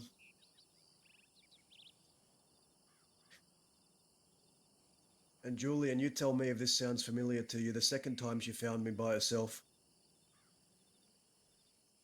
She put on this mask, one she used to wear when she was riding for Ernie in Thieves Landing.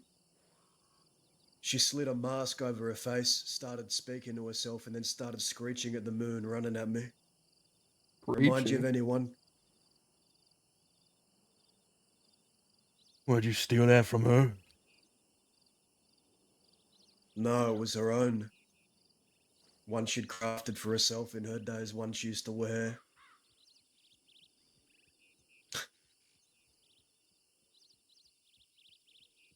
A different kind of mask. A leather one that only belonged to her.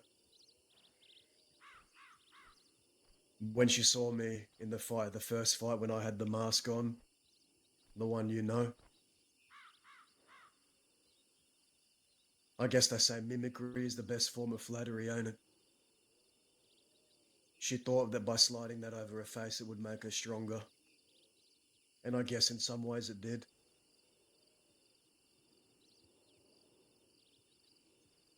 She fought with nothing held back. And she got me. And before she turned my bounty over, before she turned me into the law, she got a boot and she crushed my face.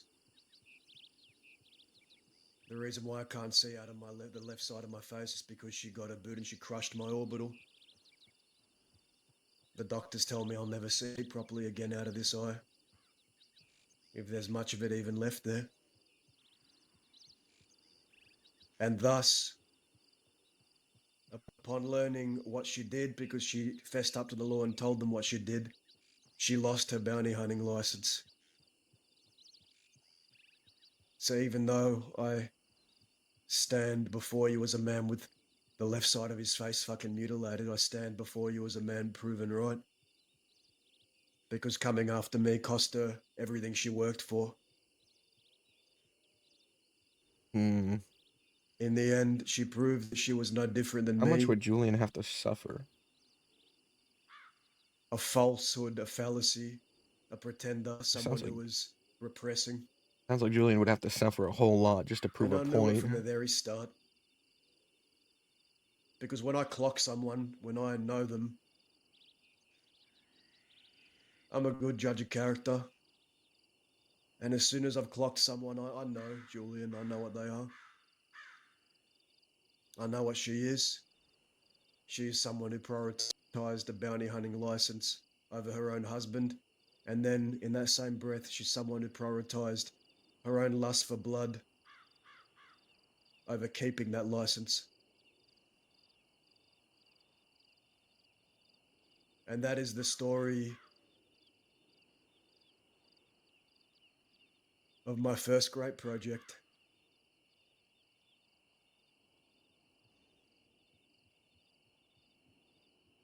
Some of my best work, actually.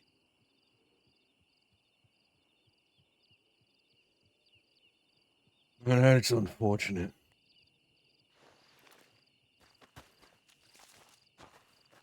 I'm not looking to suffer. I think I just wanted some easy fix to make him a better person.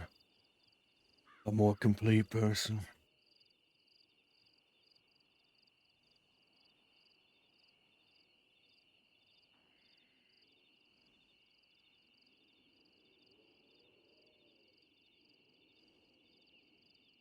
All that effort you put in, what did it get you? A dead friend. Half a face. And some satisfaction. Something like that.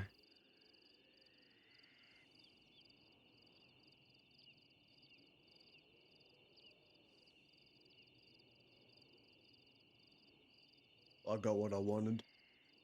I always get what I want, Lynn. When I put my mind to something, I always get what I fucking want. And I got it.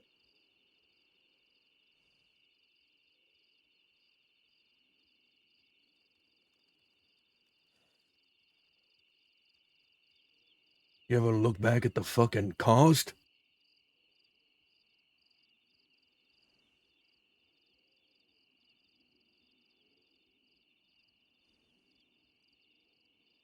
The cost.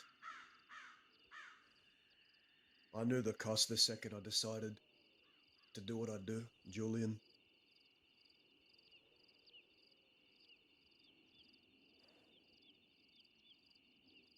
I was never expected to be no cost.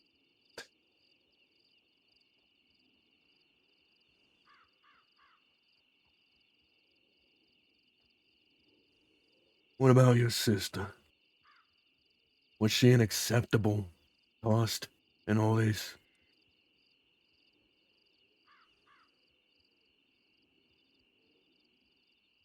You want to know why Jinx shot my sister?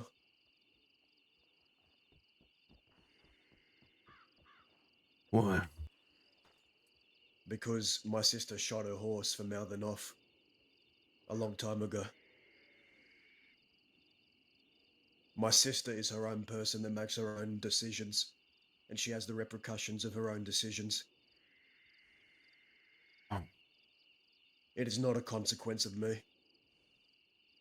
Would Jinx be She's the capable. person who would have done that? She is capable. She is capable of taking care of herself. But prior to meeting you, would Jinx have done that?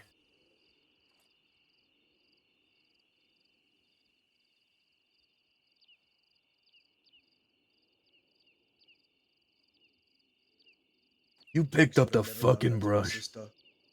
Jinx would have never done that to my sister if Jinx hadn't met me. I know that. Listen.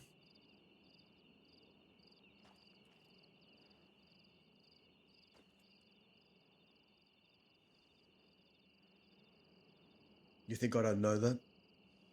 You think I don't stew on that?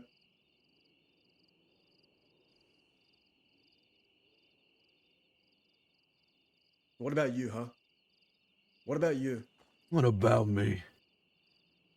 Boy, that you sacrificed everything for to get him out of that life. Now that's nothing. Now that's nothing to you.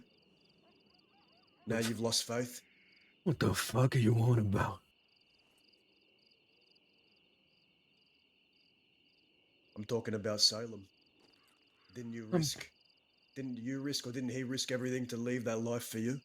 And now you're telling me that you're tired of him and people like him and people like Donovan. How does that come about? Because he lied to me. Did things behind my back. Put my people in danger.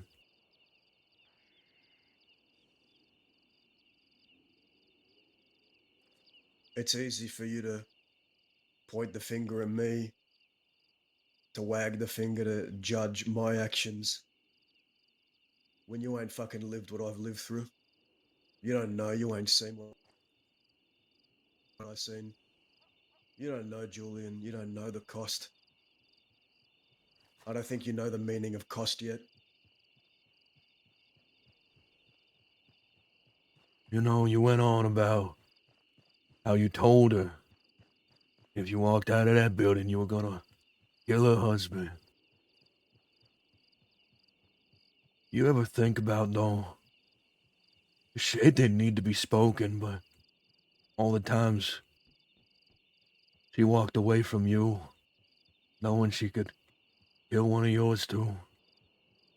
How you made a similar choice. Does not need to be spoken out loud. Larry. Okay. Let me ask you this because I think I know you as a man now. Known you long enough. If I'd put you in that same position, if I told you I was going to kill someone you loved, would you have hesitated or would you have done something about it right in that moment? Would you have allowed me to walk away and kill someone that you loved? Or would you have prioritized the license?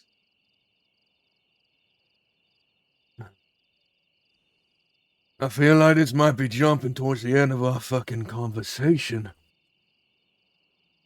But I intended to ask you if now that we're done, we're gonna just walk away. I was gonna ask you. That is a...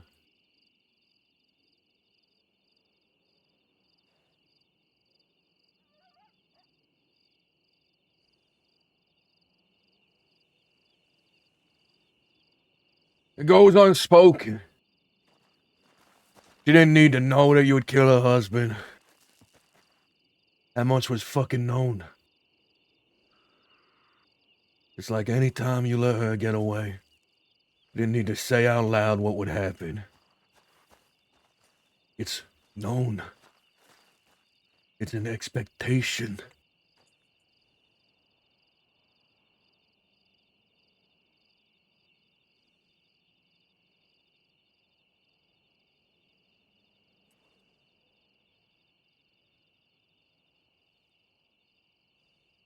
So why'd you let her walk there?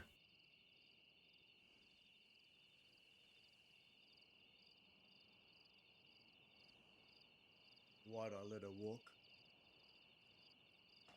Just to see what she'd become?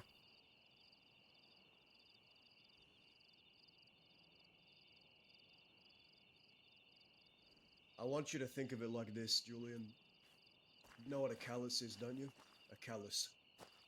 When you pick at a six string or when you punch a tree, condition your knuckles. Calluses.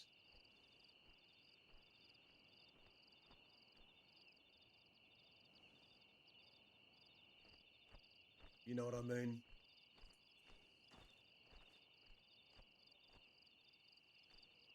No, I don't. Enlighten You me. don't know what a callus is? No, I don't know what you mean by this. Where this is going. I want you to think about it like this. A callus is something that forms on your knuckles or your hands when you do hard work. You know, the skin gets damaged, but when it repairs stronger.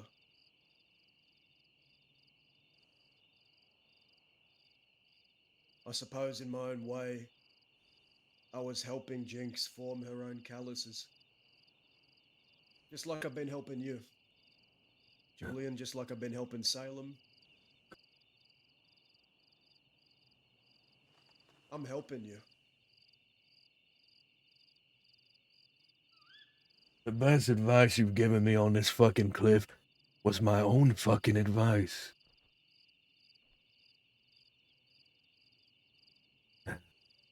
But no, maybe you're right. You did help me. You made me realize I was just looking for excuses not to do something.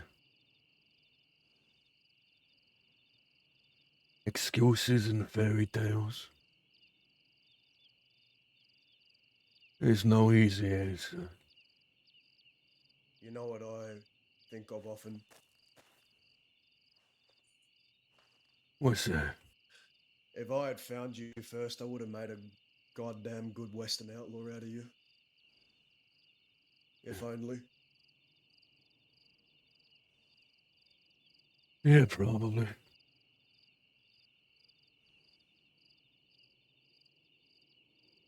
It's a shame.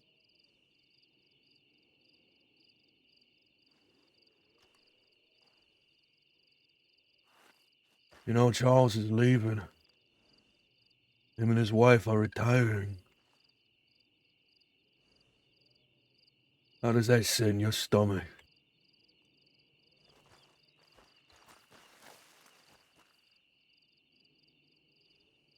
If they are going to be doing that, then you should know something.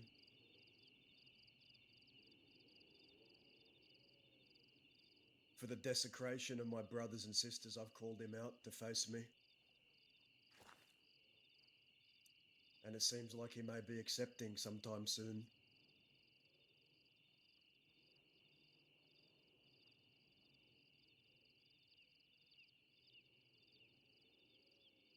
Is that so? Well, color me surprised. Last I spoke to him, his killing days were behind him. That's what he said.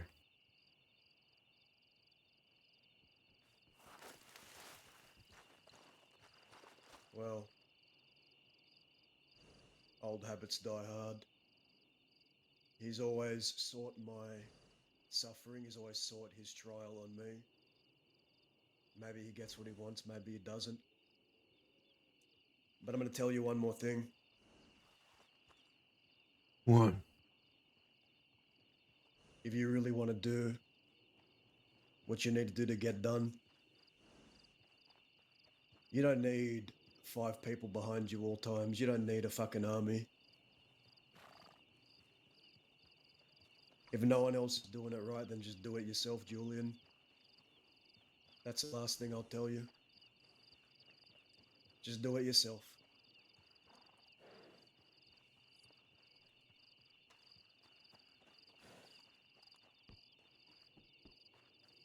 I'm gonna blow up your home and kill Sophie. By the way.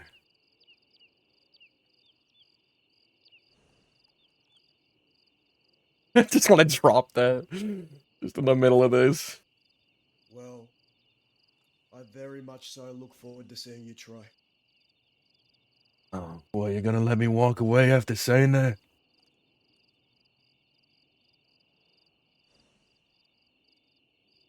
Maybe. Maybe I will. Maybe I have a plan for you. Something I've been concocting a while.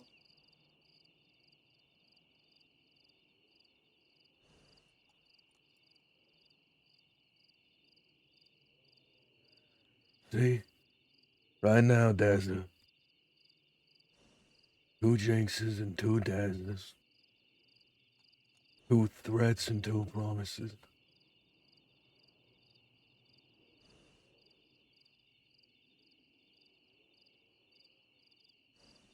Would you like to know my promise then? Sure. By the time I'm done with you in Salem, you are going to be changed. I'm going to change you.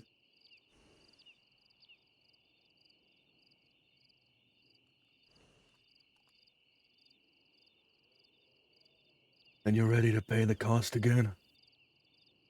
I'm always ready.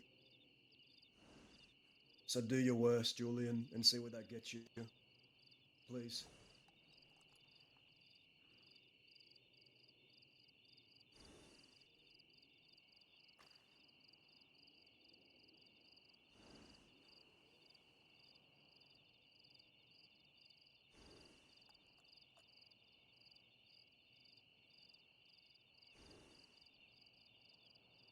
You haven't ruined her life, you know. She's happy. As a new husband or something. Yeah, right. If that's what she wants to tell herself, if that's what she wants to tell you, if that's what she wants to tell everyone, that she's happy, that she's moved on. If she truly was happy, if she truly left all this behind, she wouldn't have shot my sister. Oh, no. Because every decision she is making is leading straight back into my arms. Straight back to me. Someone who's truly happy or had forgotten, or had forgiven, doesn't continue to poke and prod. Don't let her fool you. That is one very unhappy, miserable woman.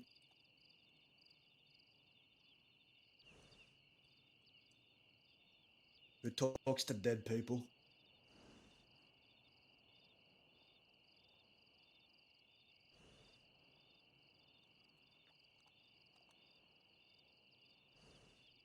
Don't you?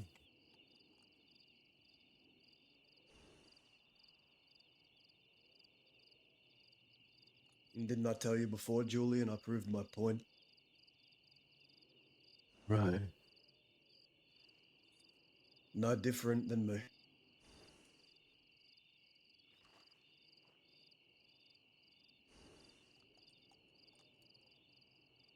Whatever you say, partner. But she does have a husband. Her brother's back in her life.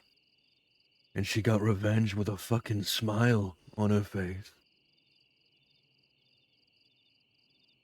And she lost her bounty hunting license for it, everything she fucking worked for.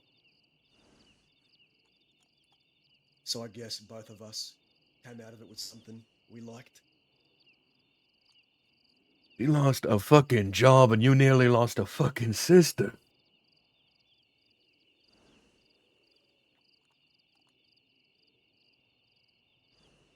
Oh no, she did lose a boyfriend too, or whatever he was. Yeah. Think about it. I took her father from her. I took her ex-husband from her, and hell, maybe there's more to lose than just that. And she took the barbarians from you.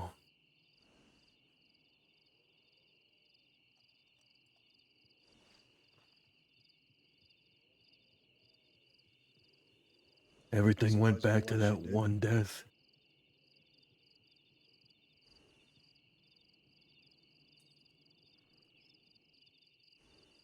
That death showed me something, though. It showed me who was by my side and who wasn't. I don't need an army behind me, Julian. I never did. Sometimes all you need is you. Remember that.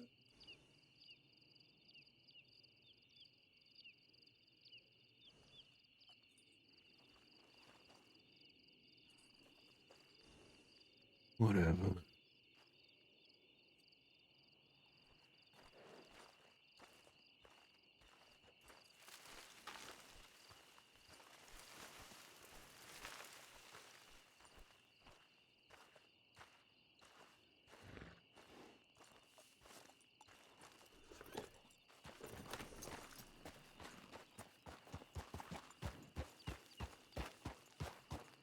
I think I have to beat Donovan.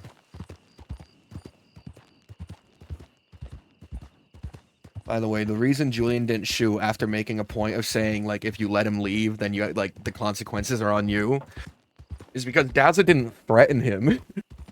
Daza said that he would change him in Salem. And Julian's not opposed to being changed. You know, there's some part of Julian that's just more curious as to what that means. As to what that means at the end of all of this. I'm drowning off the Lanahatchee, is what you mean, Jay Jolly. Drowning off the Lanahatchee.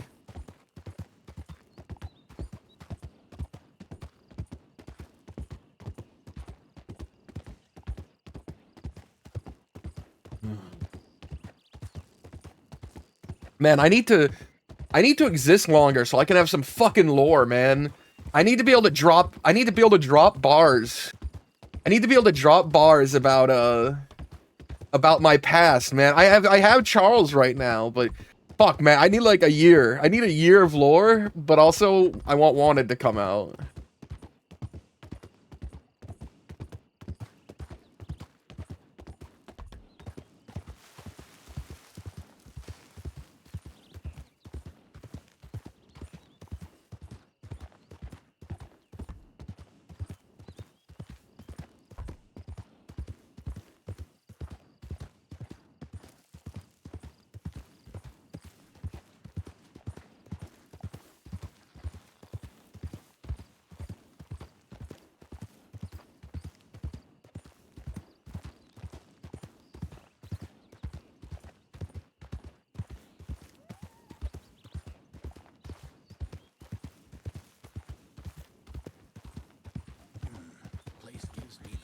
I think a lot of it is that Julian's driven by the people around him, and now that Donovan and Flo, he's distanced himself from them.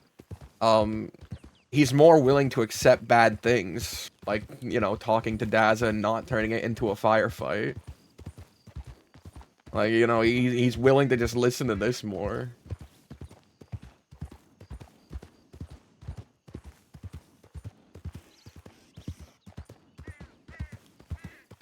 Yeah, Julian has some, you know, he has some good story with Charles. And I wanted to tell him, I wanted to tell him, but I think I'm gonna save it. I think I'm gonna save, like, all the times Charles betrayed him. I can't wait to tell Daza that, like, every successful scheme they had was a plan that Julian made. You know, I don't, Azog, if you're here, I've made it 100% of the schemes are Julian made. There's actually no separate, or like no splitting of who does what.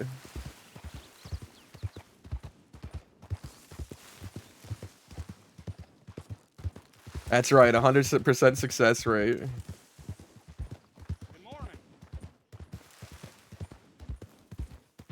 Like, I don't know if Daza knows why Charles shot Julian yet. I don't remember if I said that. I probably have. I've probably informed him that it's because I took his kill. But I should explain, like, the whole situation, the whole torturing and everything. You know, the outs I offered Growler.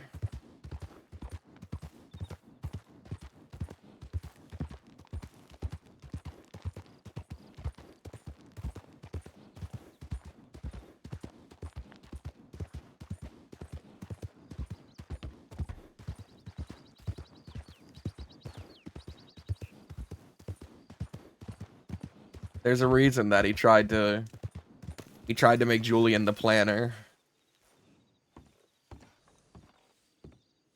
That Charles tried to put Julian in charge. But the thing is, you can't put Julian in charge of planning. He doesn't want that. But what you have to do is be in charge and then, like, you know, have Julian make a plan.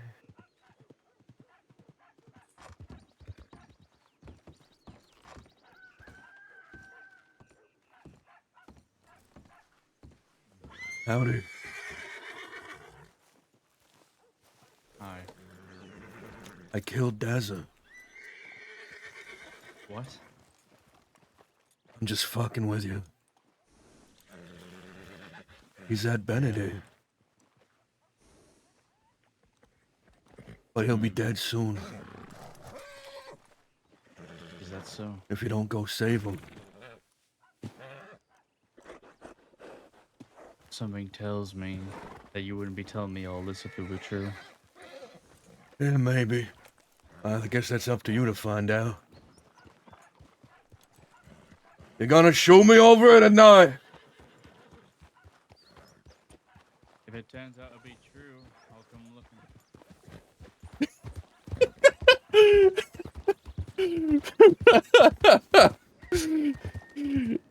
I love doing that as Julian. I love telling people I killed the other person. And you know, it's like a 50-50. It's like, maybe he did. You know, I wouldn't put it past him. Maybe he did just fucking kill that person.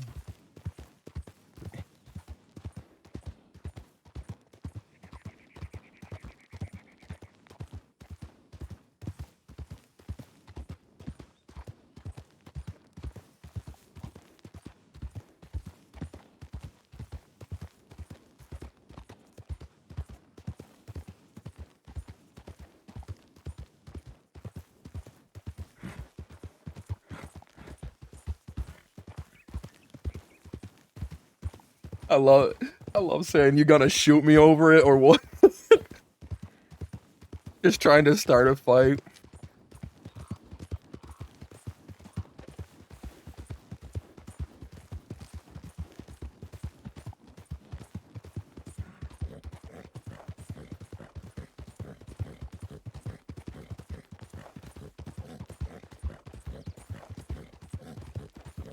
You're right, he would be covered in dried blood still. We haven't gone through, like, water or anything.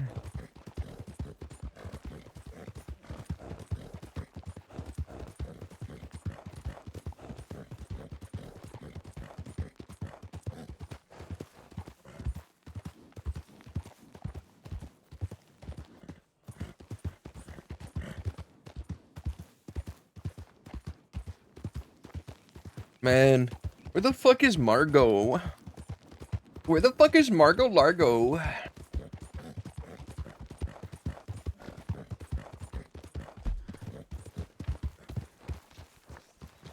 Did we go home? Man, we need a new place to stay.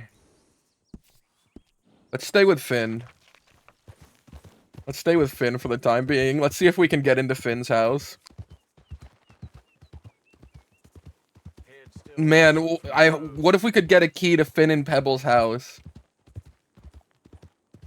I would love that. I would love that so much. I need me, the wanted criminal, but hey, I'm a good guy. Key to your house, please.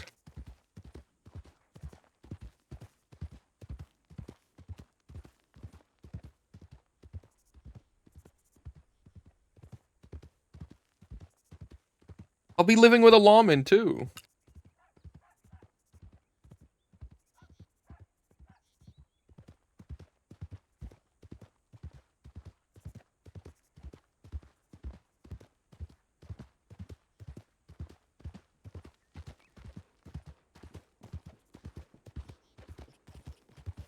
As long as the lawman's living there, right?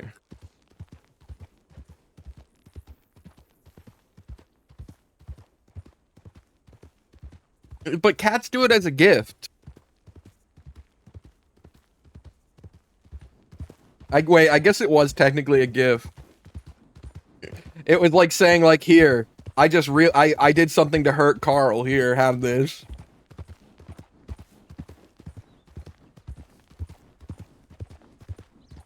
Fuck, maybe I am cat-like.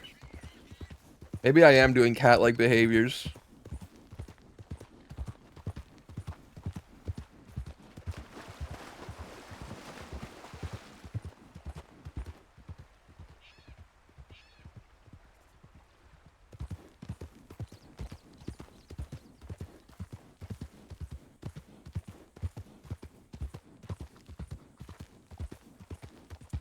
I wonder what Flo and Donovan were up to today, man.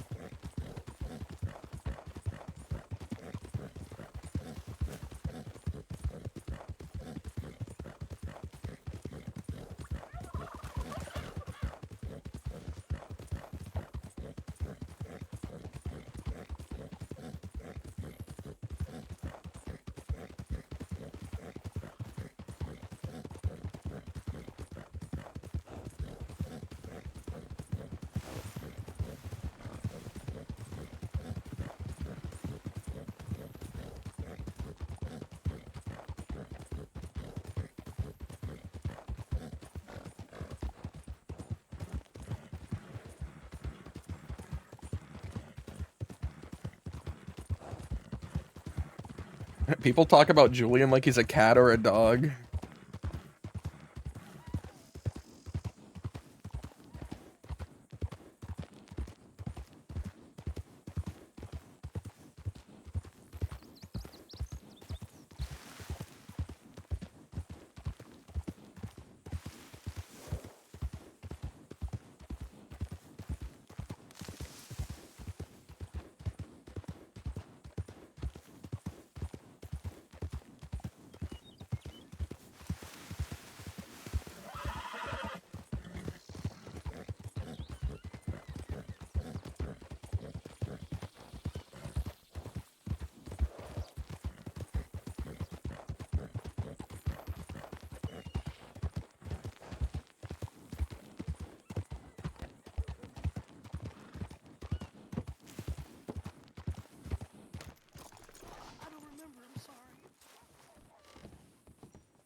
That's a good look.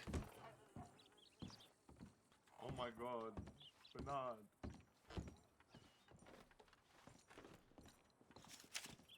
In recent weeks. Blow me a frickin' bone here. My best friend has been shot and almost died. My oldest friend, who I believe to be dead, turned up here in the state. My oldest friend, who got shot with an elephant rifle in his jammies and almost died. My owl sanctuary gets blown up by a man who knew how much I value owls. My weasels all died due to the same explosion. My dead friends' graves are pissed on. I get shot and lose a flovery. A flovery? I compromise my morals and choose a side. Get kidnapped and tortured and forced to eat human flesh. Today I raised a gun to someone and I got shot because I was weakened from not being able to eat because everything tastes like a fucking toe. And then I find out that that some asshole murdered Jeremy Jr. and I'm getting blamed for that. Forgive me that I'm not the best friend to you right now. Just had to get that out of my system. Nothing you need to be worried about at the moment.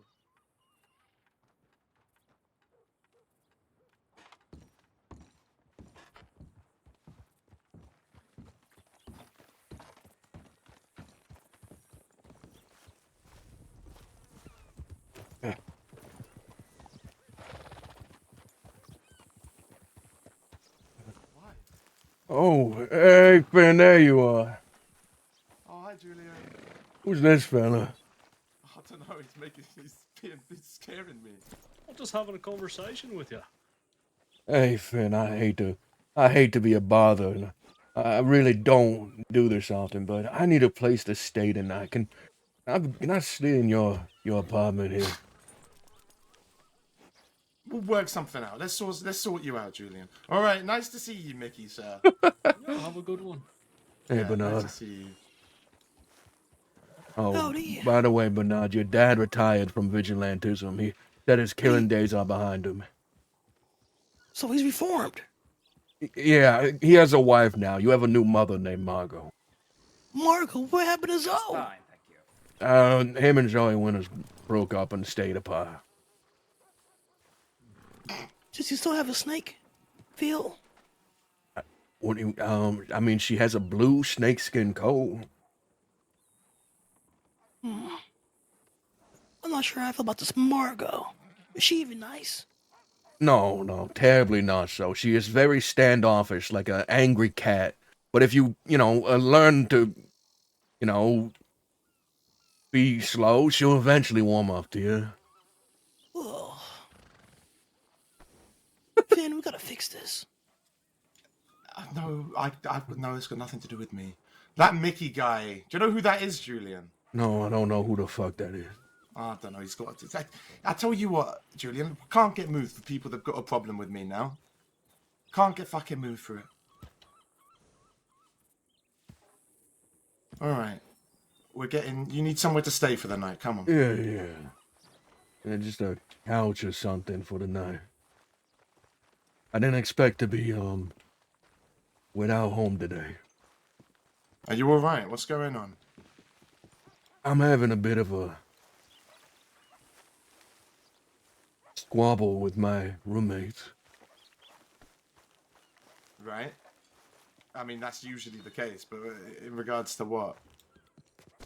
One of them tried to drown me and then bash me over the head with their gun, then dragged me naked into a cemetery, where they proceeded to try and intimidate me into being a more subservient person. When that didn't work, they stole my hat, my fucking prized possession, because I opened up to them about it. And they tried to blackmail me into fucking killing Carl K for them. That would be Donovan.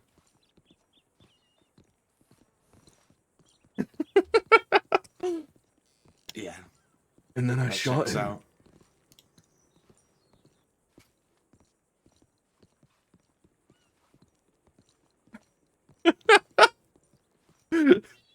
Okay, have you been arrested for that?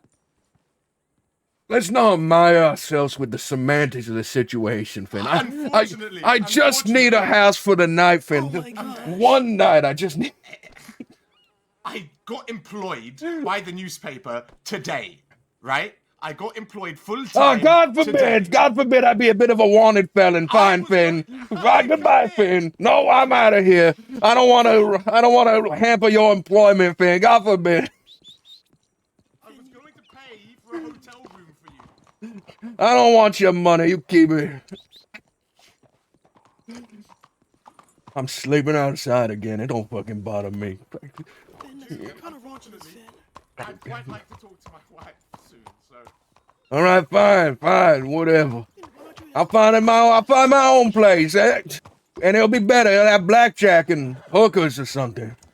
All right, Julian.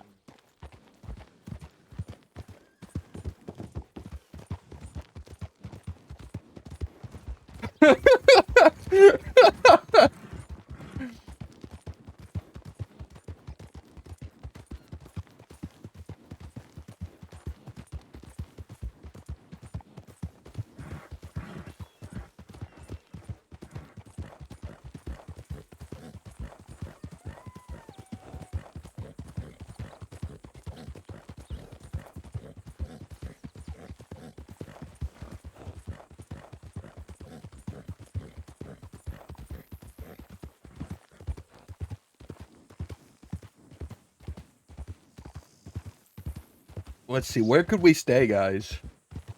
Where can we stay?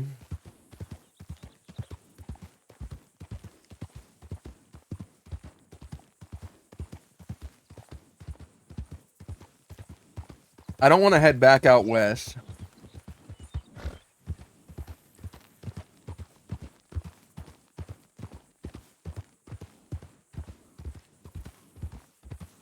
Cave under the waterfall? Holy shit, Elysian pool? It's so dark, though. I won't be able to find my way out. Ooh. Ooh, wait a minute. Wait a minute. Someone spoke. Someone spoke, you know, elite. We're going back to our, the biggest betrayal. Our biggest shakeup. The first time.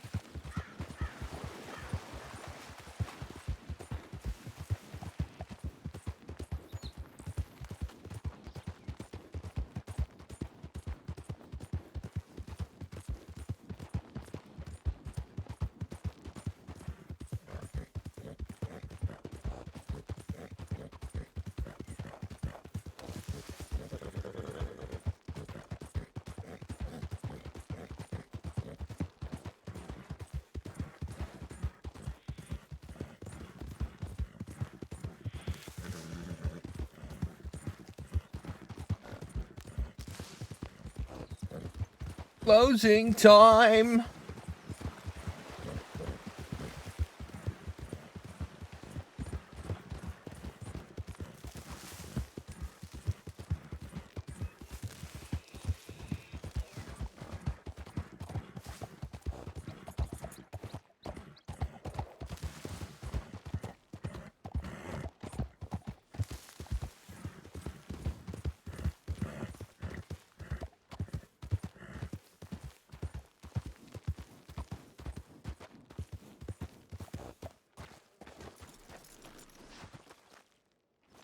Where's this grave at? Oh, there it is. Or no, is that a note? Yeah, it's a note. Delilah Mackenzie, huh? Shot dead on March 15th. Mother, lover, outlaw. Shape.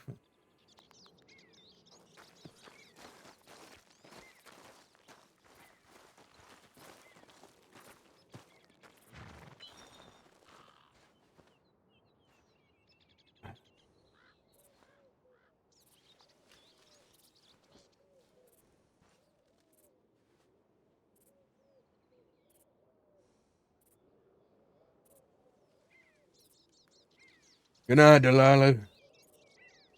Good night, sunshine. Good night, partner.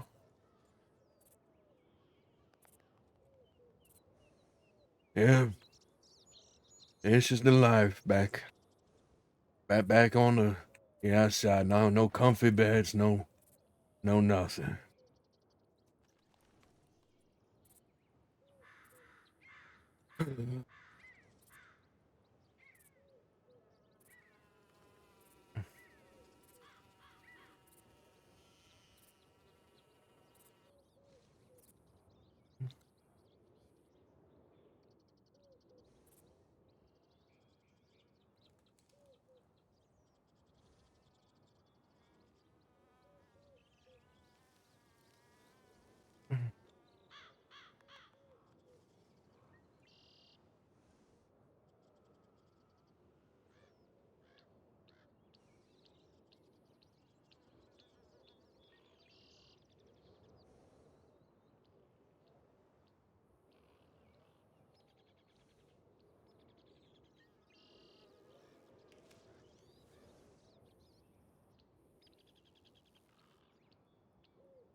What, partner?